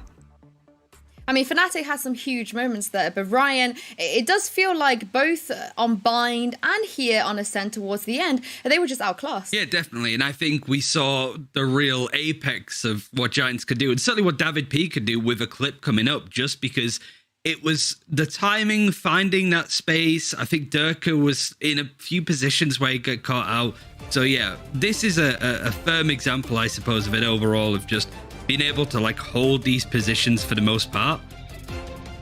It's more the backing out the positioning and realistically speaking, just where they're going to approach this for the most part. I think the mid rounds as well were really solid from David P and Vodafone Giants. There was a lot of early approaching, like we just mentioned, the paranoia being used. It was the only flash that Giant had available. But certainly pay attention to just the trajectory, the scaling, and the way that Vodafone Giants move through the map to end on A. Like Durk is set up with the operator on rafters. There's a lot of players from Fnatic over on this site, and it's just perfect movement. I think Meadow gets really lucky here for the most part. And so it is just this positioning. But certainly pay attention to David P's movement. Doma, Birthday Boy, it's a bit more of a longer stretch, but the positioning and the go time from here. David P gets into glass. Durka has no chance here. Yeah, I mean, they played this round so well, and it is the fact that they managed to string together round after round after round of the same caliber, Ryan, and in the end, they were able to take the win. Now, I'm going to let you two have a quick rest, don't worry. I'm not going to take 1 hour and 15 minutes, or however long that map was. I'm just going to have a quick chat with Vodafone Giants Meadow. Hello, Meadow. Welcome to the show. It's been a while since we had you on. You know, it's been a while as well for your team to kind of reach the top level of Europe. How does it feel, and how pleased are you to be able to take down an opponent like Fnatic? I mean, it feels amazing. It was such a long time ago since I felt like this, you know. Like words can't even describe. It's amazing. Yeah, I mean, it's been since your FPX days, right? Since you've really been sort of challenging at the top. Why do you think you guys have unlocked this kind of crazy consistency? I don't know. Like, we've always been good, like in Giants, at least in practice, you know. But like when we change 2 players now, like playing officials is much easier. We can finally show what we can do when it truly matters, you know. And I don't know, like having David P, you know, he's super good, helps us a lot, you know, and I don't know, feels amazing. Well, talk me through what kind of leader is David P, because, you know, we've seen him IGL here and there on other rosters as well, and he spoke earlier a little bit about his own struggles with leading. So how are you guys finding him? I mean, the thing is, we have Peepson, you know, he's by far the best coach I've ever seen, and, you know, he helps David a lot. So, you know, Peepson gives all the structure and helps David, and David makes basically the mid-round calls, you know, and stuff like this. So that's basically how it goes. And speaking of Pipson, you guys took some crucial pauses. In fact, Ryan on the desk was saying that you always tend to win out super important rounds right after the pause. What was Pipson telling you guys today? How did you manage to turn things around? I mean, he always has super good reads, what the opponent is doing, etc., and what we should do. So that's just basically it, you know. He comes in, says what they're doing, how we can counter it, and stuff like that. Well, you guys countered it fantastically today. Now, tomorrow you have a big task. Today you took down Fnatic, but tomorrow you have to face Team Liquid. It's been a while since you played against them. What do you make of them right now as a team? I mean, they're good, but I'm feeling very confident right now. I feel like we can beat anyone. So it's not going to be a problem, I think. You guys definitely have a reason to be confident. But what about Scream moving on to that KO? Because I know historically a lot of players in Europe, they respect Scream a lot, but he's not really on the Jet anymore. Do you think that's going to make a difference? I mean, for me, I think it's worse for him not being in a duelist, you know, because he's such an insane player, and putting him in a more support role, you know, I don't know, but we'll see. We will see indeed. Thank you so much, Meadow. It's so good to have you back on stream with us, and hope to see you again tomorrow. Thank you. Bye.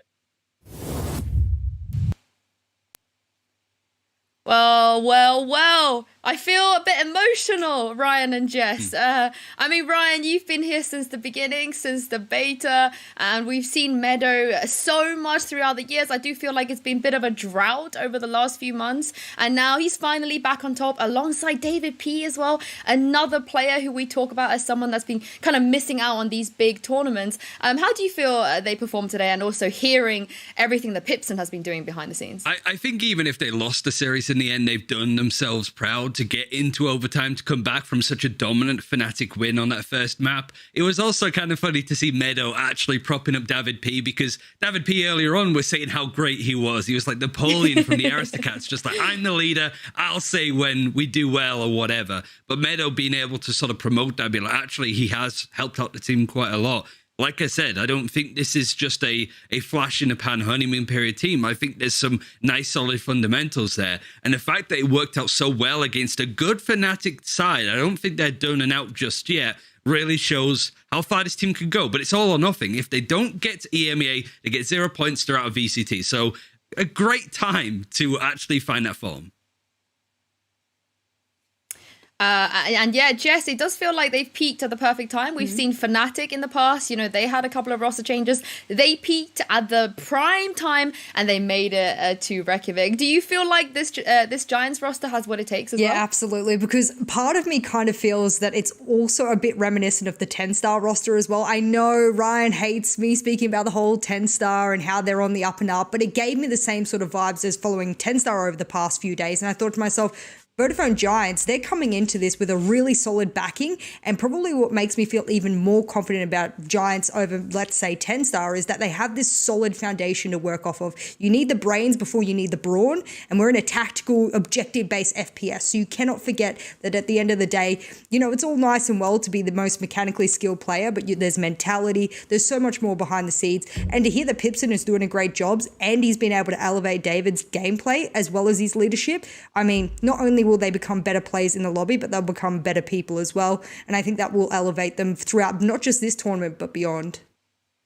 Well, David P, he had a lot of confident things to say. Meadow was also very complimentary about his IGL. And now I can reveal that Twitter, they felt the exact same way, because today, Jess, David P is our man of the match. And I feel like very well deserved. Yeah, absolutely. I was looking over the entirety of the stats and I was saying, okay, how well did David P really do holistically? Not just in the last map, but also in the previous maps. He holds number 1 position for his team. He had an ACS of 274 and his KD was plus 13.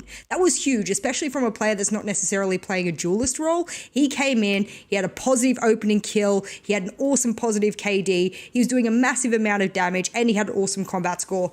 I mean, what more could you ask for? Maybe a little bit better headshot percentage, but if he's getting kills, who cares?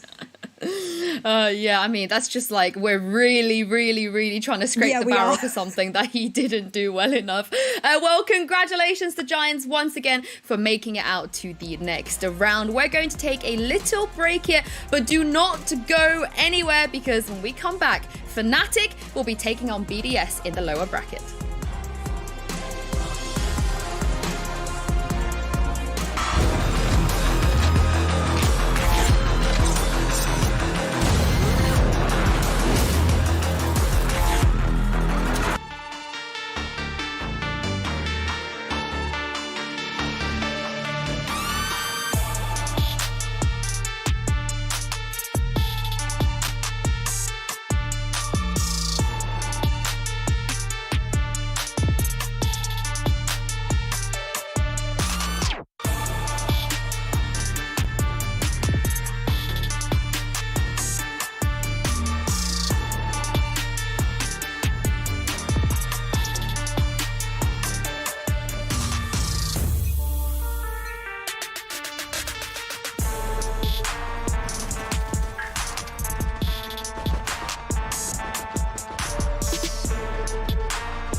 Fnatic, they couldn't quite take down Giants, which means they now find themselves in the lower bracket up against BDS. I'm your host, Yingsu, and I'm back on the desk again with Ryan and Jess. Now, we've seen a lot of Fnatic today, but we haven't seen BDS yet. And Jess, you know, this team have gone from a 5-man roster now to a 6. Yeah, I've been following them. At least yesterday I got to follow them in my sort of, introductory match here to the playoffs. And I was a little bit surprised because as a result of having that 6-man roster, things have been quite shaky for them. They are just chopping and changing players. They're chopping and changing agents as a result. They are a crazy roster. At least to start off with, in this first map, I believe we'll have Akuma, Hoppy, Logan, Rodent, and Takis. And I mean, that will swap out with Gouts as well, who will be jumping in and out. And generally, they're Jet player, super high rated yesterday. And then the moment he had one of his best maps of his career, they just subbed him straight out for another player. So it's just crazy to me that they want to be this versatile. I'm wondering whether it's hurting them though.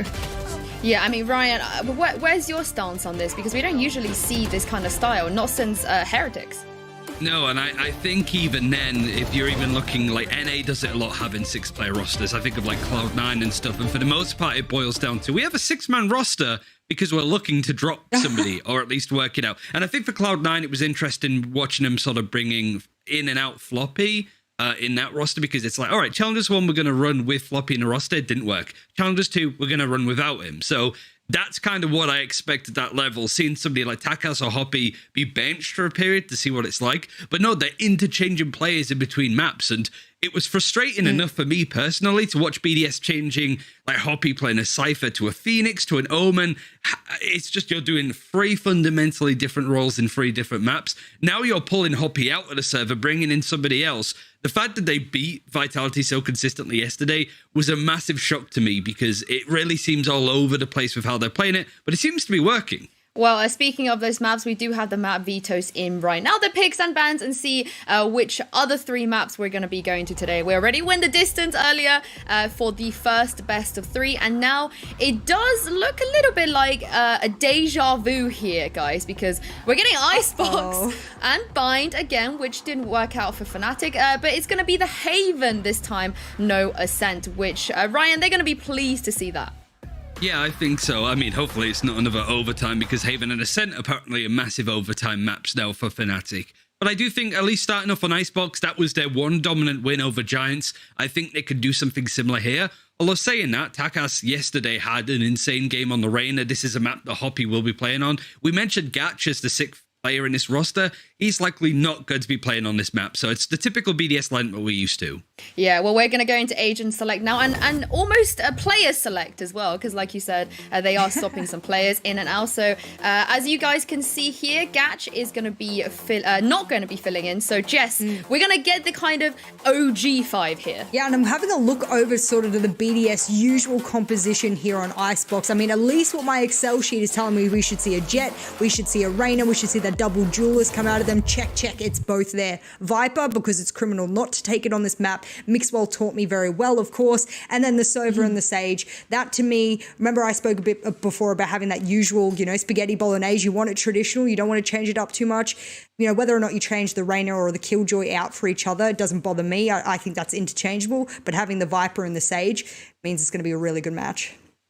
Well, of course, Ryan, we know what to expect from Fnatic here. We've seen it already. But what are you expecting from the side of BDS?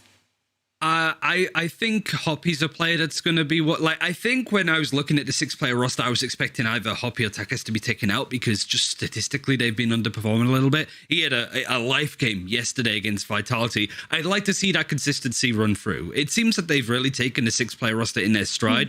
So I'd like to see how they do after watching Fnatic being able to keep that momentum up, because it's going to be a tough one. This seems like Fnatic's best map at the moment, Icebox. And Jess, who's your money on? I think for Icebox specifically, I'm going to have to throw my money onto Fnatic. They did a world of wonders on it in the first map of the first series. I'm just wondering, are they a little bit tired? That's my only question mark. Yeah, I mean, they've definitely fallen a little bit into that fatigue side. We saw the last time, Ryan, when they lost to Guild, they played against G2 and they just ran out of steam. Yeah, and I think statistically, obviously we've seen more double elimination in North America. The amount of times that a team is in the upper bracket, they lose that first game, then immediately have to go into the lower bracket.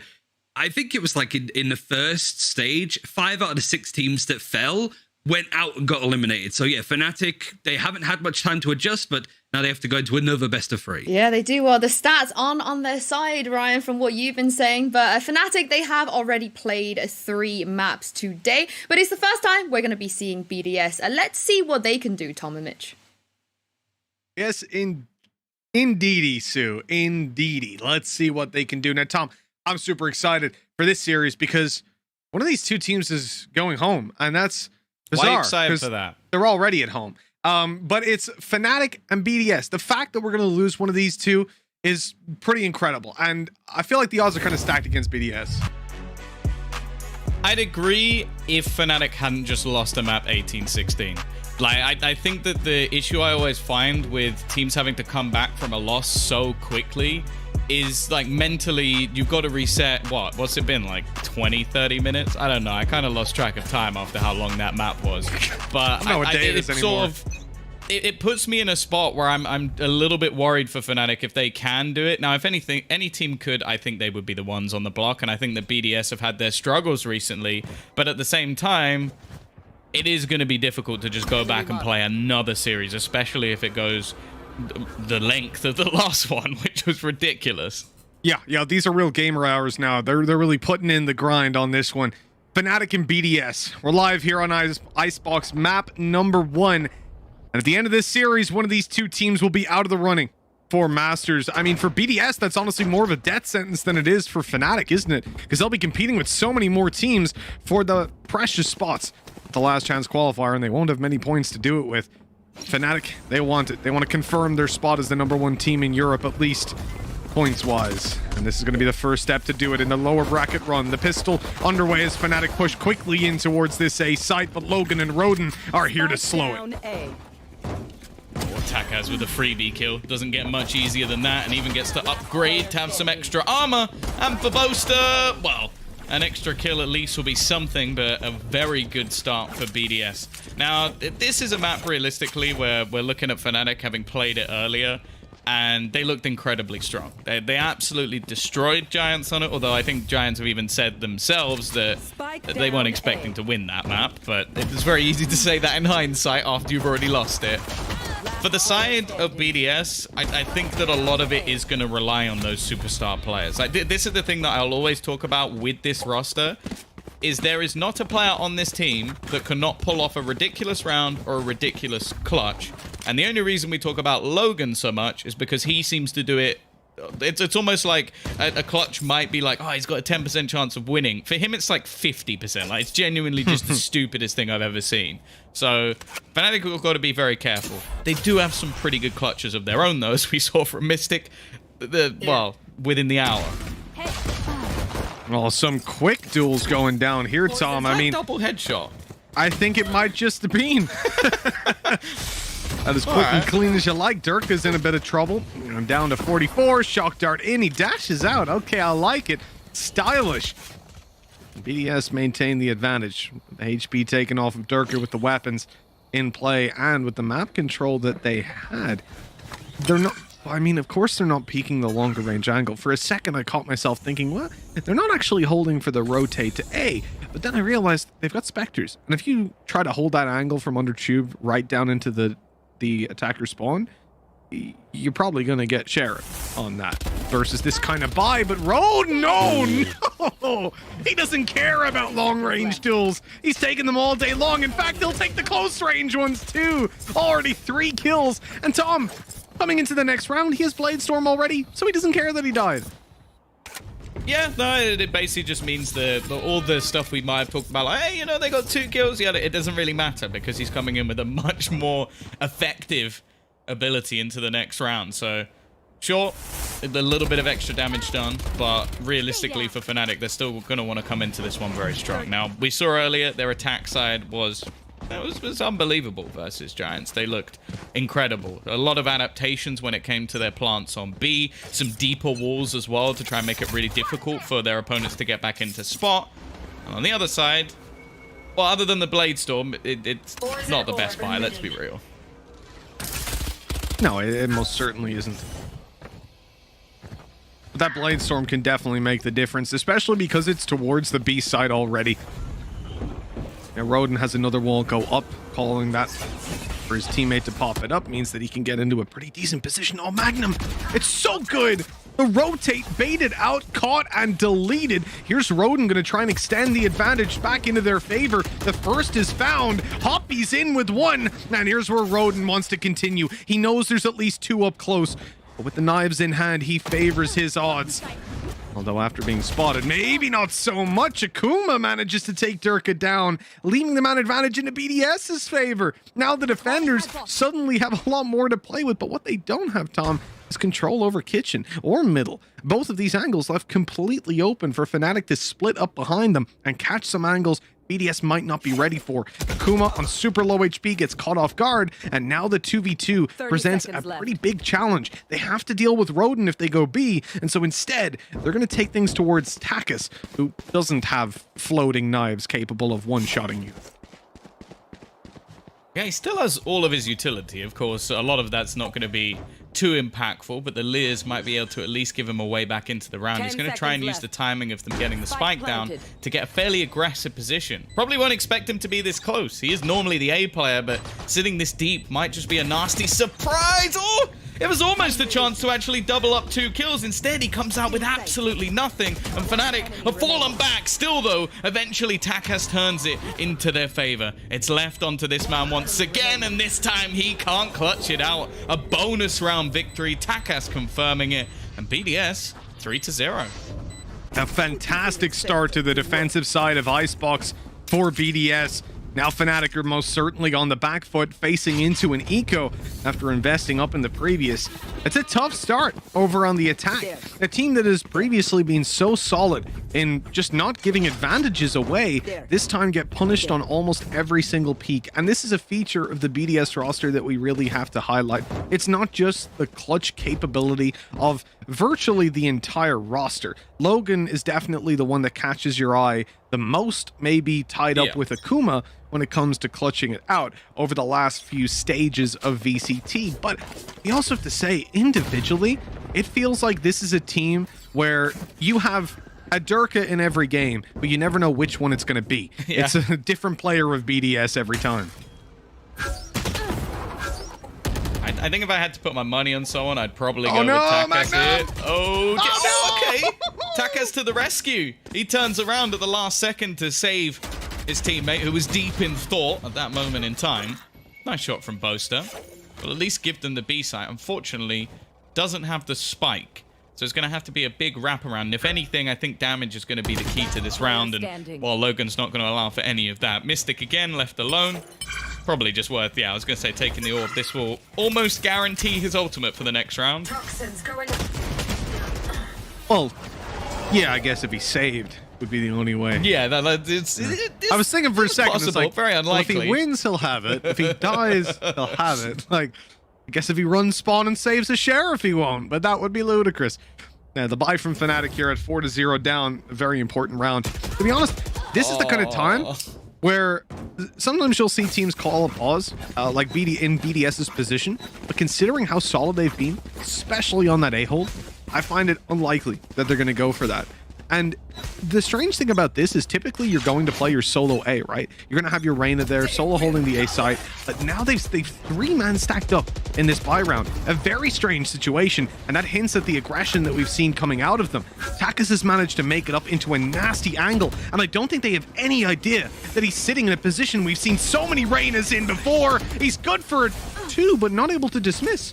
He's caught trying to take Durka down, getting a bit greedy, and another kill for Durka now puts this round into question. BDS are in trouble. Roden has been shock darted in the corner. Luckily, he swings just in time to catch Durka, but the trade comes in quickly. Locked out of the sight by the poison wall that's up. The plant could now be found, but instead, Fnatic decide to slow this down. They're very conscious that there could be a flank play coming in.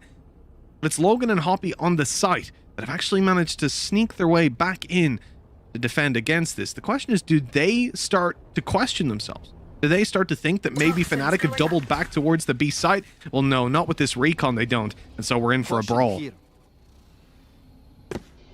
Both players gambled here. Logan actually sat within the poison, and it's only going to get thicker, but he's got to fight both! Oh, oh, find me a luckier shot than that. I think even the eyebrow raise from him is like, well, you know, I didn't know the second player was there, but I'll take it all day long. 5-0 for BDS at the moment. And wow, it's looking a bit rough for Fnatic. This was their home ground. This was their map. And I really love the way the BDS are playing this at the moment. It's just disruptive. Like, they're not allowing any of these afterplans. Because that was the thing that Giants actually really suffered with earlier, was the Fnatic would get the spike down, fall into afterplans, and there was nothing they can do. Like, they just ran out of time, or everybody was dead by the time they got to that point. So BDS have just gone, well, let's just not even play to deny them getting it. Let's just go so aggressive, face into them, try and disrupt any plan that they have. And you know what? Fnatic are going to call themselves a tactical pause, and I think it's needed. Yeah, BDS really taking a page out of Lothar's book there, right? Fnatic like their post plans, just push them, duh. What are they going to do? Don't let them plan. And it's working out, man. So clean. And Takis on Arena is just scary. Now you see, I know we're in a timeout and we'll still have buy phase after where they can move back around, but this is kind of a more traditional way to hold. And by that, I don't mean, you know, 3 players in Spawn and Viper, very passive on B, but just with the 1 player on the A side, you'll have your Sage playing around the connector area inside Kitchen, using her wall there. And then maybe even a second player to help out on the B side. This means they're probably not going to play quite as aggressive with Takis over on A than what we saw in the previous round, where obviously he relied on having players baiting for him up behind. And, well, that was 3 shots of the knife towards Takis' head, none of which connected. That doesn't happen every day when you're up against Dirk, and I think they'll count their lucky stars and not go for a repeat.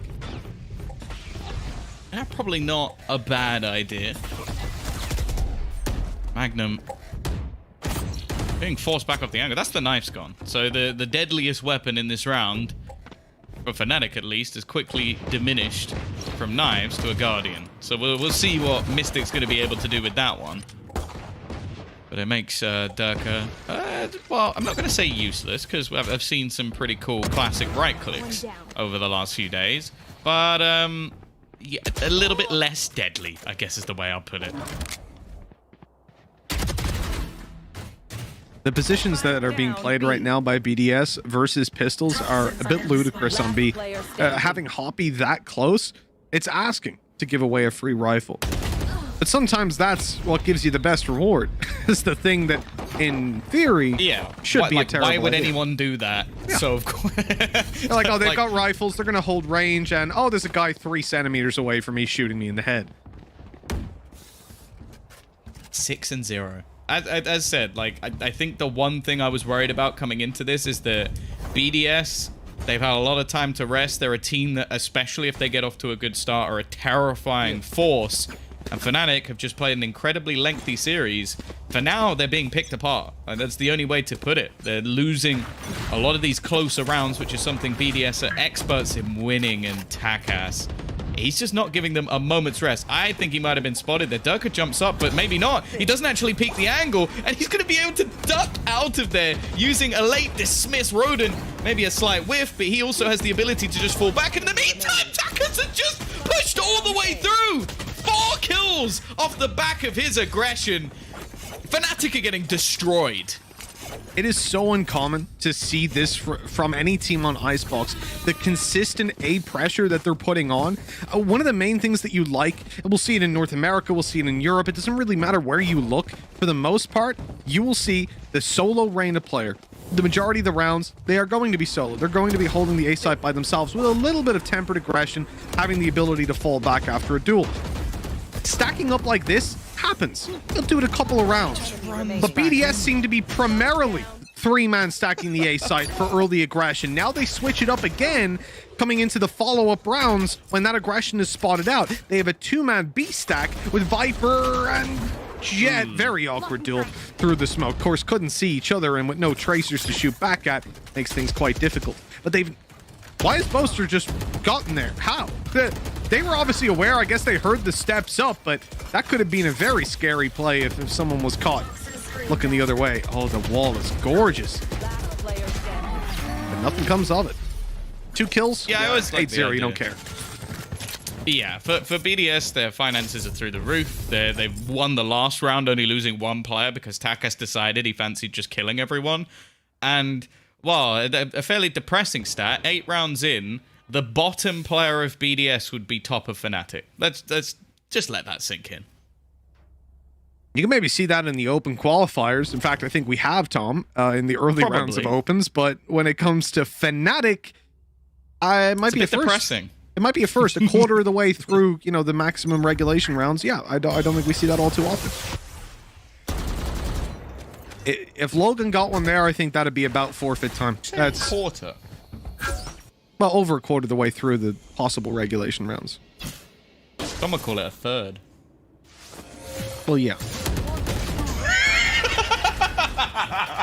Don't do maths on stream, ladies and gentlemen. Never do maths on stream. We're more than a quarter through. It's true yeah, still. But who says it like I've broken back. They're going to double up. Now, there is alert coming in behind them. Bolster looking to try and wrap in. But will his teammates survive long enough? And you can see Takas every once in a while looking to try and check behind him. Rez coming through, and well, eventually Takas will now fall. Akuma still making this one costly, though. Dropping some of those weapons, even one more kill would be huge, but Mystic will finally grant them their first round. It is Fnatic now on the board, a long way back. A long, long road. They'll have to go for another 1/16 before they'll feel any sort of confidence coming up, Tom. I mean, realistically, there is a hurdle that has been jumped. Not just in getting around on the board, but now the top player of Fnatic would be the bottom player of BDS, but tied. So it's getting better. Slowly, but surely. Here. The problem, as always, was going to be the BDS have that build-up of credits. They're able to invest, and they haven't even been putting ultimates to rounds. But this is where things get really interesting. With 4 ultis to play with for BDS, Fnatic have exactly the same. The res, though, is what could potentially allow BDS to take that more aggressive stance. Oh, he's dead. Oh, he doesn't know! Wow. Oh, he didn't know he did it from the other side. Oh, that's the freest kill that Logan's going to get all day. And they've been caught for this. Mystic will at least find the trade back. He was locked into mid. He basically had to try and spam through his own wall. And I think this is the first time we're also now seeing the operator into the hands of Roden. I don't think he's really been dying, so buying it back up wouldn't have made a whole lot of sense. Still, though, a 3 versus 4. A chance to put 9 on the board. Boaster getting spammed, but he will make it across. Actually, there's a push coming in through Tube as well. Doma trying to jump up, hits the dink, but also gets caught in return. Surely this means Hoppy is dead. And he has to pick back in, but he gets a kill on Mystic as he does it. Oh, God. Well, at least Roden's taken down to even up the numbers. Doma low, but able to heal himself in 10. Just sat inside the wall. Safely tucked away. And now it's oh, you can't fit. It's going to be sprayed down. Plant over for mid side. It's pretty safe. Boaster can cover pretty much everything. All they're worried about is Akuma potentially pushing up like this, and he's made it. Spotted the barrel. And a free kill to Doma.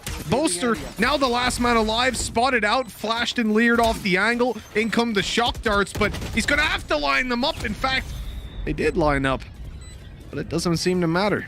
9 on the board for BDS, and I think this might be the most dominant loss, not of the map, but at least I haven't seen Fnatic behind by this much. Ever, really. Nothing springs to mind anyways. I remember there was a game of Bind versus Gambit where they were quite far down, but I don't think it was to this degree. Like, and also I this think feels maybe so like dominant. 8-4 or something. Yeah. I think that they at least looked like they had ideas when it was coming to facing off against Gambit, and they even brought that map back. So we know that they can do it, but at the moment, it just looks like, well, we've seen multiple 2v2s. They haven't won any of them. Like, it's just been BDS dominating as they buddy up in those clutch situations. And then you've also had rounds where a single player has just battered them. Like, it's not even been like, oh yeah, they've got all this cool intertwining team. But no, a lot of the time, like, one of the rounds was just Takas just running at them and getting 4 kills. Like, that should never happen versus a team like Fnatic. Tom, is that a fake wall? Is this, like, did he mess it up, or is that intentionally put down? I don't think you can. I'm gonna give the benefit of the doubt to Logan that he is able to put a wall down straight. So I think this is a fake wall, because if not, what are you faking that's it for? The worst piece of utility. The second they fully peak, they'll see that it's No, well, it doesn't matter. It's going to fade anyways. I guess the point is he's supposed to headshot them as they come through. A bit like that. Like, they're supposed to peek, and then he wrecks them. And then you got Roden there, who's going to get another. Boaster, decent timing, actually gets away with a kill. And they're going to be able to trade out Roden. This was looking rough, but they've managed to bring it back again to a clutch.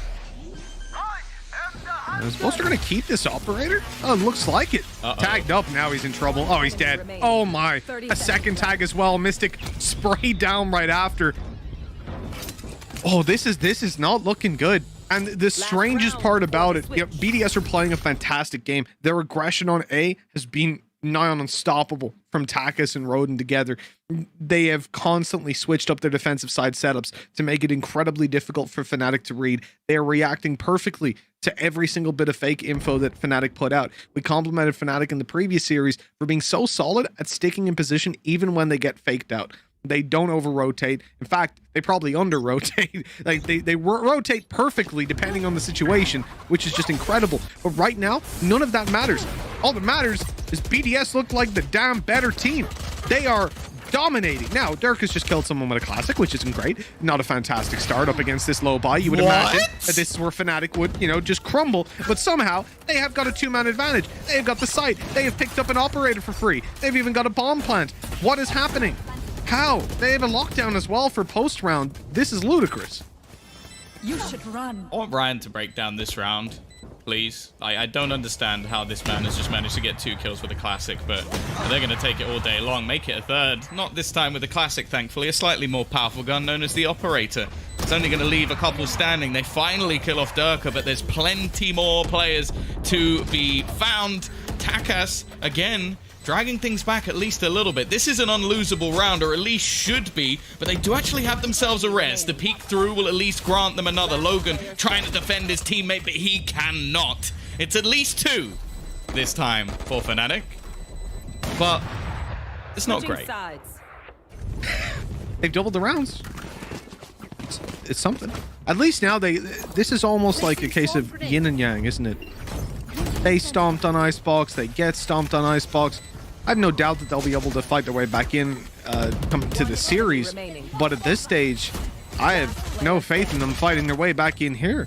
BDS, a team that I think just yesterday I said was terrible, essentially, on their way out of the scene, struggling with identity and taking gacha. That is what you said. I do remember that. That is actually word for word. Hey, listen, same as with the David P situation when he first came to Val, I'll happily say when I've got a misread on the situation.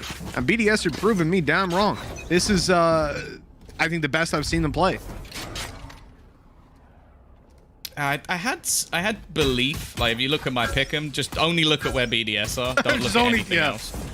But yeah, I still, well, I didn't think this would be a matchup I'd even have to consider. So Magnum, he's got themselves the opener. An important kill to say the least if they're going to have a chance of bringing this map back. Well, they do have the majority of their players waiting on this side. Mystic, of course, trying to make sure there's no chance for them to come back into the B side. And actually, they're starting to probe into middle as well. This does leave the A side a little bit more vulnerable. And I do start to question, maybe, just maybe, Fnatic might be overthinking it a bit. But thankfully, Dirk is going to put another one in the grave. Fails to put another body in there, though. Peek means he has to use his dash up early. He has to be much more considerate about the angles that he's going for and the peaks that he takes. Doma is on the flank, slowly but surely making his way up behind, but there might not be anything to help with. All of his teammates are gone. They're dead, and Boaster is now the final remaining player, and they are stacked up with a firing squad. That pistol round pretty much guarantees BDS the map. For Fnatic to fight their way back into this, they'll have to force by here and get 13 to 11. Otherwise, they're facing into what is essentially an impossible task, especially with the way that Takis and Akuma are playing, players that we've highlighted already for their performance in this map. How can you... Well, yeah, indeed. Road and Logan, these guys have had their rounds. Tom, I don't believe I'm watching Fnatic right now. I've even got player counts and I don't believe it. Well, we've almost just brushed over the fact that they just lost a 5-on-3, like, and because it looked effortless from BDS, like that was a 5-on-3 situation, and they just pull it back, and most of it's just them walking into the A site and trading effectively. Like they have looked great as a unit, but Fnatic have looked rough. I don't think there's going to be anyone arguing that. are pushing into this A site once again. It seems like a rinse and repeat. Of course, we're going to see an investment from Fnatic. It's desperation now as Fnatic is, well, sorry, as Boaster can end up fairly low. Of course, that is all HP he can get back, but it may not matter for too long. Rodin again, and he's going for more. He wants to try and close this on his own. Maybe an overface, maybe a chance for Fnatic to try and get back into this round as Boaster is going to pick off another one. The 2v2, I've said it a million times, and I think they're yet to win a single one. Maybe this could be it. The one where Fnatic get it done. Boaster starts it out well. Hoppy on his way towards the site, but he better get over there quickly. The player comes off the defuse to trade his teammate. Mystic getting it all the way. 3 rounds for Fnatic. It is not much. It's not much, but it is something. Put them on 3. Destroy the BDS economy, even things up, and maybe, just maybe, get their foot in the door for this half. It's bleak, to say the least, but at least winning that force buy is something. And they finally won themselves a clutch of their own, because that was the thing I was truly worried about, is like, there were so many rounds where you feel like BDS could just win absolutely anything. Now, I'm sure this would be a round in isolation that they wouldn't be too happy with, but this is just the confidence of BDS. They're looking to not just win this map, they're looking to bully Fnatic out of it. And, well, we're going to see some pistols. I know that when it comes to Sheriffs and BDS, Mitch still has nightmares. Thank you, Tom. Thanks for bringing that up. Yep. Seen many. Oh, ooh, my. Well, hey. Alliance, take notes. That's how you deal with BDS Sheriffs. Didn't they lose it from a point like this though? So yeah, it was a 1v4. It was a 1v4 to Logan on Split. I remember. Thank you, Tom. I really don't need to be reminded of it. I remember it every night when I go to sleep. It's 11-4. Fnatic are making their way back into this, but BDS seem to be just 2 away from closing this one out. It's almost a sure thing. Unless Fnatic can have the half of their life. Spike down A. I mean, Tom, it really hasn't set in. I feel like I'm numb. I feel like I'm in shock that this is an elimination match for Fnatic and they're trailing on the first map. That is an absolutely unfathomable circumstance coming into the start of this stage. The fact that they're even here and not already qualified surprised us. And now they might not even make it through the 2 slots. Whew. Europe is stacked, that's for damn sure. Yeah, they are definitely one of the teams that will be in that last chance qualifier, but that wasn't something I think anybody ever considered. Like, they were a shoo-in for the top 2, but they might not be a Masters. That's the crazy thing. Yeah, that's the thing. They might not be there at all. We're looking to champions already, but there's still a hell of a lot to play. Durka already going to be finding himself a couple. This is the man they look to in their most dire of times, and it seems like he's stepping up in their bonus round. If there was any way to bring this back, this would be the way to do it. Takaz again. Always seems to find something, but Boaster is going to shut him down before it gets dangerous. It's left onto Hoppy. He's being caught by Mystic almost indefinitely, and now knowing exactly where he is. It would be very surprising if he brings it back from here. All right, here's where I need to see BDS, either in this round or the next, call a pause, take a breather, step back from the situation, because as it stands, 11-5 is a good lead for them, but they've just lost to a bonus by Fnatic, who, by the way, had the balls to play a bonus at 11-4 down. Now, that's acceptable, but they cannot just sit there with the comfort of, oh yeah, we're 11-5 up. Oh, we're 11-6 up. Oh, we're 11-7 up. Don't worry about it. Oh, it's 11-8. Oh, we've lost the map. You know, it spirals really, really quickly. And I need to see them take that pause coming into the next round when they full buy. Figure out what they want to do. That dash up. Going to be shut down by Dirk, and no surprises there. He hasn't managed to connect onto the recon, but they'll still manage to make it out. Play deep from the B site. And Fnatic are rotating pretty aggressively, actually. They completely left their A stack, now having a 3-man B with just 1 on A. BDS, luckily, still right outside of here, although maybe not so lucky for Durka, who's already lost his life. And that spike plant, Doma, oh, Akuma had no clue what was going on. Doma drops on them for a double, but Logan with a Sheriff and a 1v4. I'm already having flashbacks, but luckily he didn't manage to retrieve the rifle. Mystic shuts him down before I could relive my worst nightmare. He's got short, stubby arms, so he wasn't able to grab it, unfortunately. I know the feeling. I sympathize. Oh wait, you said stubby, not chubby. Never mind. They could be both, you know. But in my case, they are. Anyways, 11-6. It's starting to again look into the realms of possibility. I'd be surprised still. Like, BDS have looked so good throughout this, and even in rounds like this, it started to get dangerous at least. One enemy remaining. Fnatic are almost playing in a similar vein to what we saw from BDS, just shutting down a lot of that early control, not allowing them any space for free. It does look like we're going back to that A site execution though. And a lot of the rounds that we've seen in general on A, just throughout any series, have always been close. So Mystic, straight away, just going to try and deny them some space with the Viper ult.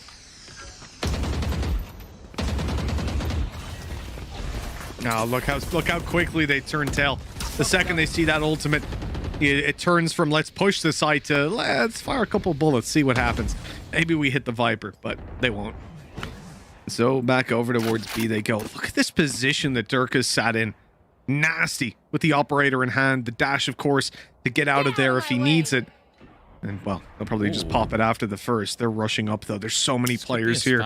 Getting out's going to be very difficult, but Logan might just give him the early peek. He didn't spot him there. He shouldn't have been able to see around that, and the peek eventually comes in, but a missed shot from Durka as he hightails it back to the B site. Reinforcements are on their way. You've already got Doma here to help out, but BDS have overrun the site, and they're still looking for victims. Good shot by Durka, but now Roden comes in with the knives. He has an updraft still to play with. He spotted him. What? That was a freebie. He didn't notice?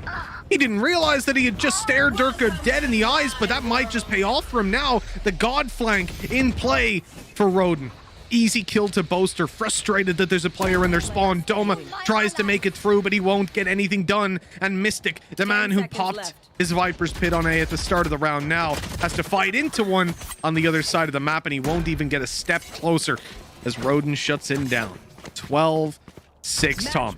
Match point for BDS. Map point, looking to take it to Bind with a map advantage, potentially eliminate Fnatic from this tournament. I mean, I'm checking my words as I even say that, thinking surely that cannot be the. Is this the upper bracket? Is there still? a lower bracket? Is this the middle bracket or the lower bracket? What's happening? What's going on? No, this is for elimination. The BDS went away from taking the first map. Remind me, Tom, whose map pick was this? I believe it was Fnatic. I will have a quick gander, but yeah, this is Fnatic's pick. Yeah, and then it makes BDS have sense. chosen Bind. After what we saw in the previous series up against Giants, I think you can say it's pretty justified in picking this map. You know, 13-4, they won it. But Tom, do you know what the worst part about that is? If you think back to that series, it was their attack side where they got all those rounds in the first place. The attack side was what we saw them dominate. And, well, you know, it didn't really measure up here. Yeah, for sure. I will always argue that when it gets to the top teams, I think that talking about like, oh, they have a 72% win rate, like, I don't care. Like, a lot of the time, it depends, firstly, where they start. Like, if you look at statistics for, like, teams playing through open qualifiers, it's the most worthless piece of information ever, because, like, they actually won 100% of their attack side. Did they start attack? Yes. It's worthless. Like, that's always going to be the case. So, I will say that Fnatic, they're such a high-quality team that, of course, they could bring this back on the other side. Mystic playing with fire. Is Takas about to fall to his own play? Oh, it's dicey. And, well, there's a little bit of a difference when you do this with a Viper. It's a little bit more difficult to escape. Roden. How's he gotten 2? What? How did he get 2? What? Why did he get 2? Did Roden just, How could he get 2? goldfish memory, just forget that he was there? Or did he just think that somehow he managed to, like, teleport away? Like, I'm very confused as to what just happened there, but Mystic will take that. I will say you can probably have that conversation with Roden and he won't have an answer for you. That was strange. He has been taken down is what I can say with certainty, and Fnatic now have the man advantage to keep a player towards B playing for the spawn push through and covering the mid. I mean, I don't pity Doma here. He's just looking left and right the whole game. Are they in spawn? Are they coming through kitchen? Are they coming through mid? but eventually he'll make his way to the A site, reinforcing this defense as the push comes in from BDS. Now, they have walled it off, but that angle is not safe. Magnum harassing them, Boaster, Doma picking up kills, and Logan's got to do it all. That wasn't him brushing his hair while that was happening. Would have been 12 impressive. to 7. Yeah, dude, imagine he won it. Just like combing his hair, on his right hand on his mouse, killing 4 people. I'm pretty sure that's what he did on Split back in the day, but yeah, let's... Well, then again, you go back, this will be one for the Counter-Strike fans, to people like JDM. If you have a JDM cam, you're just like, that man is lying down while he plays video games. Like, it looks like he's almost just flexing on you. He's like, just nap midway through the round. I just sat there with an AWP. You know when someone says, I could do this with my eyes closed? He's just like, yeah, okay. I could do this lying down with my eyes closed. Like, what about that? Just asleep. I'm actually just asleep. The Fnatic, they're certainly not asleep, but let's hope they've got a lot more energy in them after a really grueling series. What, 4 hours or so long earlier on? Now they come into this. They have to go OT. They have to, yeah. They have to hit 5 rounds in a row to then get to an OT.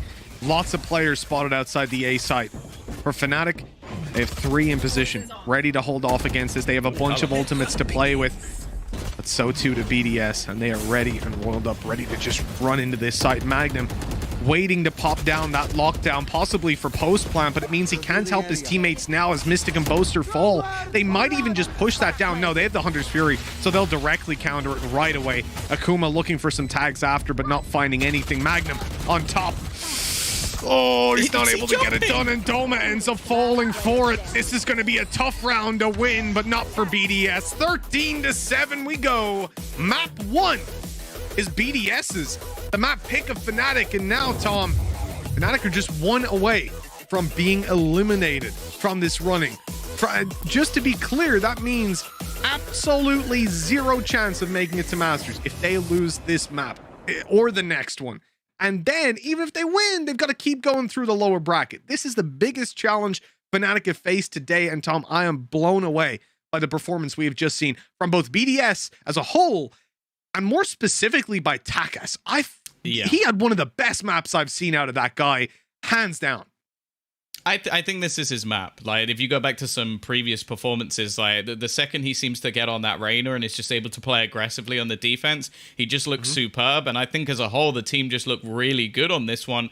I will say on the other side, though, Fnatic, especially in that first half, looked really rough. Like, they were losing a lot of clutch rounds that you just feel like in most cases they would win. And I almost feel like maybe Mini's got to go around and give everybody a little slap just to try and wake them up a bit, because it's not looking good after what was such a close first series to now this map, which was by far the biggest defeat we've seen from them in a while.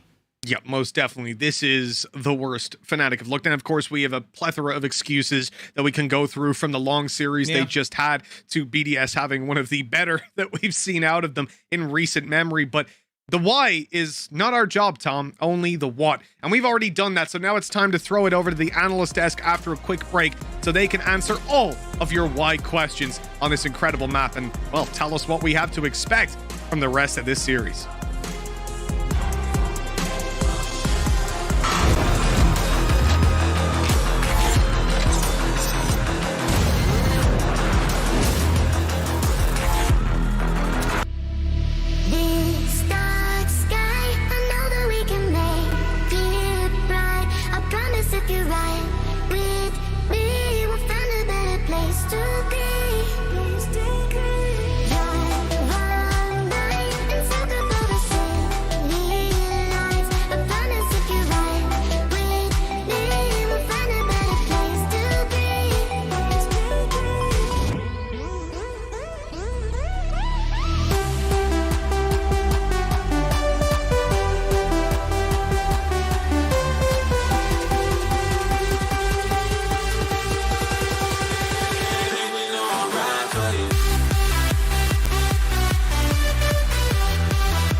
fly shit. Hero in the nighttime, I just need my sidekick. Sexy in the leather with the tight fit. Try to get between us, I'ma start a riot.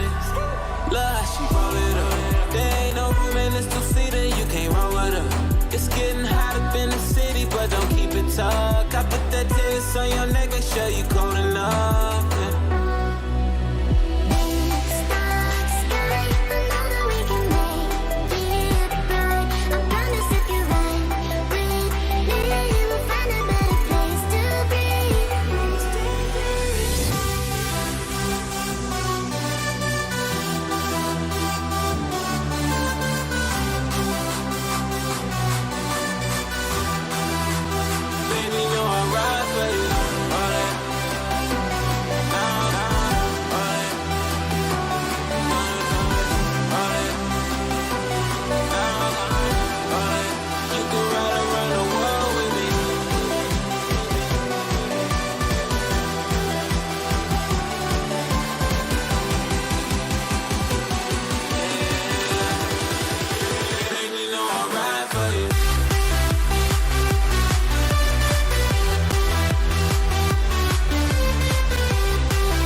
Welcome back, ladies and gents, to the VCT Challengers main event, where BDS have made a absolutely fantastic start on Icebox versus Fnatic. I'm your host, Yingsu, and I'm joined by Jess and Ryan back on the desk. Now, we haven't seen them play too much on the mainstream at all, and what a statement start, Jess. They're looking fresh and feeling fresh. You know what? 10-Star may have got the better of them just by a few rounds yesterday, but they've come into today and shown that, okay, getting knocked to the lower bracket, it really just was one of those blips on the radar, and they're able to come in, be quite strong here on Fnatic's map pick. Let's not forget, we just saw Fnatic do something really good on Icebox in the previous series, but I think they're feeling a little tired. The stamina is dwindling, and BDS just got to take full advantage of that. BDS are continuing with that form that we saw against Vitality. Just the duels that they're taking. This was a nice little shutdown from Akuma and everybody else from this lineup. Boaster brought it back to an extent for Fnatic. It ended fairly close considering it was a 10-2 half, but it really does go to show that Fnatic haven't had much time to adapt or get close to it. Certainly after a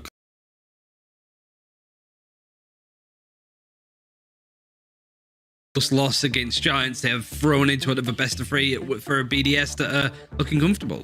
And Takas right there on the top of the scoreboard. And, you know, Jess, he does get swapped out on some of the other maps, but here it's his playground. Yeah, absolutely. On the Reina, he's just absolutely feasting. Pun absolutely intended there as well. I mean, I was looking at his usual sort of ACS, KD on this map as a whole when he does join in the roster and play. He's almost, like, on defense, he's almost the second highest rated, almost always. And then when he's on attack, he's almost always the highest rated. So on both splits, on both halves, Takas just owns Icebox. It's his playground, and BDS, they've really made a statement here on Icebox when it comes to just their ability to be able to not only frag out, but look at their utility play as well. I think realistically, when you're looking at this now, though, is that Fnatic are struggling, and it now comes down to a bind whether they continue in this tournament or not to an extent, right? And usually, you know, a couple of months ago, you'd say that's perfectly fine. They can deal with that. But not only, I mean, we're going to go into a bit more, but we could see different iterations of that roster, and it's another map that BDS look comfortable on. So I feel for Fnatic, it was knackering just to watch these games, never mind playing them with a 18-16 overtime just to finish it off. They just probably just want a bit more time to recuperate, to reset their mental, because not so much that they're tilted, but they're in panic mode right now, it feels. And they're free falling because of it. Yeah, I mean, it is definitely very tiring. Like you said, Ryan, just us watching them is a little bit draining. So I can't imagine how they feel playing the game. But how concerned are you here, Ryan? Because they're facing elimination, just one map. If they lose Bind, they are out. How concerned are you for this team and this roster as well if they don't progress any further? Ooh, that's a tough one because I think that the roster should stay. You don't touch anything like that at all, I don't think, especially considering they're comfortable on champion points. I don't want to necessarily talk about the worst case scenario for Fnatic at this point because they've still got like a leg in the door. It's just a great test for them. It's like, okay, you got second place in Reykjavik. We've seen Sentinels go down to the losers bracket constantly and being on the fringe of being knocked out of a tournament, but they come back. This is a great test for them. It certainly feels that Boaster's up for it because of that, but something that you mentioned is this is a young roster, right? This is very unique to what they're used to, and so because of that, they need to step up or they're done. It's just as simple as that. And Jess, do you see them, the rest of the team be able to step up as well? Because as you can see, on that map where some of them did feel like they hit this mental boom, but of course, Boaster, 26, the oldest person on this roster by a long, long way, kind of felt like he was still in the game. Look, I've worked with really extraordinarily young players. I've worked with older players as well. And almost always, unfortunately, the trend tends to be that the older players happen to be able to hit an equilibrium when it comes to mentality a lot earlier on into a series or even a map because they have really good mentality. They've had the years of experience to be able to feel all these different emotions, adrenaline, sadness, frustration, and be able to culminate that into something appropriate.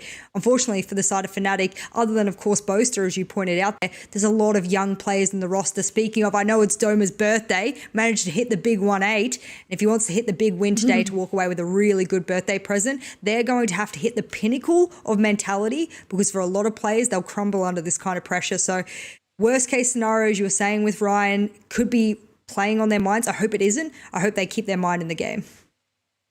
Well, they will have another chance to get back into this. It's not over just yet. We are going to head into a quick break, however, but do not worry. There'll be more lower bracket action right after this.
And a start for BDS. They've got the upper hand in this elimination match, and we're going to head to map 2. I'm joined once again by Jess and Ryan here on the desk. Now, like I said, great start for BDS, and it could potentially get even better for them, Jess, because this is their map exactly pick. Right. Look, you win your opponent's map pick. It's a little bit uncommon, especially in the sort of early days of a tournament and playoffs. You would hope that everyone has their one best map and they get it as their pick.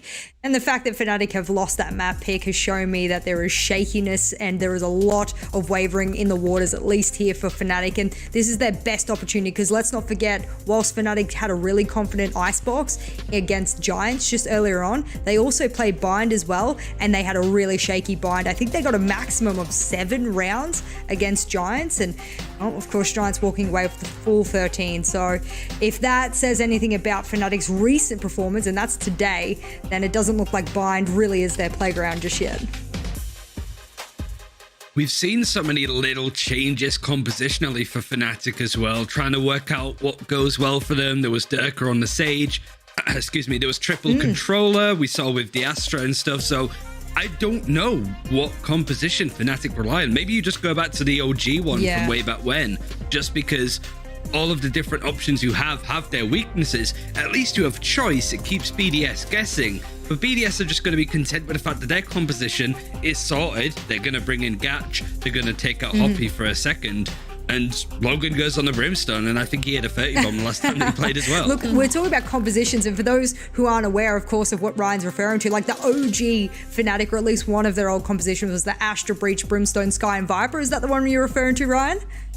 Yeah, exactly. Whereas the newest one, I'll put that in nice little quotation marks there. The one they tried today and didn't necessarily have the best effect with was the Raze, the Sky, the Astra, the Sage, and the Viper. So that doesn't look like it works, or maybe it just didn't work against Vodafone Giants.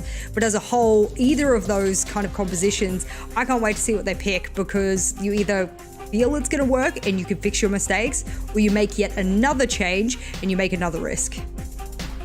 I mean, what would you do in this situation, Jess? You know, when you're sort of staring down the barrel of being eliminated, do you revert back to kind of what you were known for, or do you try and just push this composition? Because we got to keep in mind that BDS, they were watching that Giants versus Fnatic game. They've seen what they're doing. I think if I was their coach, I would tell them to go back to a what's works model, because they have very, very recent understanding that 7 rounds on a map against a team you probably should have beaten is not good enough. So see what happens with the composition, see what they pick, but I'll be looking forward to maybe a little bit of a change here from Fnatic from before. Well, we're going to head into Agent Select now and see what is going to be picked, as you explained there, Ryan and Jess as well. Hoppy is going to be sitting out of this one. And for people who haven't really seen them play, it is definitely a difference in playstyle. Now, by the looks of what we're seeing on the side of Fnatic, they're not changing much. But Ryan, talk me through, the kind of implications of swapping out Hoppy for Gatch here. I think it is just having somebody that can frag out a little bit more. I think Hoppy is consistent on something like the Viper, especially because you want Takas on the Reyna, clearly from what he was able to do on Icebox. It is interesting though, because we've seen Doma playing mostly Brimstone on this lineup. Now he's back over to Raze. Like, this is again another little alteration of what we've seen from Fnatic, and it's basically doing what you're comfortable on. What have you been practicing and stuff? Because, you could go back to the composition from way back when in Stage 2 that Fnatic really sort of made themselves, but a lot has changed since, certainly when it comes to composition. So this is a big call for them to make. It's another, not quite the same, but a little bit different comp coming out of Fnatic. So inconsistency is, again, could be a factor, at least in this series. Well, Jess, how much faith do you have in the boys to be able to kind of get themselves back into this game? Or do you feel like this is just going to be BDS? I feel bad, because the moment BDS came into the server, got 8 rounds in a row, I just felt like, Fnatic have just really met their makers here, and it's just an unfortunate battle of the stamina, battle of the mentality. I actually don't think Fnatic fundamentally is a bad team in any way, shape or form, but they've come into today, they've had a really rough matchup against Vodafone Giants. They now have to play another best of 3. I truly think if we had them tomorrow refresh, we might see a different version of them, and that's what hurts my heart the most, because I predicted them to go to the grand finals to snag one of those 2 spots. So if I'm wrong, there's not much we can do about it. Well, BDS, they are one map away from eliminating Fnatic. And Mitch and Tom, you guys are going to know this, but this is a must-win for the Reykjavik finalists if they want to make it to Berlin. That it is, Sue. I think that on this map, there's going to be a lot of pressure for Fnatic to show up, not just because this is the map that we always knew as being theirs, but Tom, it didn't exactly go well last time. The last few times they've lost it 4 out of the last 5 times they've played it. So from being an invincible team, they have fallen from their perch, I guess you could say. But I'm still never going to doubt them on this map. Like that will always be the thing. Like I think a lot of the losses, I think the one versus Giants was the worst, which was today. So obviously that it's not going to give them a lot of time to fix things. But I also think that a lot of the interplay and the cool ideas they had were still working. It was just that the retakes and the comebacks and the big plays coming out of Giants made a huge difference. Now, the issue I also have is BDS are probably one of the best teams in the world at steamrolling teams. We've just witnessed it. Like, if they get off to another strong start, I feel like the confidence is just going to shine through and they'll be unbeatable. So I want to see Fnatic getting off to a good opener and get things rolling. And they are kicking it off on the attack, which is where they've always been incredibly strong. I thought you were going to throw in some percentage win rates for us there, Tom. A push coming straight over towards Lamb. Syntaka shuts down Doma, making him run through the snake bite first. Softens him up, makes it so much easier to take him down. The post-plant play from Fnatic has always been strong. It's always been something teams are afraid of. Boaster running right up into the back lines and whipping completely. And he still gets the kill. What's going on, Fnatic? I've got the 2-man advantage. It's only Logan left to try and make this work. How quickly the tables have turned, and he's playing against a dedicated post-plan setup. Not only do they have Astra, but they also have that Viper with Magnum harassing up close. They'll have flashes online pretty soon, in fact very soon, as you just see one get popped. They know Logan is close and he is dead to that snake bite. Good night, sweet dreams. It's 1-0. Fnatic have just steamrolled that round, really. I don't fully understand what I witnessed with Boaster there. Show it. I'm just saying now, production. Don't show it. 0.5 speed, please. I want that like Men in Black style brain wipe. I don't want to know. This why? Like how does he still get the kill? And the worst thing is he then has all of his utility to utilize in that after plant. Definitely a little bit lucky from Fnatic. And as said, I hope that's the last time I ever see that pistol around. I didn't enjoy it. But they've got the start they needed. Now, there is going to be a small amount of investment here from the defenders. A shorty even in play, which is somewhat of a rarity. The reason that gun is so cheap is because at any other range than literally inside your stomach, it is completely useless. So we'll see. Maybe Takas can get something done with his positioning. And, of course, he's going to try and play a close angle. No one's surprised by that. Excuse me? Nice double, nice triple. Okay. Doma stepping pretty close to having that showstopper online with the triple kill. Sadly, didn't get anything in the previous round other than the death, so it's not ideal. Still 4 away. Is he gonna reload? Are you gonna reload, Doma? Doma, you've got like 3 bullets, man. I think he has no bullets now. There we go. I thought for a second that was actually gonna work. Oh, we've got a new contender. He must be playing a different res. There's no way that you're playing this in 1080 and you've got this crosshair, because that is absurd. I have to believe he's playing stretched, otherwise I might lose my mind.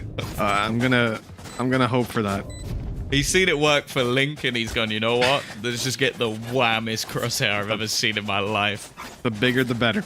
You know, one of the points that I want to bring up, just to provide a bit of color on where this series is currently at, to summarize what's being said, Fnatic are facing elimination. If they lose this map or the next, they are out of the running for Masters. They need to make that reverse sweep as well as a lower bracket run on Bind. Now, Bind is a map that, as you said, Tom, they have not been winning recently, although it was formerly Fnatic's home ground and one that we saw them dominate everyone on. They have been on a downward trajectory. What did you say? 4 out of 5 of the recent games were losses? They'd never lost it until they played Sentinels. Yep. And that was 14, then 16. Since then, they've barely won it. Oh no, Magnum. Oh, he has not had a good time. Poison Orb, Snake Bite, and Boom Bite. Abilities might not kill on their own, but 3 of them sure as hell will. And that, whoa, okay, smoke up, Gatch. It's a little bit of an angle there, and the drop to take Boaster down, repositioning. And Fnatic have a 2-man disadvantage to play into. As we said, the odds are stacked against them in this series. Now in this tournament with the lower bracket run, with the maps that they have to win out, and a bonus round will go a long way towards making them a little bit more comfortable getting this done. The problem is they're up against real rifles, and a lot of them, excuse me. It's going to be tough to try and isolate some of these players, but Durkee, you know what? He's found Gatch on the other side. Roden trying to sneak through. He's going to have to try and break the wall fairly quickly, and that is exactly what he does. Durko will fall, and the remaining 2 players. It's going to be tough, but Mystic gets a nice timing. Turns into a 2 versus 3. Maybe a bit reliant on his teammate to try and get something done here. Doma slowly sneaking his way through lamps and won't get anything done. A matter of seconds left on the clock, and Mystic will fall to the same fate. Takas with a triple. He had a phenomenal first map. But hey, a couple of kills. It's not too bad for Fnatic. They're not going to be too disappointed with that one. No, they won't. It looked like they were going to be when they were in the 3v5. And then Doma took the longest range duel that he physically could have onto the site with a Spectre, and he got the kill, because he's Doma. So, of course he did. I think now he should have Showstopper online, right? Or is he 1 away? Oh, he's 2 away. Never mind. Don't do math on stream. I feel like I've said that already today, but you know. You know what? I'm a slow learner, Tom. Hence the math problem. Oh, God. Well, they're going to peek around this. For the orb. Oh, he's only going to get 1, but the trade is in thick and fast. Doma also waiting on the other side, but there is a possibility of Akuma at least finding out that information. Seeker's also coming through. Will at least give away position of a couple of the players, and probably should tell them that there's going to be 2 on this site, and for that reason, back Fnatic go. Yeah, with Doma clearing this side out completely, of course you're going to go to B to get that plant down, and with Logan and Takas sat on the A site, a tough clutch is now ahead of them. This is exactly the kind of bounce back that Fnatic would have wanted coming into their first buy round. They've done damage when they had the weaker weapons. Now they're able to dominate in this round, or at least for now. It all depends. Really, I'm going to look at Takas. He has a flank coming in that hasn't been detected just yet. His first fight is going to be onto Mystic, taking down Viper Utility and Post Plant, if he gets it. But then I noticed that Logan isn't moving. Logan is sat in heaven right now, and Takas slowly starts to back off. So in fact, any possibility of going for this will be completely discounted, and Fnatic are quite likely to survive with all 4 players, building them up quite a backlog of credits should they lose coming into the next. And of course, BDS just need these weapons. I'm interested by how BDS approach the bathroom control, because this is not only a team that has a lot of experience when it comes to top-level play, but also one that has faced Fnatic a couple of times before. And I think, certainly having done their research on this team, they'll know that Fnatic on this map in particular like to play a lot around orbs. Yeah, I think as well they're a team that are never going to shy away from aggression. So that's something that you always have to bear in mind with BDS is you might look at a lot of teams just thinking, okay, well, we can fight for one of them, we might have to give one of them up, yada yada. Whereas BDS are more likely than not, I would say, to really start pushing the limits of how they can actually fight back for this control. Now, for now at least, it looks like port of call might be to go and try and challenge for the B site orb. Now, in terms of their ultimates, they're not far away from a few of them and already has Roden online. So sure, this may only be 2 rifles for them, but the ultimates alone could be enough to win them the round. In fact, Takas is going to go fighting, but Boaster ready and waiting, and while, okay, Logan's got a free rifle, I guess. Okay, and that rifle has done some serious damage. With Boaster down, the spike is dropped. They need to go and retrieve that, which won't be too much of a problem because they're going to play nice and passive, which is almost a bit of a surprise when you consider the fact that, well, the res was online. Fnatic now have the man advantage returned, although it's a good ultimate to have already taken out of their control. Now, Showstopper being online for Roden is something that you definitely need to keep an eye on. Logan's going to go for this peek after the flash, but it has not gone according to plan. Now they not only lose control of Long, but Doma can get that ulti potentially and have his own Showstopper online. Although He's in hookah right now. And he's being pushed as well. Oh, no, he's in trouble. No. Roden's taking him down. The spike's on the floor again. And although Roden will be dealt with, that is going to be a 2v4. And they're going the right way. They're running towards A. I was so worried they'd turn and just run into the B side. 30 seconds left. Yeah, they've even got utility to hold back the remaining players. Akuma realizing, okay, we've got to try and push for something here. Now, there might be a bit of weaponry down on the ground for them to find, but it seems like might have been disposed of, at least from Doma's perspective. So they haven't actually managed to retrieve anything. There we go. Gatch will eventually find it all the way back on long. And the question is whether or not he's just going to try and hold it into the next round. Now, for the remaining players of BDS, an extra kill or two here could actually make a world of difference. Again, we talk about ultimates and Akuma only being one away, but for the financial benefit, it looks like they're going to try and hold on to some of these guns. On the other side of things, Mystic is already hunting. And well, there you go. That is going to be the ultimate of Seekers Online. So that's a bonus at least.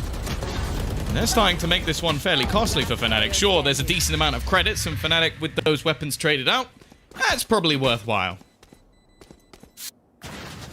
Yeah, I think so. Overall, they end up in a decent spot. I can't help but feel like if Roden had popped that showstopper, the round would have been flipped on its head. He had the opportunity to completely decimate them, but of course only a split second to make that decision, and it might have been a wasted ultimate either way. Altogether, decent round for BDS considering they've got those rifles out though. This is where they can make a difference. Look at the ultimates they have. Plenty to work with. Viper's Pit in particular on Takas, but I see he's pushing forward. Okay, he is actually going to use it deep inside of Bath and completely deny the ulti from being taken on the other side.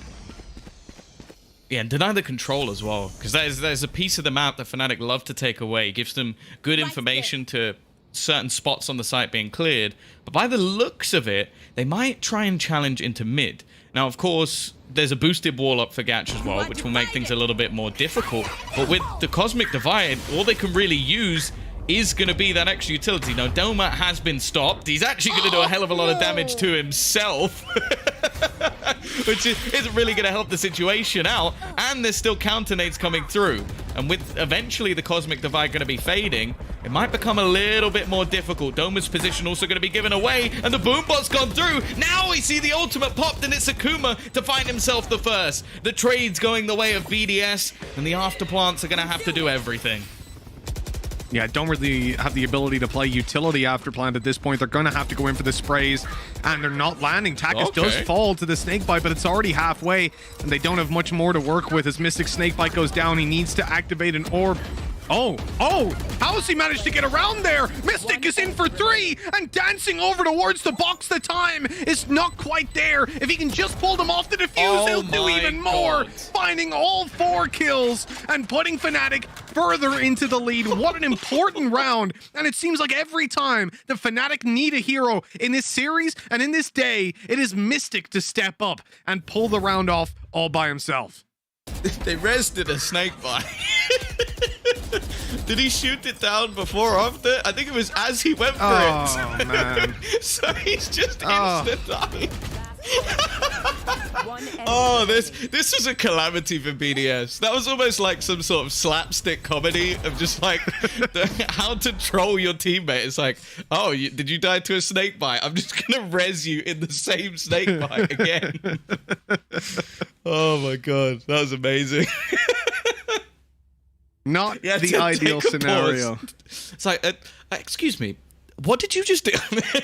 I have a lot of questions and not many answers. I think it's also worth noting that Boaster's push through couldn't have been better timed. Like, the player being rezzed, even if, like, he was dead no matter what. Like, Boaster was going to kill him. So it's funny to watch in hindsight, but realistically, Boaster did a lot to push through there. But yeah, Mystic has been so clutch today. And to give them that 5-1 lead, looking much better. This is a map that, sure, it's been a little bit rough, but let's be real. Those against top teams, Giants proving themselves to be within that bracket now as well.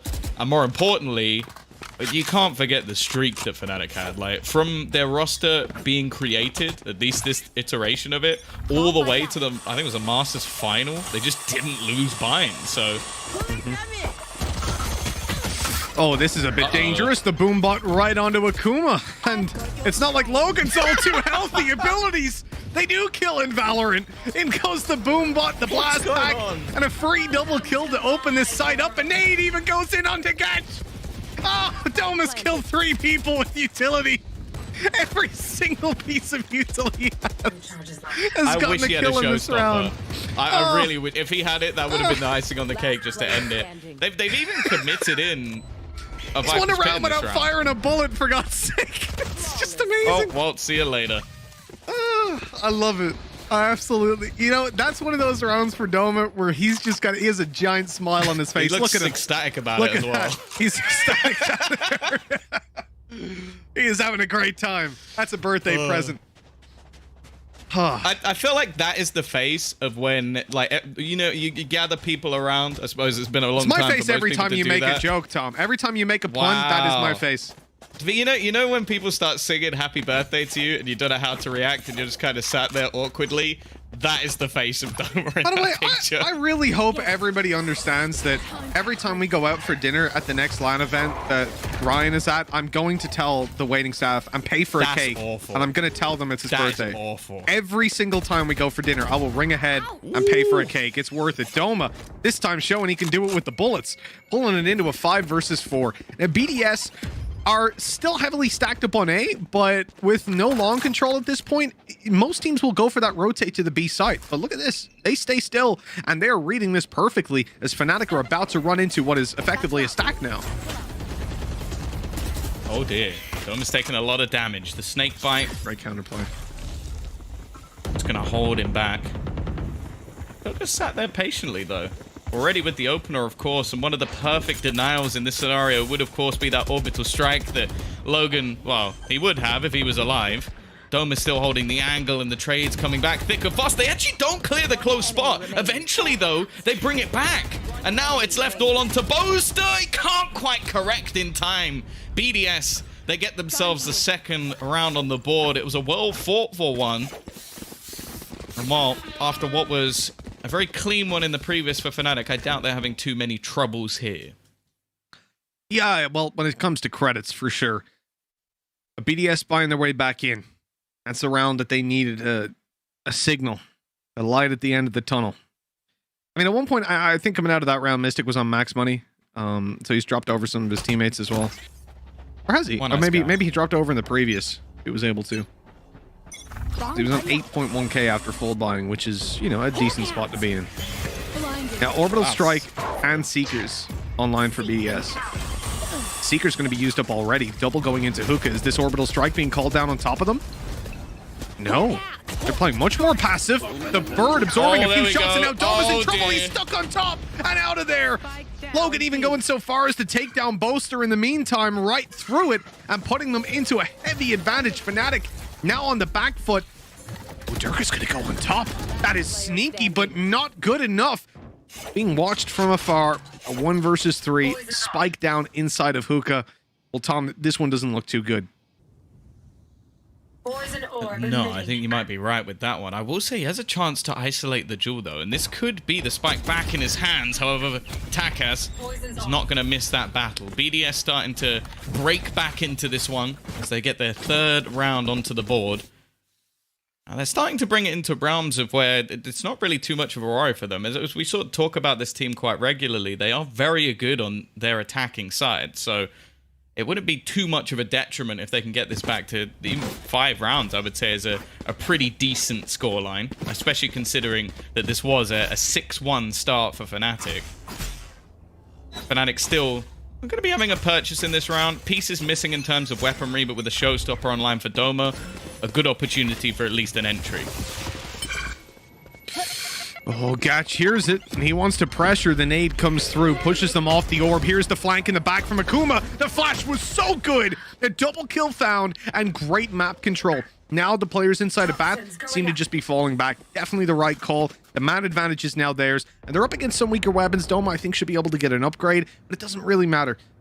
The long and the short of it is, they now have that man advantage to play with, and they need to wait and see what Fnatic do. The problem is that Showstopper is still online, and Doma looks set to entry into the B site. Whenever he gets contact, that's where the Showstopper can be so damn useful. And the first kill's found. Showstopper pop, blast pack out, and he's dead before he can even fire it. That's definitely a shame, especially because they even tried to use the combination of the gravity well to pull him back into place. Not a whole lot of stars left for Boaster, but they are going to try and pull a little combo, put in that Viper's Pit, but Logan's going to try and get close. Even using a stim, a rarity, to try and buff himself if they do try to jump through. But they're playing patient. He hits the instant headshot, though. It's Boaster down, and now the timing could be everything. Mystic has to go and grab that. And in the corner, I don't know if he's going to expect anybody to be this close, and well, it's a freebie kill for Gatch. 6-4, BDS now with a streak of 3, Mitch, and they are making this more than competitive. That they most certainly are. It was looking dominant from Fnatic to start out, but now I think the worry is going to start to set in. Another time where you do feel like a pause might be warranted to be called in. This push by Akuma was so perfect. Getting both players before the blind even finishes, and you don't do that with Old Sky. It's not possible, but because now he can pop that flash through and then immediately start shooting while the flash is blinding, makes it so much easier.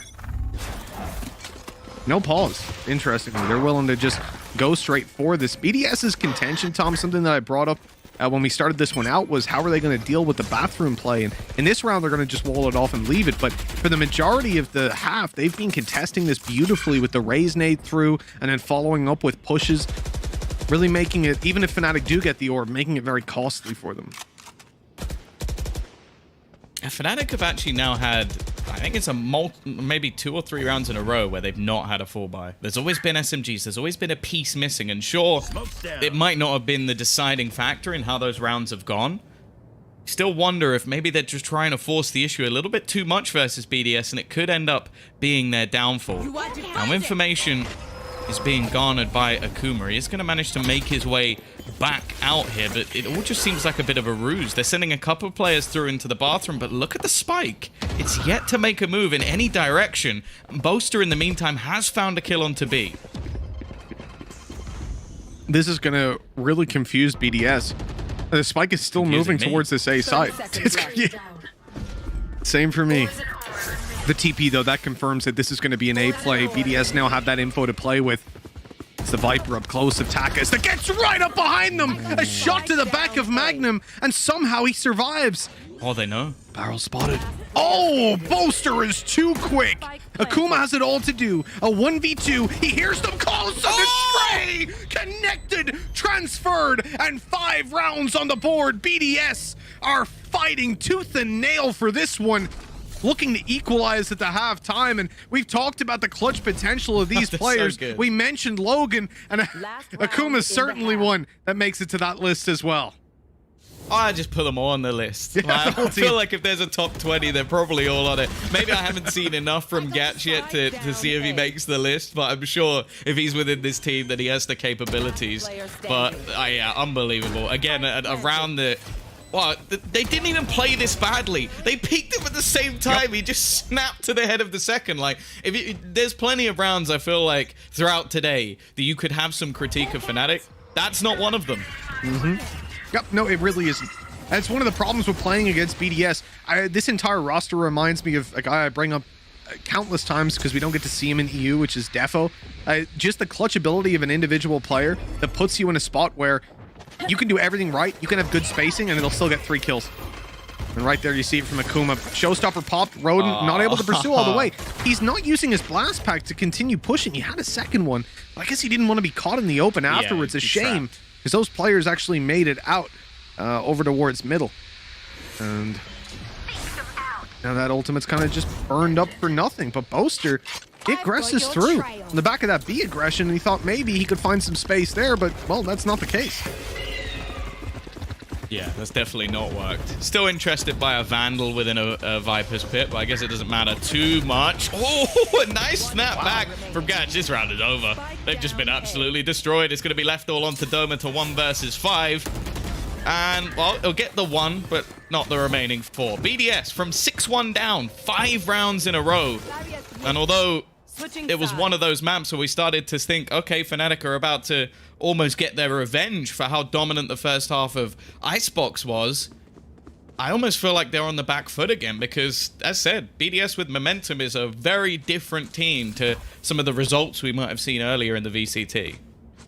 I said that it was odd that I believed more in 10-Star than in BDS as a roster, and whilst 10-Star did beat them. Also, interestingly, 10-Star are the team waiting for the winner of this series. They will play them tomorrow, so it could be a rematch of BDS versus 10-Star. But whilst I said it was strange that I had more faith in 10-Star than BDS, it's worse, right? I feel like it was justified. Like looking at BDS in the last couple of months, they've been underwhelming. They haven't really performed. They've been on that tier 2, like cusp of tier 1. You knew they had potential. What we're seeing from them now is so far and beyond what I expected. Yeah, if he had gotten one, then Durka would be the guy. He would be he'd right click it as well and he'd kill 2 guys. No, I don't even want to imagine that. We're going to see the Tiger clearing everything out. Definitely understandable for BDS to want to make sure that there isn't anybody lurking, hiding within the corners. Again, a slowdown from BDS, wanting to see if there's any aggression coming through. And with the amount of stars currently sat in front of them, I can understand why. It's not going to be the easiest take in the world. And with smokes and gravity wells able to pull them back, might be a little bit more difficult. They're going to actually go for the wall strat, get themselves a plant, but it's not exactly gone well. They've been denied by the early Viper's utility, and somehow they're still getting all of the kills. Half the wall isn't even there anymore, but they're just wiping out Fnatic. Oh, Durka! That was close. I mean, if he manages to correct onto the third, there's a nade on the Magnum. He's gone, surely. And the right click will confirm it. 7-6. BDS, they've won the pistol round here. They had a tough half. 5-1 down, tied it up 6-6 in the end, as you said, Tom. 5 consecutive rounds, and now with that pistol under their belt, things should start out a little bit better for them here. If anything, this is more concerning for the Fnatic side. Spike planted. That was disgusting, man. Player standing. If he keeps his classic out, he might even get that 3rd kill. That's a sad thing. Oh, we're seeing glimmers of hope, but it's still 6 rounds in a row. And the investment into this one is going to be minimal for Fnatic. Not much opportunity for them here. See if they can make something work. The Tigers have been clearing these angles. Magnum now stuck in the corner. He has a little bit of support. Mystic going to try and peek off of it. And he'll get one at least. Something to write home about. There's only going to be one man standing. It is Durka. What? What? Look at that smile. Look at that smile. He knows what he just did. That doesn't make any sense. They've had like a half battle. His body was in the teleporter. Yeah. They've had a battle, like, as they were... I don't know how the teleporter works. Like, disassembles your atoms. I feel like that was like... They were there fighting. Splitgate?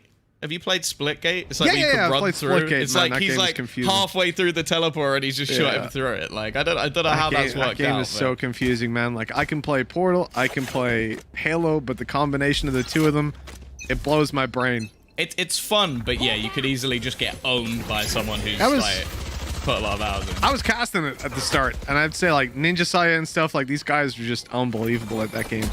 I've actually seen some of them come over to Valorant, which I was really chuffed about in the beta, but they didn't really stick around so much. I think the CS players have just CS and Fortnite just dominate the scene for the most part. It was Doma, right? Doma was a Fortnite player. No, Zipan. You're the Fortnite guy. I am the Fortnite guy. I think it was Doma and Zipan, the two like main ones that stick out in my memory.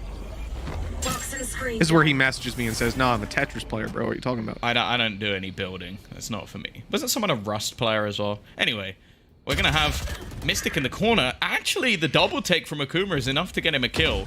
And they're gonna go for this same strat once again. This is starting to fall apart. This was looking incredibly good for Fnatic, and we've seen a few rounds like this earlier in the day where everything is looking... What? Oh, There's no way! There's no way he pulls that off! I'm struggling to connect whether that was intentional or a complete and wild accident. It looked like, because he was spraying it and he flicked up to the left. He did. It was like a 1-bullet spray transfer and then right back, like full confidence. I don't know if he had like a wrist spasm and it just so happened to be good timing, but that was one of the weirdest and coolest kills I've seen. Man. But anyways, they win the round. They get it. Why are you showing this? Go back to the... This is it. This is it. This is Yeah, it. Look. I'm so... No, man. That's I still can't. It unbelievable. happened so quickly. I don't know if he tried to spray transfer or if that was sheer luck. Like, Either way, Gosh, straight what are you up, doing? You can legitimately make a highlight reel of like insane, ridiculous kills in Valorant just from Durka alone on this map, and they're not even winning. They're currently behind. Oh yeah, I mean, like, it's absurd. frag movie editors for Valorant have such an easy job. Just watch Durka, see what he does. Oh, Durka was playing that match. Yeah, if they release POV demos, it's over. It's over, yeah. GG. We get one every single day. Well, I hope that because we had Durka's face cam there. I hope he can't see that. But that wasn't his perspective. Just looking down on mid. Hey, there's a couple guys outside mid. He's playing a Hunden. The BDS are in a spot now on the attack side where they've got the better weapons, right? They're up against a couple of Spectres.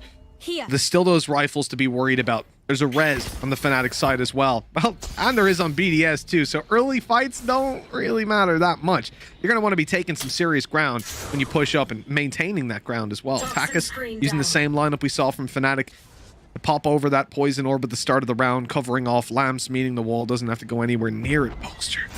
So close.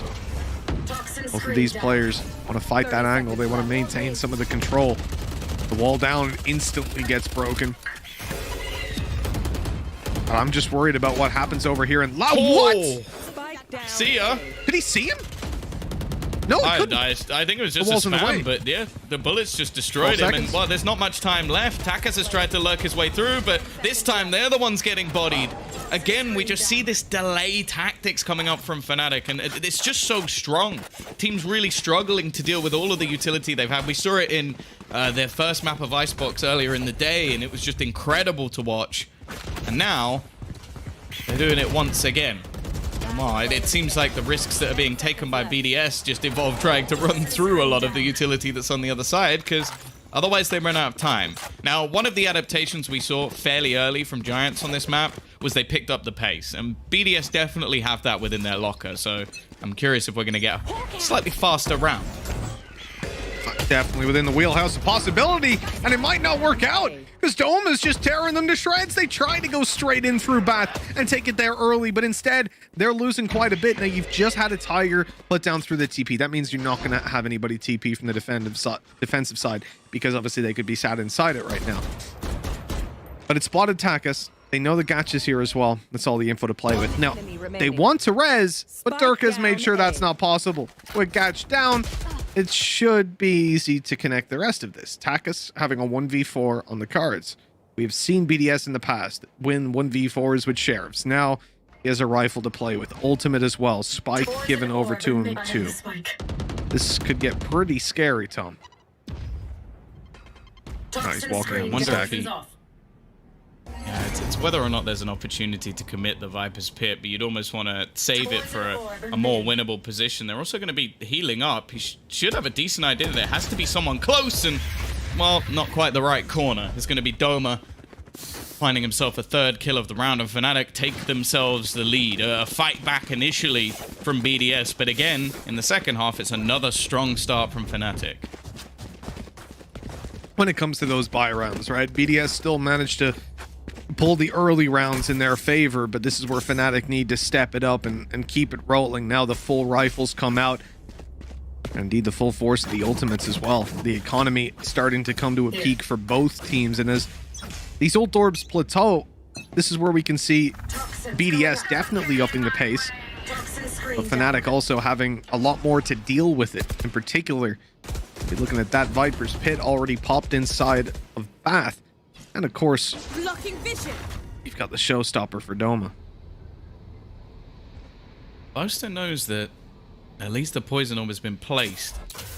Almost try and give them that extra space. He's trying to almost counter it, not only with his own utility, but his positioning. Durka almost catches the initial peak, but for now at least it is going to be the fallback, and it looks like they're going to try and challenge through this utility. Now, the Tiger's at least going to tell them that, okay, it's not going to be too close. And actually, they're not going to know exactly where Mystic is at all. Just playing on these tighter angles to try and make sure that more importantly, the utility stays up. Boaster will take a lot of damage in response, but for now at least, again, it's one of those rounds where BDS are playing incredibly slow, trying to avoid a lot of the utility, and there's still a fair amount left for Fnatic here. They have baited a bunch of it out, though, right? In particular, Mystic having nothing left, having used up his ultimate as well, and they are just rushing in! Boaster not ready for the pace. Showstopper pop. Doma tries to hide towards the back of the site, but they are rushing him down. Oh my god, Showstopper versus Showstopper! Doma just gets sprayed. Roden now looking inside the Viper's pit. An unnecessary push. Aggression that gets punished immediately. Now, they've at least managed to spot out one. They know where the Viper is. They can potentially deal with him, but he snuck away. They're willing to just play this slow. Over on the BDS side, that will allow Doma to be rezzed back up, though, equalizing the numbers.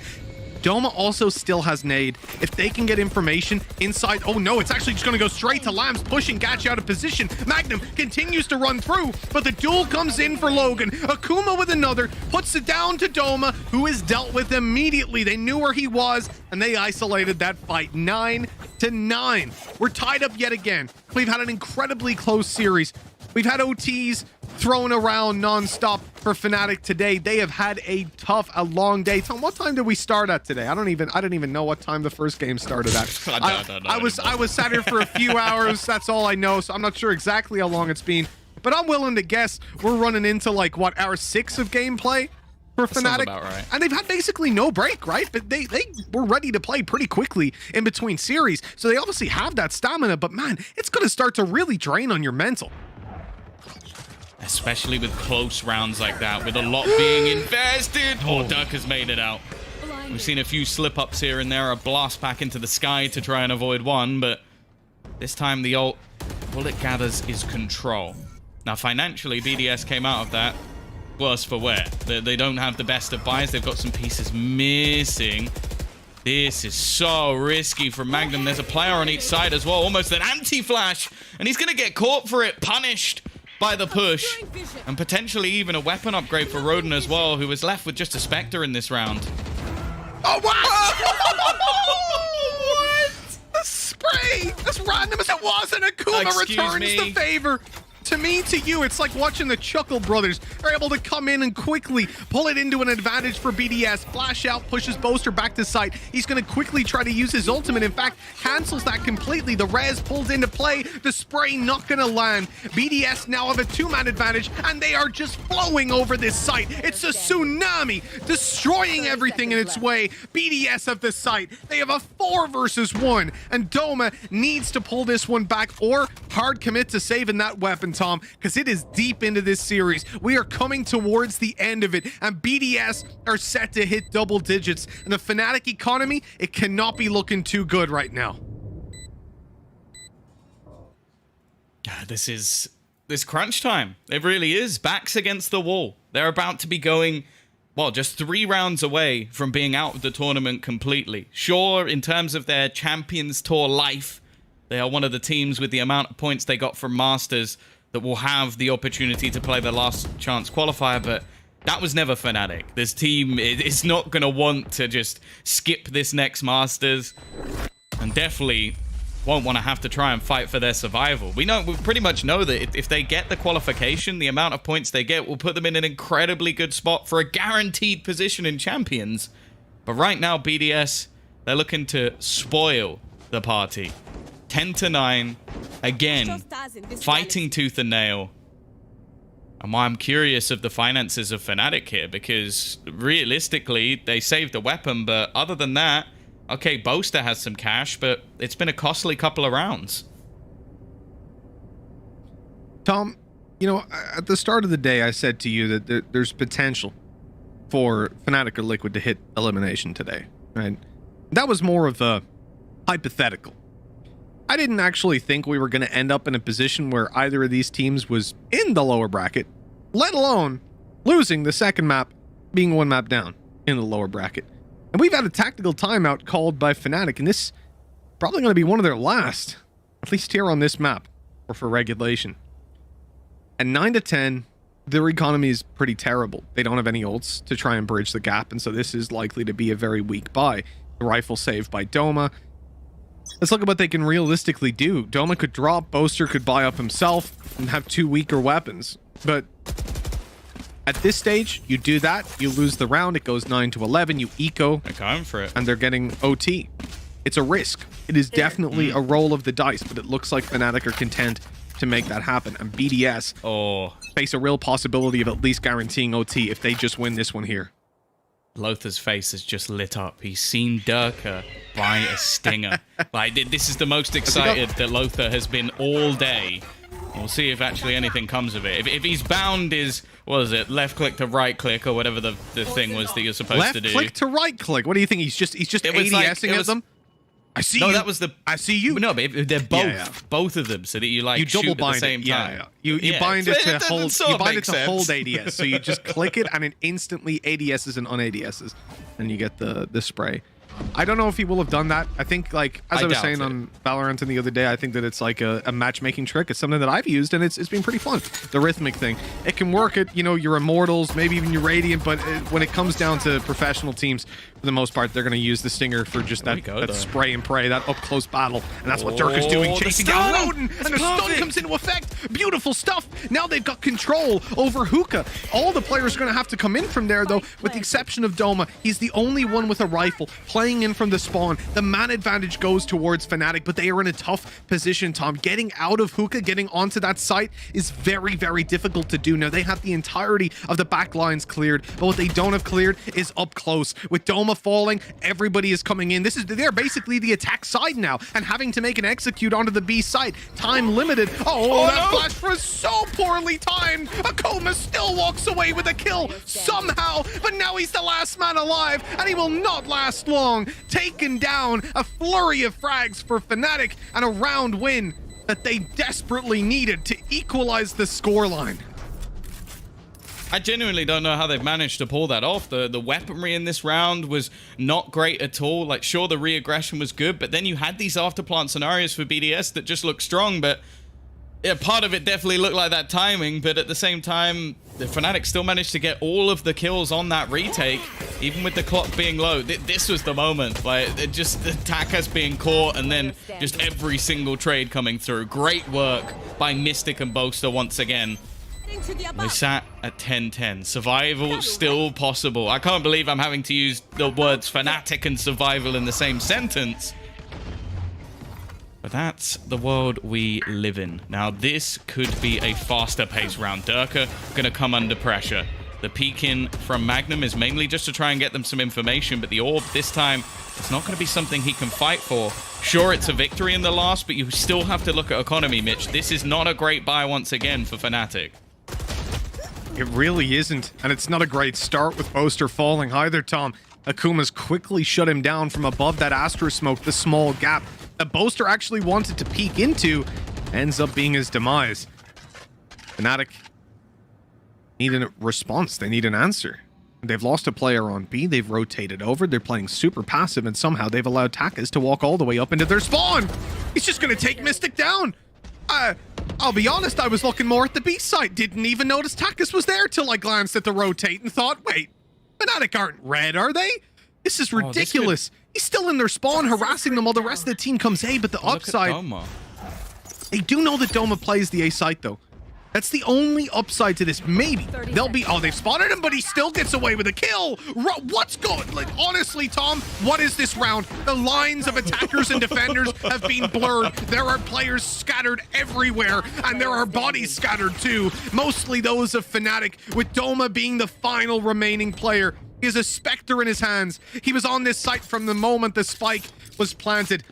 And this might be where his life ends, because he has no idea where these guys are, and they're holding. The second that he peeks, 3 players all peek him at once. There's no way. Short of an aimbot, he is not getting away with this one. It seems like he's trying to bait somebody into peek, and well, there you go, as you said. It's a success, I suppose. Perfect triangle of death. It will be 11-10 now for BDS. This is just going back and forth now. It's impossible to call the direction of this one, but the issue for Fnatic over BDS is they don't have any finances to back them up. Like, they were going into that round with a couple of Spectres still on their side, and I think this is going to be a horrific looking buy.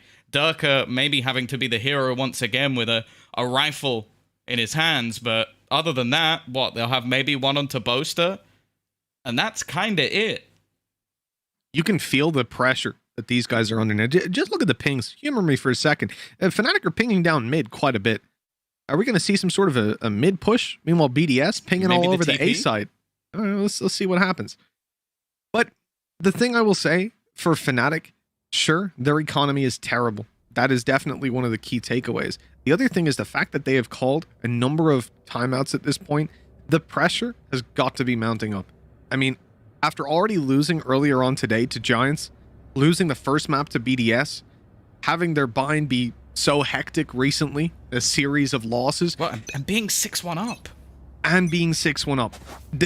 One of the worst things is when you feel like you're in control and it gets snatched out of your hands. And Fnatic have felt that multiple times today. Their mental has got to be, I don't want to say it's poor, but it's being tested today. That is for damn sure. And look at this. Look at what Fnatic. So we said they were pinging mid outside B. Well, there's a lot of them there. They're playing for overtime. Durka sold his rifle and Boaster's bought a Bucky. Bucky FC returns.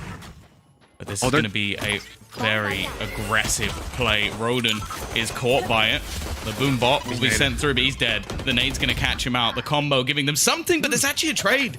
Durka falls and, okay, sure, it's not a bad trade for them, but they can't actually retrieve any of the weaponry. And it looks like BDS just might decide to execute off this, but they're halted. And the main reason for that is Takas has a lurk. He's made it through the A side altogether. Yeah, they can TP and just join them up, and it looks like that's what they want to do. Boaster, he's got, well, that's not the ideal weapon. No, if he can get a good timing coming up behind them, maybe that works out for him. Putting down the stars, he's going to slow them with a pull. Oh, this is so good. This would be a normal play no matter where he was. You never know where the Astra is. Big brain Boaster. He's on his way behind, the bookie in hand. No way. They have absolutely no idea. They were checking it for but a moment. There's the classic. Oh, no. If he had a rifle there, Tom. Oh, if he only had a rifle.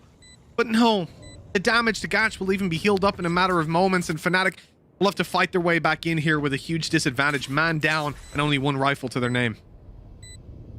They might hit at least a decent timing on one player in the corner. Eventually, they will get themselves a kill. Somehow they brought this into a 2 versus 2 scenario. Magnum needs an instant kill here, and he's going to get it.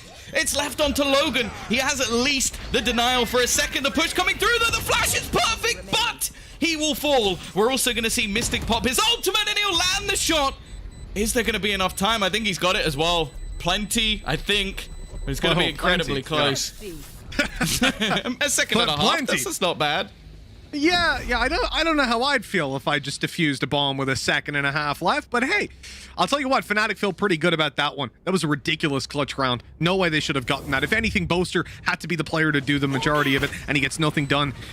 Just terrible weapons for the job, really. How? And yet, that's not the most confusing. It's the 2 kills they found before that really blew me away. I feel like BDS just really took their, well, see, I don't want to say they took their foot off the gas pedal. It was more like the gas pedal got stuck and they kept going. That was the problem. They just ran at them. They gave them the opportunities, and Fnatic capitalized every step of the way. A retrieved rifle doing a lot of work as well. Now BDS are tied up.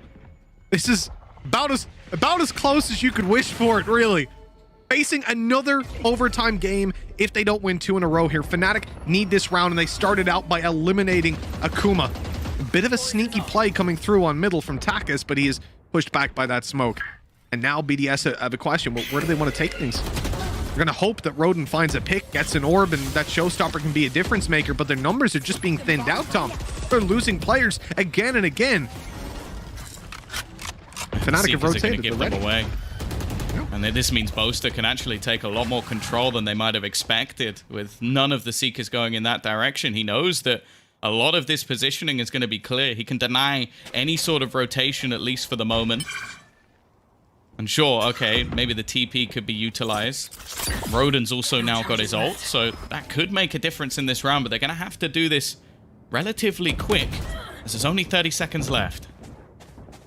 30 seconds Durka left. heard the drop down. He knows there's a player on site, and he knows there's one behind him. Gorgeous stuff. Takas has to 1v5. The ace needed. He's going to commit the ultimate 2 with the swing. Wide into elbow. Gets some 1, but that is it. Too many players and too many angles. Fnatic, they've waited. They've taken their time. But now, at last, they've taken the lead. Well, I don't know if they're sweating, but I definitely am. Yeah, I sure am. It's been ridiculously close. BDS are now going to take a tactical pause of their own. Both teams have been on the brink of victory. I feel like BDS losing the round versus, what was a Spectre, Bucky, and some pistols might be the thing that mentally tilts them off the face of the earth. Either side could be falling to problems, and knowing that Haven as a decider really could just be 50-50 all the way through. They're not going to want to allow this. Now, for the first time, I think out of all this back and forth we've seen, economically, it's actually BDS worse for wear. Like, they're not going to have many rifles at all in terms of the Vandals and, of course, the Phantoms. And they do have themselves a pretty impactful set of ults, although Doma is only one away from getting his showstopper in tandem with the one that Roden has. And Durka, after getting a fair few kills in the last round, has got them another res. Could be invaluable. But Roden's showstopper might not have gotten... We've seen a couple of whiffed showstoppers so far. Or ones that have been punished immediately.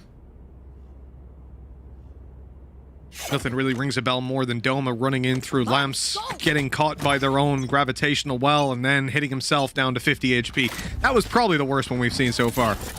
Series of unfortunate events.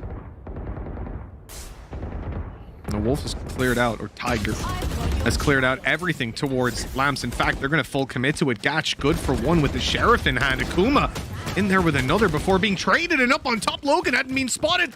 Oh, this is looking good for BDS. A man advantage as they overrun the A site, even conscious of a flank, which is coming in. Durka taking his time, but he'll be here in a matter of seconds. In fact, already delivering a headshot onto Gatch. That pulls them into a winnable position. The wall, did that block him off? It did. So he has an angle to push into sight. Logan is ready to hold it. In fact, he's even been spotted out by that flash. Waiting for Durka to make a move. Time is on their side. The flash doesn't catch him. I think he spotted Takas. It looks like Durka's ready for it. And what a nice shot. That's it.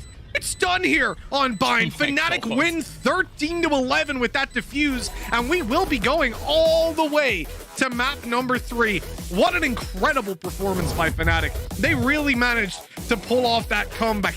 And I'll be honest, Tom, I'm impressed by what I've seen from both of these teams. Honestly, and BDS's level is so much higher than I expected coming in today. And now they're going to have to close it out on the final map. Couldn't ask for a better series. Yeah, Fnatic looking to go for the longest day in VCT history by the looks of things, with the amount of overtimes, with the close maps that they've played. But it has been a very exciting one at that. And they're clinging to life. Like, let's be real. They won a ridiculous 4-spy round just to take that 11-11. BDS, at least after what was a very slow start, looked like they had it in the bag. But Fnatic, they're not going to go down without a fight. And, well, it's more than fitting that after playing 5 maps already today, they might as well throw in a 6th. They might as well, Tom. You know what? We're going to get a Haven. We're going to probably get some OTs on this one because, Tom, you know, I've watched a lot of Haven in my day. Yeah. Working with Alliance, I think I've seen more games of Haven than anyone else on this damn planet. OTs are pretty much how that map works. That and Ascent. We're going to be going to Haven. Map number 3 in a little bit. But for now, it's time to take a break. When we come back, the beautiful desk is going to be breaking down what just happened here, what we can expect from Haven. So don't go anywhere. We'll see you real soon.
Welcome back to the VCT Challengers main event, where Fnatic have managed to claw their way back into this series. I'm Yingsu, and I'm joined by Ryan and Jess for this marathon of a day for Fnatic as well. That very nearly felt like it was going to go to OT, Ryan, but they managed to close it out. Yeah, and I think they're going to be really glad that they did. It's been a long day for them for the most part. There were periods, I suppose, where Fnatic were on top. They were 6-1 up early, and then BDS did well to bring it 6-all at the half. And again, it was just this pushing and pulling from either side. Big credit to Fnatic, and certainly specifically Mystic. We'll be highlighting some of the stats in just a second. But overall, it's just the demeanor, I think, of all of the players to be able to come back. I think this was the most impactful round from him. He ends up getting a 4K. Unfortunately, Tagas does get raced into a snake bite, but that's something else. But look at the little smile on his face after he gets it. It's the most wholesome thing. Oh, we never see it in here, never mind. But it was really nice because you could just tell that their mentality was down. There were a couple of moments where they were clutching out rounds, and you could just see, from the cameras pressed to their foreheads, they're not even reacting. They're not, smiling or anything like that. We need that Fnatic to come back, and Mystic, he got better and better as the series went on, and it was needed. Yeah, and you're looking at it on the other side of the board here. I mean, if you're a BDS fan, that was a really close map. You know, map 1 went pretty considerably and decisively over to the side of BDS. You're coming into map 2, and you also have to look at some of the players that have stepped up here. Akuma, for me, even when he was on the Sova from last map, I mean, he is a player to be reckoned with. I think, personally, he's one of the best players on BDS, especially when it comes to game sense, awareness, utility usage. He's sort of the whole package, and it's kind of nice that he plays roles and agents like the Sova and, of course, the Sky with the flashes in hand. So I think he's been really impactful for the side of BDS. I hope that continues into the third map. But for Fnatic, I mean, they threw everything into that map. You could tell they didn't want to give up. They wanted to see this through to a third map, and I think it rightfully deserves to be there. Well, the sixth map at this point. Yeah, let's be honest. For them. And I know, Tom and Mitch were talking about, how long have they been here? Well, they're in Poland at the moment, so they are on Central European time, I believe. So they've been playing pretty much from 5 p.m. all the way through until 10 p.m. It is 10:30 p.m. for them right now. So it is a very, very long day. But Jess, they finally won on Bind. Do you have more maybe faith now in this composition, or do you feel like there were other factors as to why they managed to win that out? Still too close for comfort. I'm still feeling like I don't have confidence in what I saw, because I mean, if you think back to the first half, they had such an incredible lead to begin with, and then to lose that so swiftly, for BDS to just come storming back with the 5 rounds in a row that they had to equalize it, I started to yet again question Fnatic, and I don't want to keep questioning Fnatic, especially on a map like Bind. I don't want to turn around and try and poke holes in their composition, their strategy, or just their overall coordination. So not yet. But I think that they can turn the tides with future matches here on Bind. And with this particular composition, again, I know I said that I would want to change something up because a severe loss on Bind earlier on probably paints a really bad picture. But I'm glad they stuck with it and they proved me wrong. Yeah, I mean, you want to see that kind of composition thrive, really. And there was more reason to use it there. And I think what helped in that map is that Fnatic came out of the doors quickly. They were really aggressive. The pistol round, the first one, really is a testament of both just running through showers, ending up on the backside of A. It's just kind of like, right, we need to take control of this because otherwise BDS are going to run rings around us. So it was really important for them to start off well. It did allow BDS to come back into it, which is a big mental loss for them. But the fact they ended closely, I think it was like the 22nd round, I think it was at that point Fnatic felt that they had control after they won that Thrifty, which again, Mystic clutching out. I think one of the main things for Mystic overall I failed to mention is he didn't die early. He wasn't the first death at all. He was always involved in a round. If it was a quick one, if it was a long one where he was clutching out in the end, he was always present, and having that consistent factor really helped Fnatic in this map. Well, they had a great start, but they also showed a lot of resilience, Jess, towards the end as well. And I know you have a round that you prepared, so you wanted to talk about. You know what? Ryan has introduced it perfectly. He wants to talk about the man Mystic. He wants to talk about round 22, where things started kicking off for Fnatic. Well, this is it. Let's get it on your screens right now, because this was the perfect round to demonstrate to the audience exactly how much resilience Fnatic had. This is Thrifty round. I said to Ryan when we were sitting in the background, they should not win this. The weapons are all in the hands of BDS. There's no way. And the man Mystic and his teammates are able to play this out perfectly. And it didn't come off the back of just pure mechanical skill. It came from grit, it came from really good communication, and it came from good utility play, as as well as allowing for them to use perfect timing on that round. That solidified in my head 110% that Fnatic really, really want to get into this, and the mental is not washed just yet. Well, elimination is on the line once again. The job is not done yet, but the difference is it's going to be on the line for BDS as well. We're going to take a quick break here, but do not go anywhere, guys, because like I said, Fnatic's a sixth map of the day will be coming up right after this.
Well, normally this is where I would say the game is going the distance, but this is an absolute marathon already for Fnatic. They managed to level things up against BDS, but there's still all to play for here on Haven. I'm Yingsu, and I'm back with Ryan and Jess. Like I said, Haven is next, and Jess, we saw BDS quite recently on this map. Talk us through what happened last time.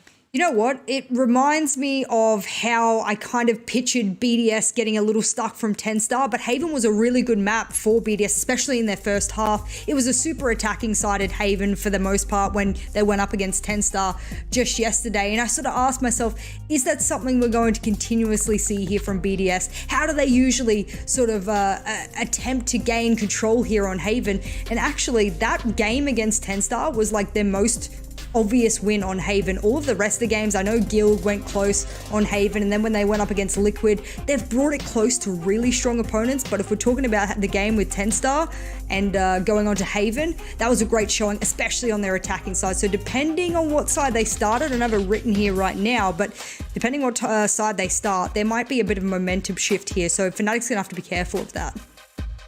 The concern here, though, is going back to that 6-player roster. Takas is the player that is taken out of the team for Haven, with Gatch going in and Hoppy going back in as well. Takas is currently the top fragger on his team. He's got 40 and 31, so KD. Do you risk taking out the player that's feeling himself? Like, he was terrific on Icebox, we know that, he's on Reyna, of course, but even on Bind, he was 19, no wait, that's the Doma I'm looking at, I'm just turning off right now. 18 and 19, Takas was on the Viper. Like, do you risk taking out a player that's in form today for somebody that's been out for a map that kind of needs to warm up again? This is kind of the problem that I've had with the 6-player roster, and it could really blow back in BDS's face if they're not careful. You say that, but like I know Takas is a great player overall, very holistically strong player, especially when he plays the Reyna, for example. But I'm looking over to Gatch and how he played against 10-star. He was like the 2nd highest rated player on the roster. So to be swapping out your 2 highest rated for one of the other seems a little bit null and void. You know, you're taking out a good player, putting in another player, you're just sort of evening the score, I think, in my mind. So it's only really agents or roles that I think are going to change. I know Rodin's played a bit of the Jet as well, but he'll stay on in there. Gash will almost certainly go onto the Jet, and it will give Rodin the chance to play the flashes here. So that might, I don't know, change things up a little bit, give it a little bit of shake that they need. I'm not sure, but you are saying, you know, why take out Takas? I agree, but I do just want to state very clearly that Gash is a very, very great duelist. Yeah, I mean, we're also running sort of the risk of doing something they haven't practiced, right? So we're under the assumption that on this map, perhaps they haven't practiced with Takas all too much, so that it kind of makes sense. But we'll find out a little bit later when we head into Agent Select. But Fnatic and Haven, Ryan, you'll know this, they love an overtime. It seems like they don't close this map out, where they refuse to lose until it gets past round 13, round 26 even at that point. So how much of an issue do you think that's going to be here? Because they've already played 5 very long maps. Yeah, it's a tough one. We started to see the mannerisms coming back in Fnatic. Obviously, Boaster is just energetic as per usual. He needs to be like, right, guys, we're back in it. You know, we're going to cheer when we get around. We're going to fist bump. We're going to smile. We're going to have fun at the end of the day. Because while Sentinels is a tough and scary team, I think this is the hardest map that Fnatic will ever have to play. It's a whole different ball game. If they lose, they're out. That's a lot of pressure for a young roster to deal with. It all comes down to this map, and they have to pull it back and hopefully not get into overtime, because, yeah, that's a mental battle in itself. I mean, we don't have Pansy and Hypok with us today, so the chances are already halved at this point. We are going to head into Agent Select now. Once again, kind of player select as well for the side of BDS. But we are expecting Takas not to be playing on this map, so it wouldn't be too much of a surprise if we don't see him here. And as you guys can see there, Jess, you hit the nail on the head. Jet coming in there for Gatch. Yeah, that's going to be great for them at least. I mean, I really just fell in love with him. When I heard it was a 6-man roster, I was watching them against 10-star. I fell in love with the fact that Gash played so well, and then just humbly took it, the fact that he wouldn't be playing in the next map, and he just subs himself off, lets another player walk in for a different role, a different map. If he specializes in map, and this is what BDS want to do, sure, but I mean, Hoppy on the Omen as well. This is nothing out of the ordinary for them. The Jet, the Killjoy, the Omen, the Sage, and the Sky. Cool, throw it all together. This is what you're used to running, and the only time they've changed is when they brought the Phoenix. So it doesn't look like they're going to do that this time. Well, of course, you know, Gatch on the Jet there. Durka, his opposite number. You know, Ryan, you said how important this particular map is going to be for them. How important do you think it will be for Durka to step up here as well? Honestly, for Durka and Doma, I don't want to see them have to pop off to fix rounds for Fnatic. I know that they're tired, but realistically, is Durka going to pull an ace just like that, like he did against Alliance? Is Doma going to do the same thing? It's not likely. Everybody needs to play tighter. All of those mistakes, trying to push down A long, leaving the spike there awkwardly and kind of getting caught out. You need to just have a tighter game, and that's going to be tough because Fnatic have been playing all day. Well, of course, the last prediction of the day too. So, Jess, who are you backing for this one? Oh, no, you've really put me in a tight position, and I don't want to curse anyone here. If I'm going off stats alone, which the stats have been dead for half of today, so they haven't been right in any way, shape or form, I'm sort of looking at BDS, and their Haven hasn't been very positive, whereas we have like a 50-50 split for Fnatic on their results. So I'm going to say Fnatic just based off stats alone. And Ryan? Not saying anything. I'm not breaking it because we'll be here all day. So I will sit back and enjoy this series for now. And Fnatic fans, you're going to be holding on for dear life in your seats because, yeah, this is going to get bumpy. Yeah, this is going to get bumpy no matter who you are supporting here. Of course, as you said already, Ryan, this is going to be very, very important for the Fnatic boys. But of course, elimination is also on the line for BDS too. This is it, the last map of the day, the last map of the series, do or die, with Berlin qualifications on the line. Tom and Mitch, one of these teams will be eliminated right after this. Well, this is an incredible day here in the VCT. The fact that Fnatic might just be getting knocked out. They might be taken out of this series, out of the running for Masters.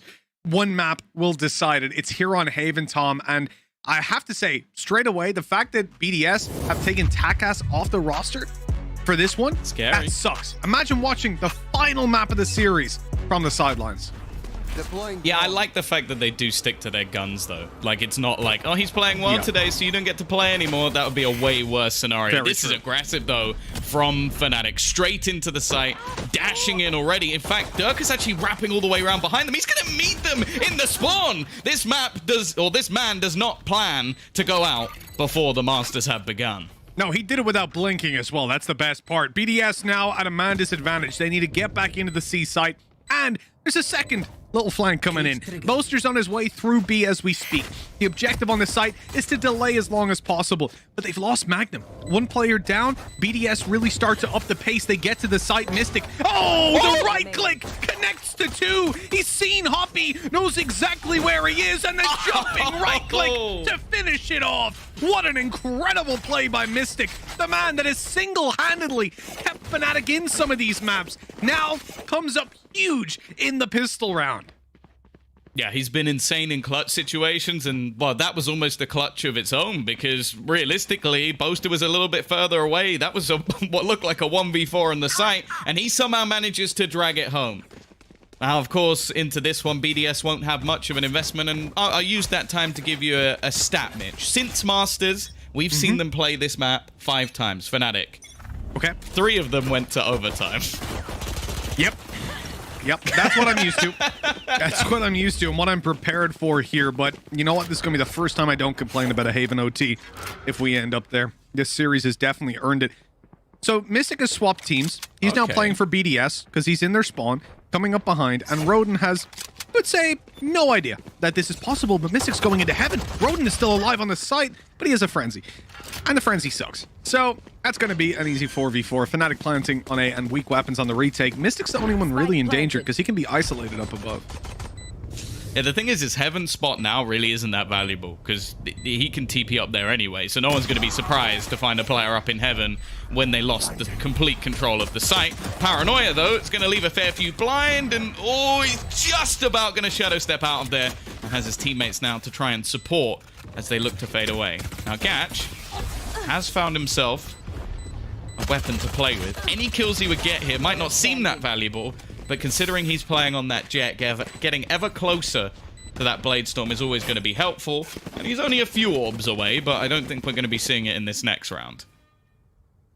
No, in a way, a great shame that Mystic is the one that has 6 kills on the board because he's an Omen. And, well, that ultimate is not exactly going to turn the tides of a round the majority of the time.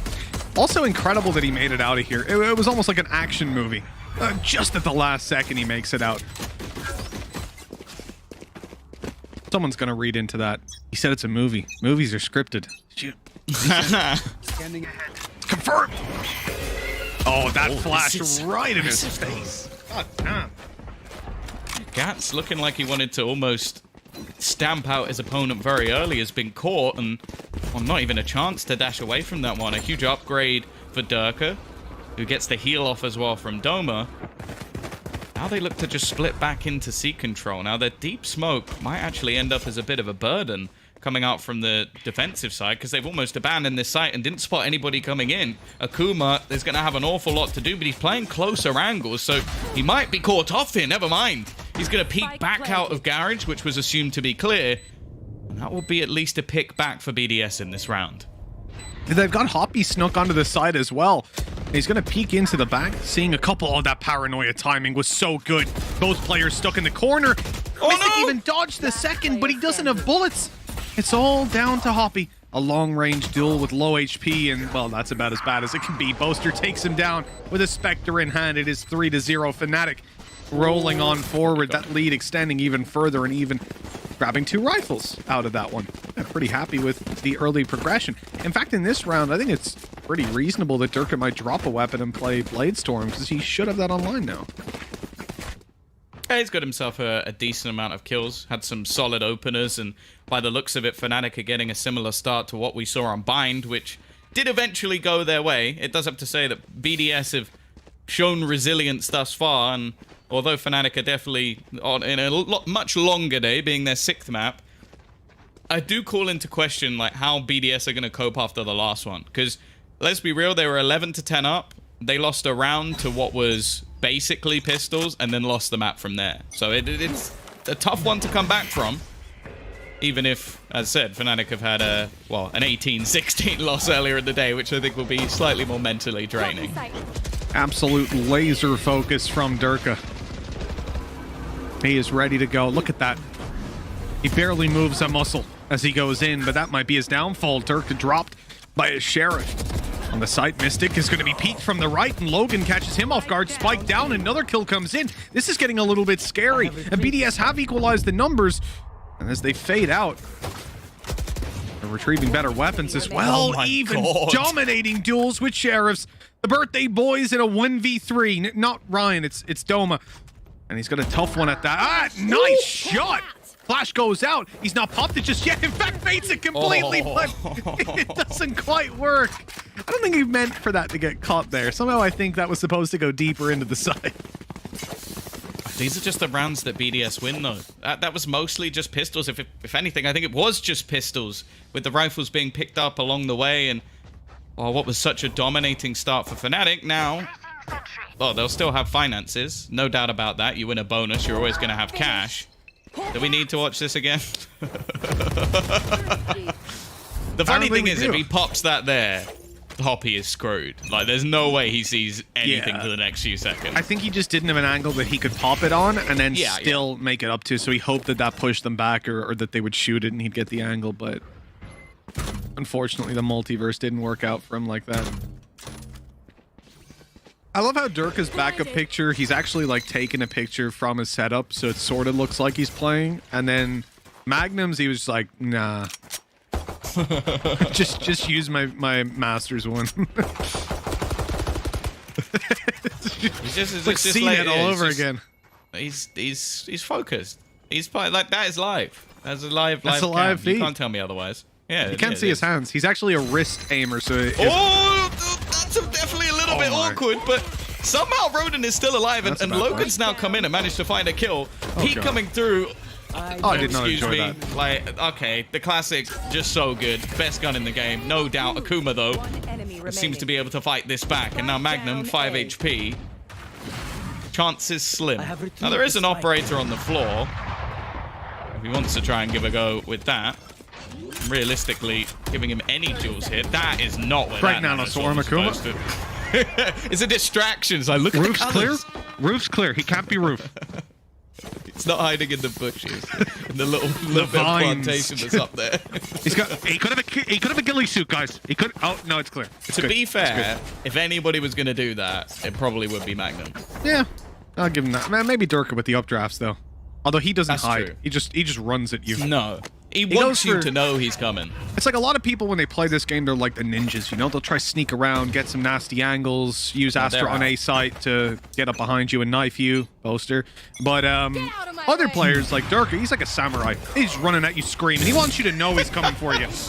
That's not ideal. Hoppy taken down right off the bat. Magnum falls, but that's a worthwhile trade. The Killjoy ultimate pop, they got to give up a little bit of space, but I don't think it's going to be retaken by BDS. And they seem to be playing this one very far back, getting in quite late, actually. But Fnatic have changed direction.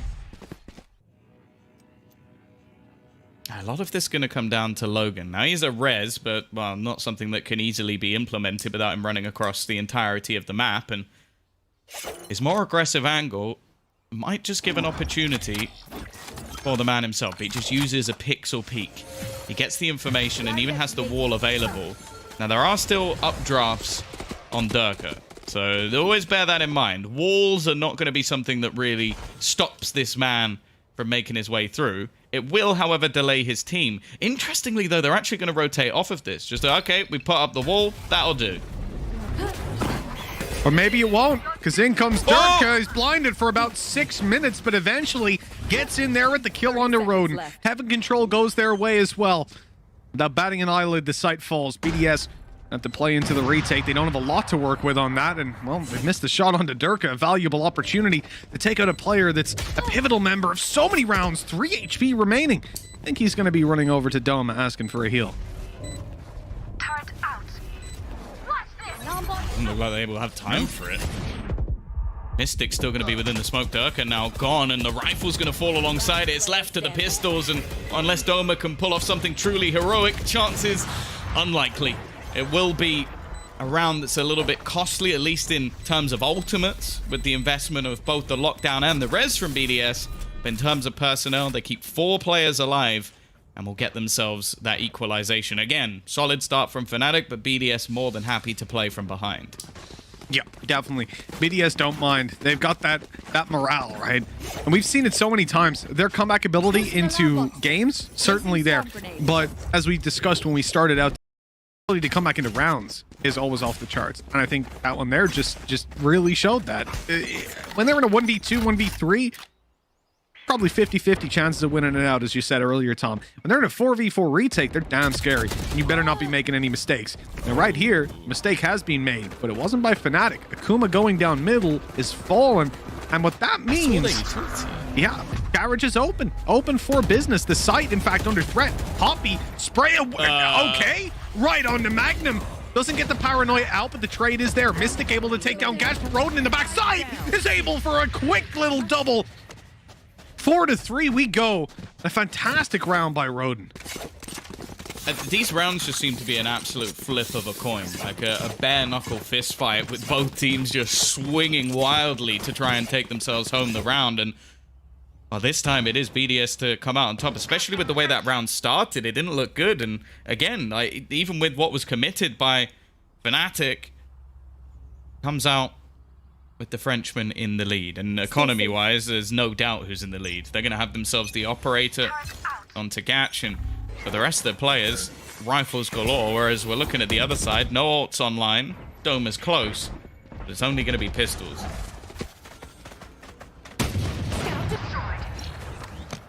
Only pistols. Possibly a phrase that could come back to haunt you, Tom. Only pistols. I've been there. I've been there many times. Usually when it's in the hands of BDS, though.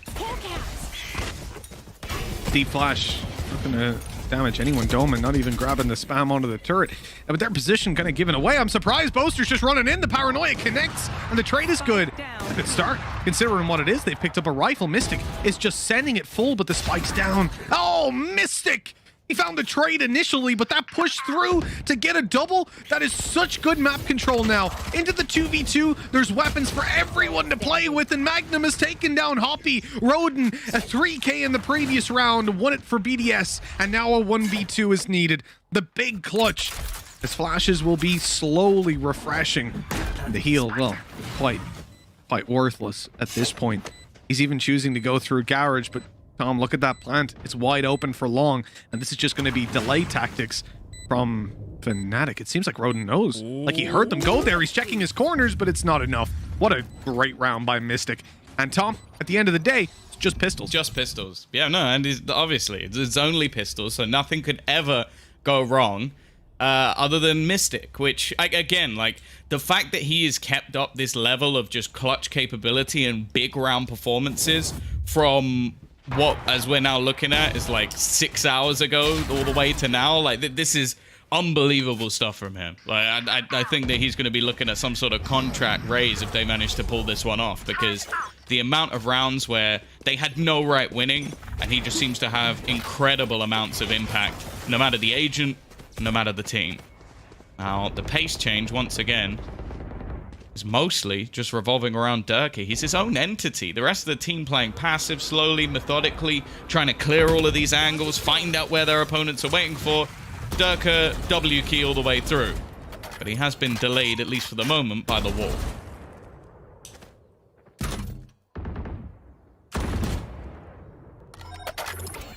This is going to be a slightly more slow-paced round from Fnatic. With a minute left on the clock, you can see that their control has been denied for the most part.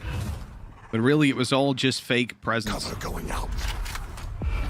BDS, there's not going to be any over-rotations. In a way, the map control that Fnatic have found is next to valueless. They've still to get past the utility and bait out what is left from BDS. It's going to be a tough late round push. Seeker's going out to try and reveal some positions. Akuma is going to distance himself a little bit. Durka no! got caught by the turret. He couldn't destroy it. Roden is on for another 3, but it's just the 2. Damage done to the second player, and that makes it so easy. A headshot from Akuma. The spray transfer looking so clean as the final member of Fnatic falls.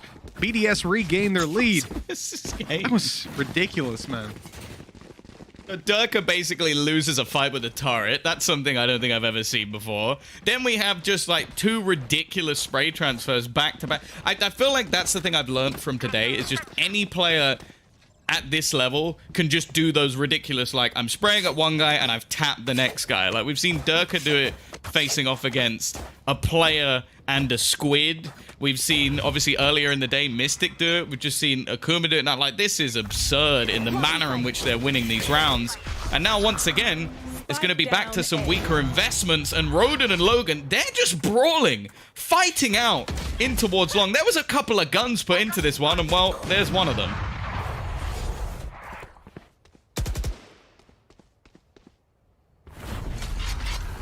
Fnatic have a tough one. The presence known. Shot missed and eventually connected, and they know exactly where Doma is as well. A cleanup by BDS, putting 6 on the board, extending the lead even further. And Tom, in a map like this, a map like Haven, I've seen many rounds of it. And I would say, even to this day, when you're looking at a tied up half, it's reasonable. I really think it's team dependent, whether it's attack or defender based. But the problem for me is BDS are basically set to take it to 8 if they win this round, right? That's the thing. Like, excluding the one Mystic 4K, they haven't won a round since they converted their bonus. Yes. Like, that was it. Like, it has been basic. Well, it should have probably been 7 rounds in a row for BDS, but as said, there were some heroics to give Fnatic anything. Like, they fought back with pistols, and since then, BDS have just had the wind in their sails. Everybody seems to be popping off. We've had so many multi-frag rounds from players, which maybe that's Fnatic being a little bit disjointed, but I think just at the same time, BDS are just performing to such a high level. I'm not so much looking at this at being like, oh, it could be an even half. I'm looking at it as it almost has to be for Fnatic to show a little bit of life in this half, because as of the last few rounds, like, yeah, sure, there've been some moments, there've been some openers going their way, but BDS have just been slapping them back into the ground the second they go for any sort of retake or even just some aggressive plays. They've been winning them. The worrying thing, Tom, is that if you take a look over at the ulti economy, Akuma's about to get a very valuable ult of a lockdown online, and even more worrying is Gatch's aggressive position. His stance of just walking down mid, we've seen so many players do it. I think most famously would be Scream with a rifle, but when an operator's in play and you've got a jet, that dash out makes it almost more formidable. You might only lose the one player to it, but it's very rare that you're going to be able to trade that efficiently. Scream, maybe the Hibernator as well. Don't forget about him. His aggressive play down mid was sick as well. We saw that during the open qualifiers. Someone I'm desperately hoping ends up within an organization. Now, this is looking like a straight-up A-site execution, but I think the information has already been garnered. The only thorn in their side is Magnum. Now, if you've ever seen Magnum play, you should know that this is a possibility. And by the looks of it, they are going to be checking back into mid to see if he is lurking. Definitely a good call. Checking their back, making sure, but Magnum is taking his sweet this time. Might give it away. That's one of the best things about Magnum is how he's able to pace that. Where does that Seeker go? None of them are going backwards. They think their back is clear. This is it. Magnum able to get a double from there. Absolutely glorious work, and the operator of Gatch is good for nothing. 6-5, and just having those 3 players close on site opens up the door for that flank to be so impactful. Now looking at an equalized scoreline potentially. Fnatic have secured their economy. Remember, they would have been eco if they lost that round.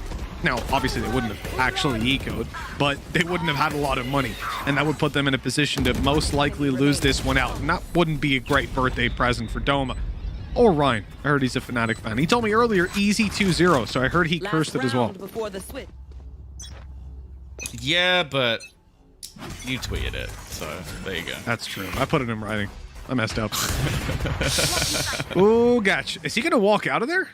He's not even. He's going to stay in the corner. That is a brave move. Double cloud burst down, but he's confident in still having that dash that he can maintain this aggressive angle. Now, they're not even going to clear it with the Tiger. Of course, you use that Tiger on short. It gets you so much information. But here's the problem. When you go to cross, surely they'll flash it out. They've already cloud bursted across. They're giving him the respect. There's the flash coming in. It blinds him. They know he's here. Now, this is where the decision really matters. You know that operator is still around long. Chances are he hasn't fallen back. No dash was heard, so he still has it. What do you do? Well, that is a question that Fnatic currently have to answer. But they don't even really have anything to force him out of position either. The utility they've used, they could use the drone, but it might push him back. Instead, he's actually just going to reposition. Now that the wall is gone, it almost falsifies everything. Will it see him the second time around? It's just going to hide. So they still actually have absolutely no idea where Gatch is going to be. They just know that at least he wasn't peeking the long angle. 30 seconds left. And well, for Fnatic, they're still a little bit clueless. The push going to come through. He actually nails him straight through the smoke. However, it is going to be a quick trade. And now this gives all the information available. Shock darts over the top to destroy that lockdown. And it lands just in the nick of time. The push back in from Akuma, it means the players are still waiting there, maybe expecting them to have fallen back. Instead, he'll find that kill, another for Gatch, as he finds it back into a winnable situation. As pushing back in, they've been caught. Do they check for Doma? No, they don't. He's going to get himself a couple, but it's not quite enough. Hoppy will close the round. A solid retake from BDS, but maybe a little bit closer than they would have liked. Yeah, but the long and far-reaching consequences of that will not be felt. That is the last round of the half, putting 7-5 BDS's favor as we swap sides. Now, with that 2-round lead, a pistol is, I wouldn't say required by Fnatic, but definitely desired. They can manage to find it. They should equalize up before we see a buy come out and end up in like an 8-7 deficit with BDS winning the first full buy. That's traditionally how things work, Tom, but you never really want to count out just pistols when it comes to round 2, or just pistols in general, as hopefully you've learned. Never. It's always just pistols. 7-5. So who wins this round? They all just have pistols. 50-50, as most pistol rounds are. Oh, God. Let's see. A solid start here for BDS could lead them on their way further into the lower bracket, eliminating a Masters finalist. It's happened before. The question is, will it happen again? Mystic is going to use the paranoia. It leads everyone pretty much blind. He has the chance for the dash away. It's perfectly timed to escape just as that plant goes down. Pistol switched up. Spike going to be tapped, and they don't have anything to deny them other than just pushing straight into the blender. And well, that's actually going pretty well so far. They're denying any sort of aggression, and Akuma is going to find his second kill of the round. It's left all onto Boaster. And well, there's nothing he can do this time. 8-5, pistol guaranteed now for BDS. Are we going to have any second round shenanigans? That's a really tough situation for Fnatic. Losing out the pistol means BDS will push further into the lead with likely a 9th on the board. That is very unfortunate. Now let's take a look at what Fnatic are deciding to invest into. As expected, it is going to be a low buy.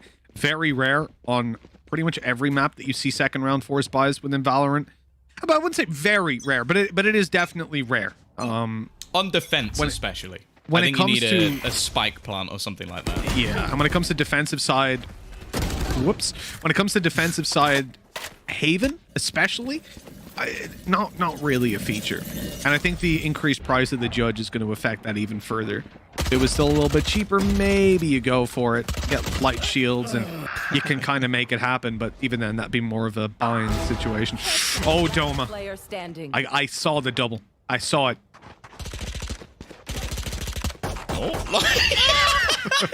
He got him. He got him, right? We can't laugh. He got him. He did. I'm laughing at the fact he ran out of bullets. Like Akuma sprayed all of his bullets into the wall.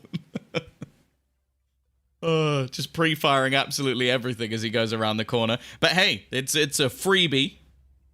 An extra ult orb for the wonderful From the Shadows, which is everyone's favorite ultimate.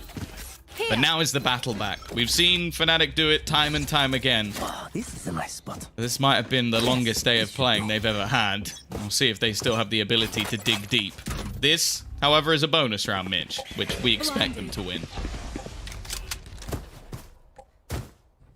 Because it's just pistols. But just in a Spectre form. Realistically, for BDS, you don't win these a lot of the time, but they're one of the best teams at winning with these low buys, with these econ plays. And in fact, they're going to completely fake this beat. This is so smart. On a round like this, Fnatic are likely to try to make those pushes, and they've gone all the way up long. You can see this slow fall back from Durka as he creates space and gives himself that exit opportunity with the dash. First shot not going to land. The Cloudburst dash is going to get him out.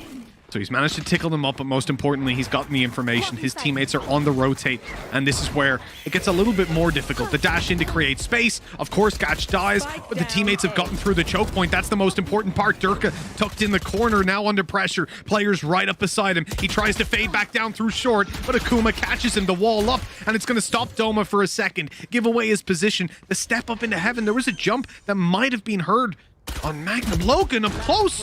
He's really forcing this fight, but all alone. 1 versus 2, and he even got a headshot out of that. 47 HP. Doma just about pulls it off to get 9-6 on the board. But as far as bonus rounds go, Tom, that's a pretty big win for BDS. Yeah, that's huge. They've done so much damage and now have the ability to rebuy as well.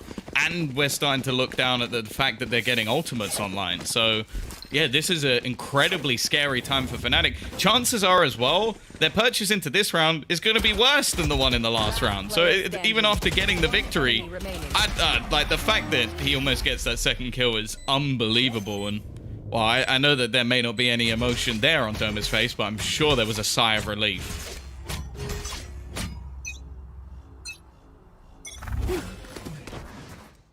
I don't know if it's... No, actually, I did see him smile. I saw him smile at Masters.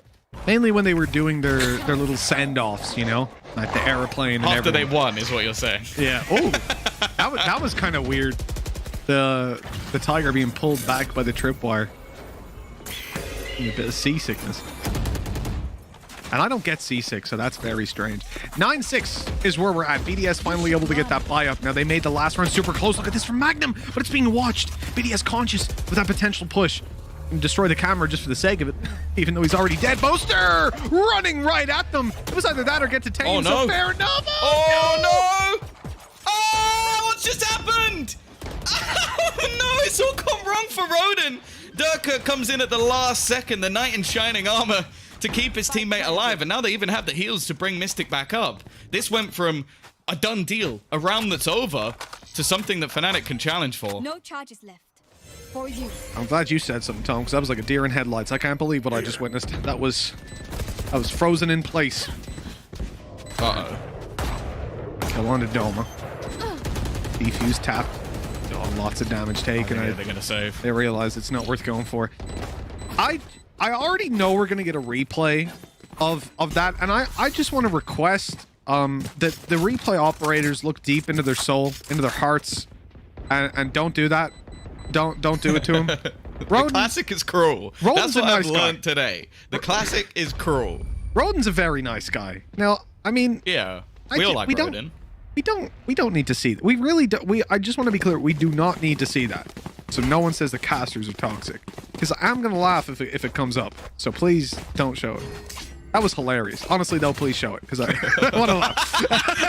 Someone's going to say casters are toxic. I wanted to shake the responsibility of being toxic, but also be toxic. That was hilarious. Possibly one of the most awkward fights I've witnessed in Valorant in the last year and a half. I just loved like every how second of it. In that moment, Mystic had just accepted his fate. Oh, he was just dead, crouched he knew it. in the corner, just like, I am dead. Finish me. Finish me.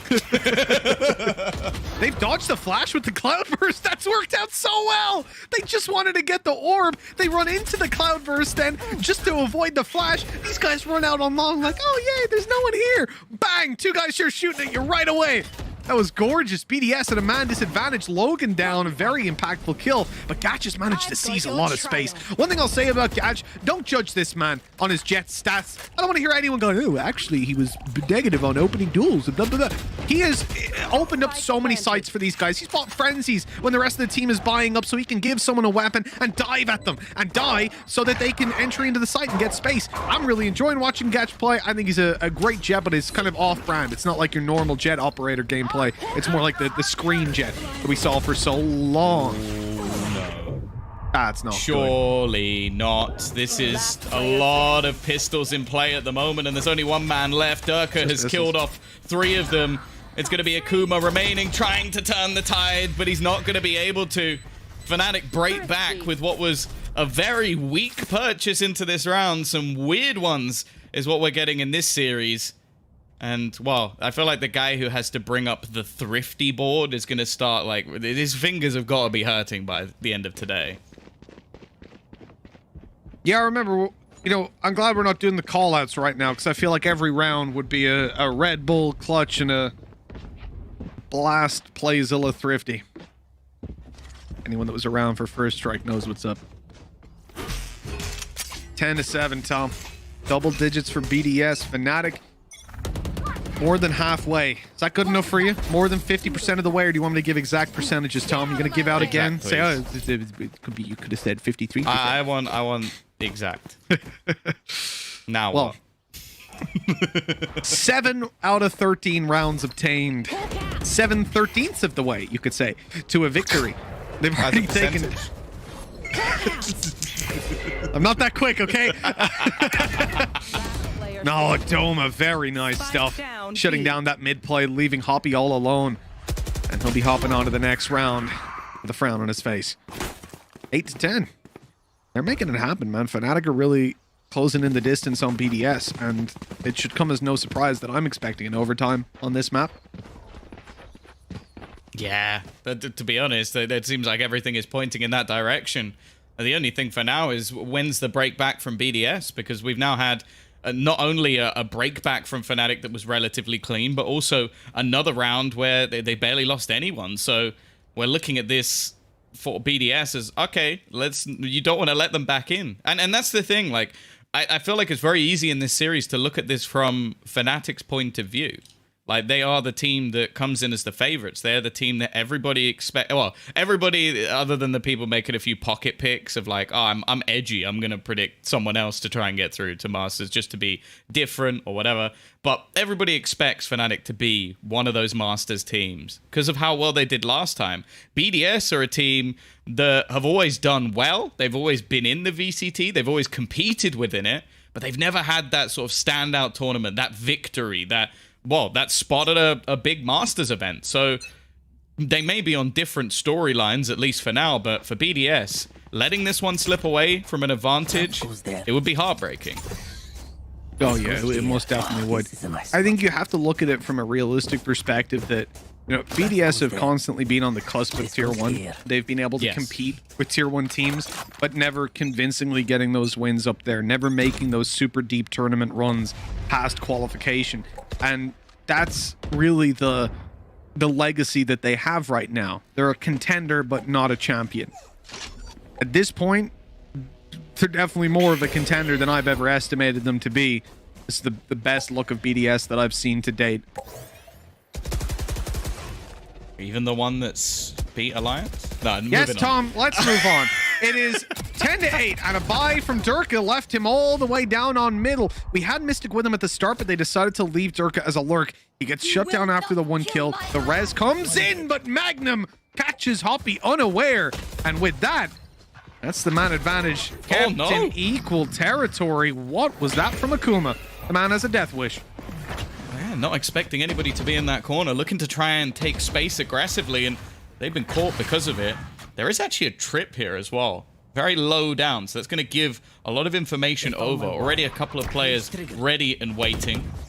Cage going to be put up as well. Magnum's still in this corner. They haven't spotted him, but he won't get anything for it. Just opting to try and stay alive at the back of the site. Distracts and eventually will pounce with a kill. Make it his 3rd of the round.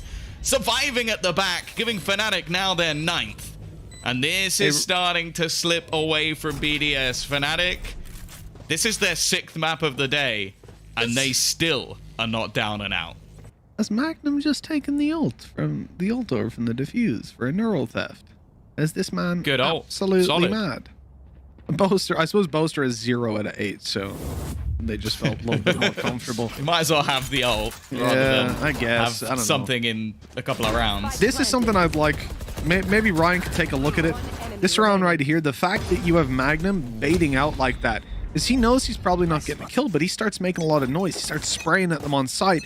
Also that his teammate up on top of logs gets that angle and is able to fight. Look at the adaptation we're seeing from Durka. Yep. Consistently putting down that cloudburst so the flash doesn't reveal him to the enemies. That means then they'll walk out thinking, hey, we're all good. No one's here. Bang. Oh, God. They get knocked. Welcome to the party. It just seemed like their whole team just crouched in the smoke. It's like nobody walk in that smoke. That is a death trap if ever I've seen one. Now they're going to smoke off Duck. Oh, that was so close. That was pixels away from 2. I think he's taking the trigger off someone's gun with that shot. That was ridiculous. He's injured their finger. They can't shoot anymore. Also, going to be popped. It's all leading in this direction. Mystic in the corner again. They don't check it properly. He's able to survive, but the squid will save at least one. The trades again back thick and fast, and you have to bear in mind this was a weaker purchase. Somehow, every single time BDS seemed to make this competitive. Doma going to try and give a little bit of extra space to Magnum. The plant, not yet in. And they're going to try and bait the peak. They've already gotten Roden. He has 3 kills in this round. Such a huge performer, leading Gatch to do it all. He knows where both players are, and it's safe to go and get that plant. Getting out of there is going to be another story. These guys can just group up, go for the 2v1, clear everything out, and that's exactly what they're doing. You can see Magnum dropping out of heaven as we speak. They know he's close, but he's close enough that one headshot will do it for him. The first and second both delivered. How did Gatch get away with it? 11-9, BDS fly into the lead, and another weak buy that somehow gives the win to BDS. These guys are ridiculous on low econ buys. I cannot explain how they make it work so consistently. They'd even been spotted on A, Tom. Pretty much the whole team was A, and they knew it, and they still lost it. I could not have made that easier. So I asked a question earlier whether or not Gatch made it onto the clutch list. He's on the list. He's on the list. He's definitely good. Yeah, he's made the cut. Anybody who joins BDS from now on automatically becomes a clutch master, and well, this is not the start they were looking for. Durka down and out. Boaster, he's trying to make a risky play, but he might get caught here. Shock dart being sent through. But realistically, at this stage, BDS are just happy with the advantage, especially with the man that they've taken out. You should run. Lockdown, in effect. It's going to push them out of the A shock side. Dart. He used it so they know that he can't destroy it. Mm-hmm. As soon as you hear that coming in, you know you're happy. Boaster, Mystic. Oh, again? Mystic in the corner. It's the same corner. It's the same corner. Why have they not checked it again? How many times does Mystic need to get 2, 3, 4 kills from that corner before someone checks it? They've even pinged it now. I think someone's pinged it going, guys, check the goddamn. It was also the only corner not in the ult. That's a ridiculous oversight. Oh my. What? The other thing as well is they don't have the squids this time to take the bullets for them. It's unbelievable. Like that is sure. Okay. Huge props have to go to Mystic again, somehow saving Fnatic when they need it the most. He really is the hero that we need. Like the guy that steps up for Fnatic every single time. But that is a massive mistake from BDS. A huge one at that.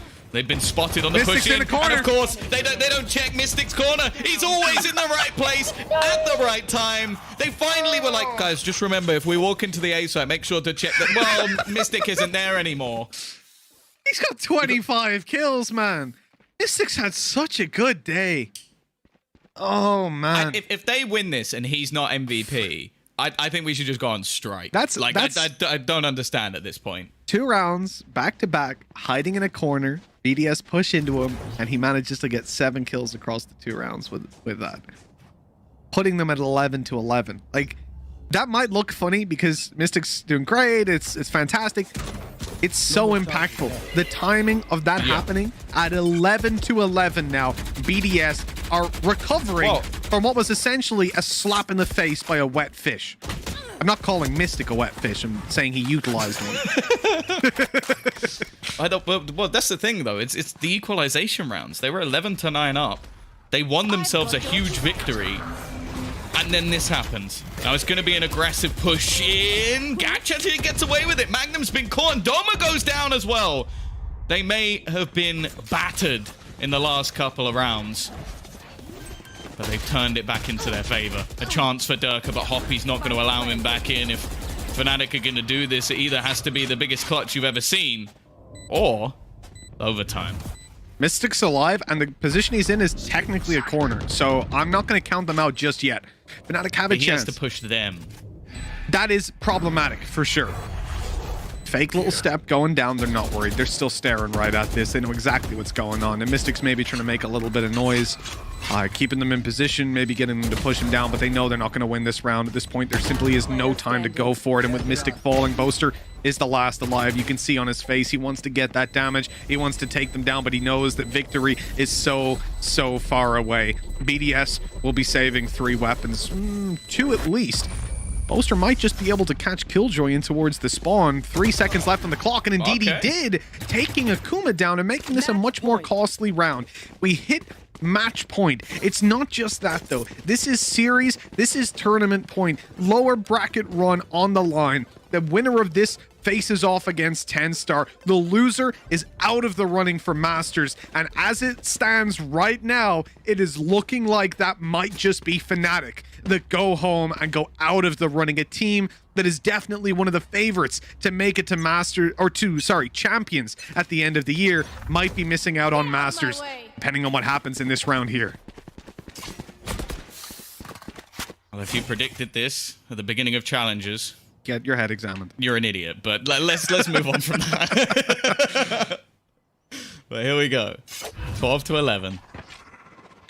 Now, there's a pretty decent damn buy coming in for Fnatic, but it's going to be this fast take once again. They're looking to put the pressure onto Magnum, and already Doma is going to drop a Magnum. He's managed to drop the spike. He's trying to survive in his hidey hole, and again, he's going to step up when they need him. It is just Magnum going ham. Takes 3 with him, and Mystic's there to close it. It is 12-12. It is overtime. We are going the distance again. Overtime. One more time, let's roll it up. I mean, Tom, who could have predicted this? Ask me if I'm surprised. Go ahead, because I'm. Hey, Mitch, are you surprised? I can't believe it, Tom. An overtime on Haven. I don't think I've ever seen it before. Never happens. I can't believe they pushed him one at a time, man. Look at the where's the coordination they had back towards spawn smoked? All they had to do was deal with that player, and it felt like everyone just got scared. The initial push, one player going in, okay, fair enough. I'm not going to critique that too harsh. But then when you've got 4 more behind and everyone kind of stalls and goes, after you, do you want to, should I peek? And then just goes out wide and dies one at a time.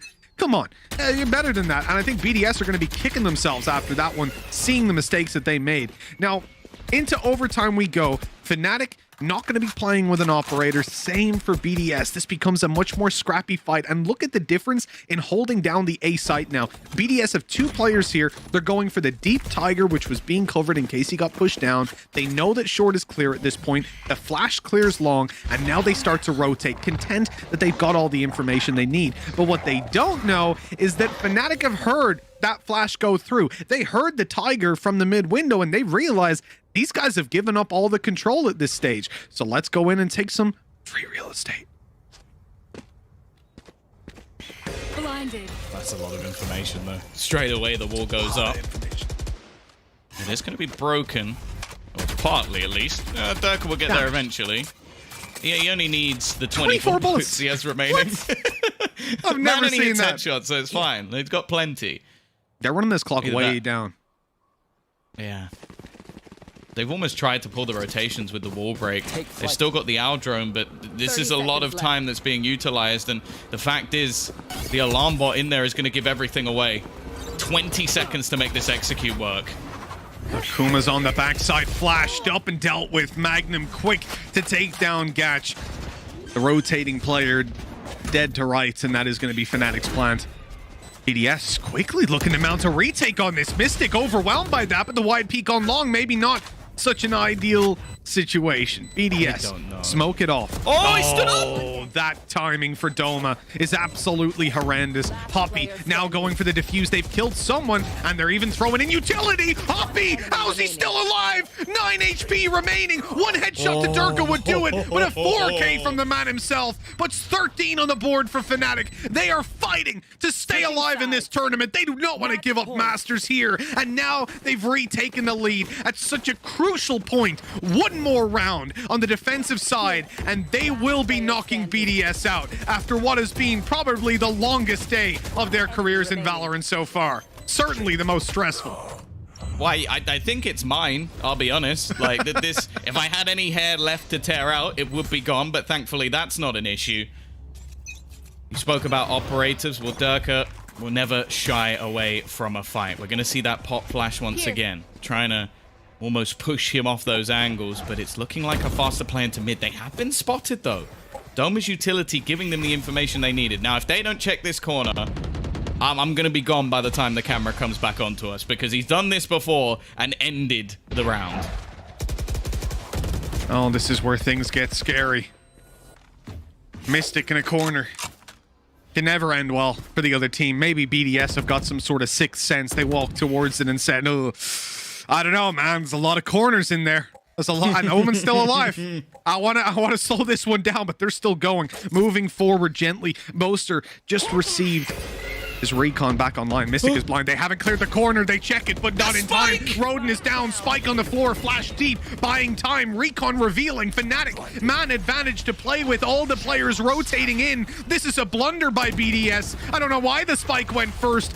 Mystic's faking it out. They might think that he's moved out of position, but he's still up above Doma, spraying away at the smoke. BDS on their last legs with 30 seconds left. They need to get into this site, or as site, and the spike is on its way towards A, but it seems like Akuma is getting a little bit scared of where to go. With 20 on the clock, they need to make a decision. They've got to go now or never, and there's still 4 players on B. This is it. It's done and dusted. Akuma's the last man left alive. With 10 seconds left, there is no way BDS win it, and Fnatic will move on in the lower bracket. BDS eliminated from VCT this stage. What an incredible series this has been, Tom, and what a lengthy one. Fnatic fighting tooth and nail for the upper bracket spot. They might have fallen, but here they put up a damn good fight. Good enough to make it to the next round and take on 10-star. Tom, I know I'm going to sleep like a baby tonight. That's for damn sure.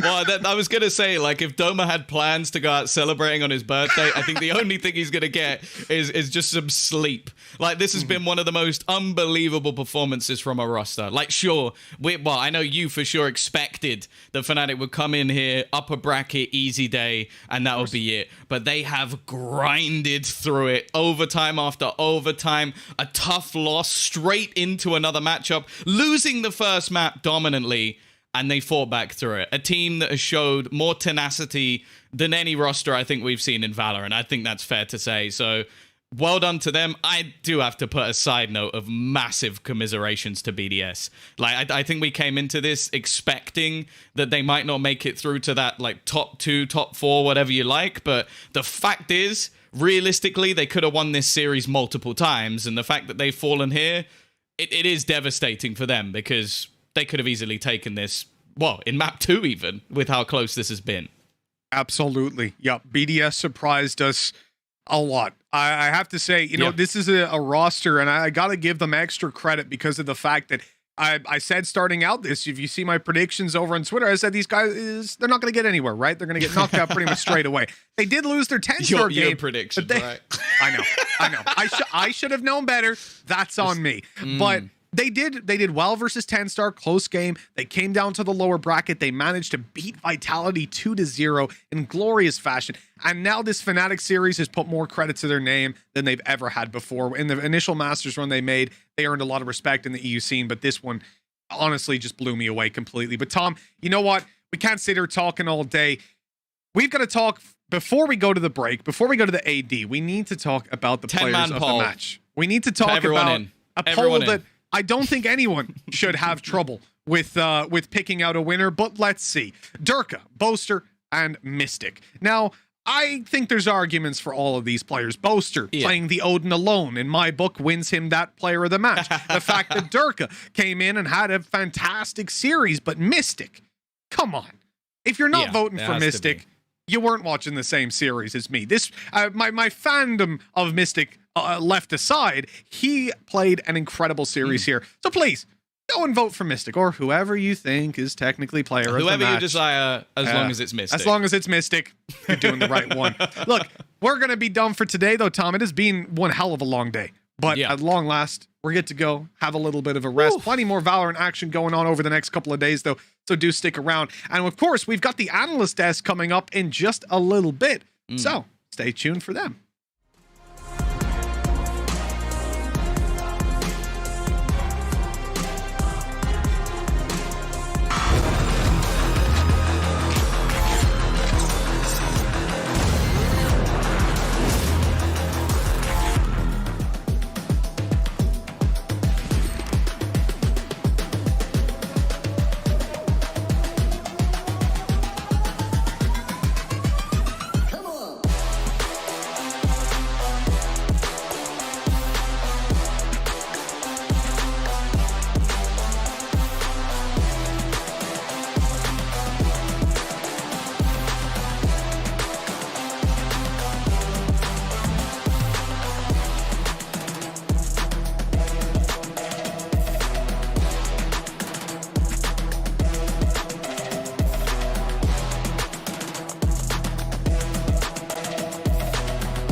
once again to the VCT Challengers main event, where we just witnessed one of the longest days of Valorant we have ever had here in Europe, all thanks to Fnatic, who have just managed to qualify to the next round in this lower bracket. I'm Yingsu, and I'm joined now by Fnatic's IGL Boaster. Hello, Boaster. Welcome to the show. Apologies for keeping you for a bit longer because of... Okay, I mean, I'll take a nap as well. No, you can do the interview yourself. I wasn't napping, I was dead. I was absolutely dead. Oh, that's even worse. Yeah. Okay, well, we'll get Durka to come over and res you. Yeah. I'm sure he's going to be able to do that. He's been doing that all day today. But yeah, first of all, what a day. You guys have pretty much played, 6 hours of Valorant non-stop? How relieved are you that this is over? Honestly, yeah. I mean, I'm relieved that it's over in the good way, in that we get to play again tomorrow. But yeah, I was dead. I mean, the whole series, the Giants series, like, I couldn't hit a shot. I don't know what was happening. I don't even know what's going on. I'm just absolutely dead. And then, Doma, mate, are you all right? Are you talking in my interview, mate? He's like his birthday boy, and it's chatting away, and I'm trying to talk. It's like I got someone in my ear. Doma, go out the room, mate. Yeah, is he talking to your mum? I think we should allow it just this once. It's his birthday, you know. We'll allow it. We'll allow it. But that did seem like one of the toughest 2 series we've ever seen you guys involved in. Would you say that today was the toughest day in your Valorant career so far? Yeah, I think so, because I mean, there's been like heights of difficulty. You got the Sentinels game. You've got like other games that we've had.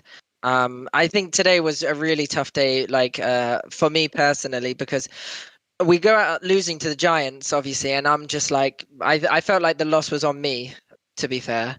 I just wasn't present again.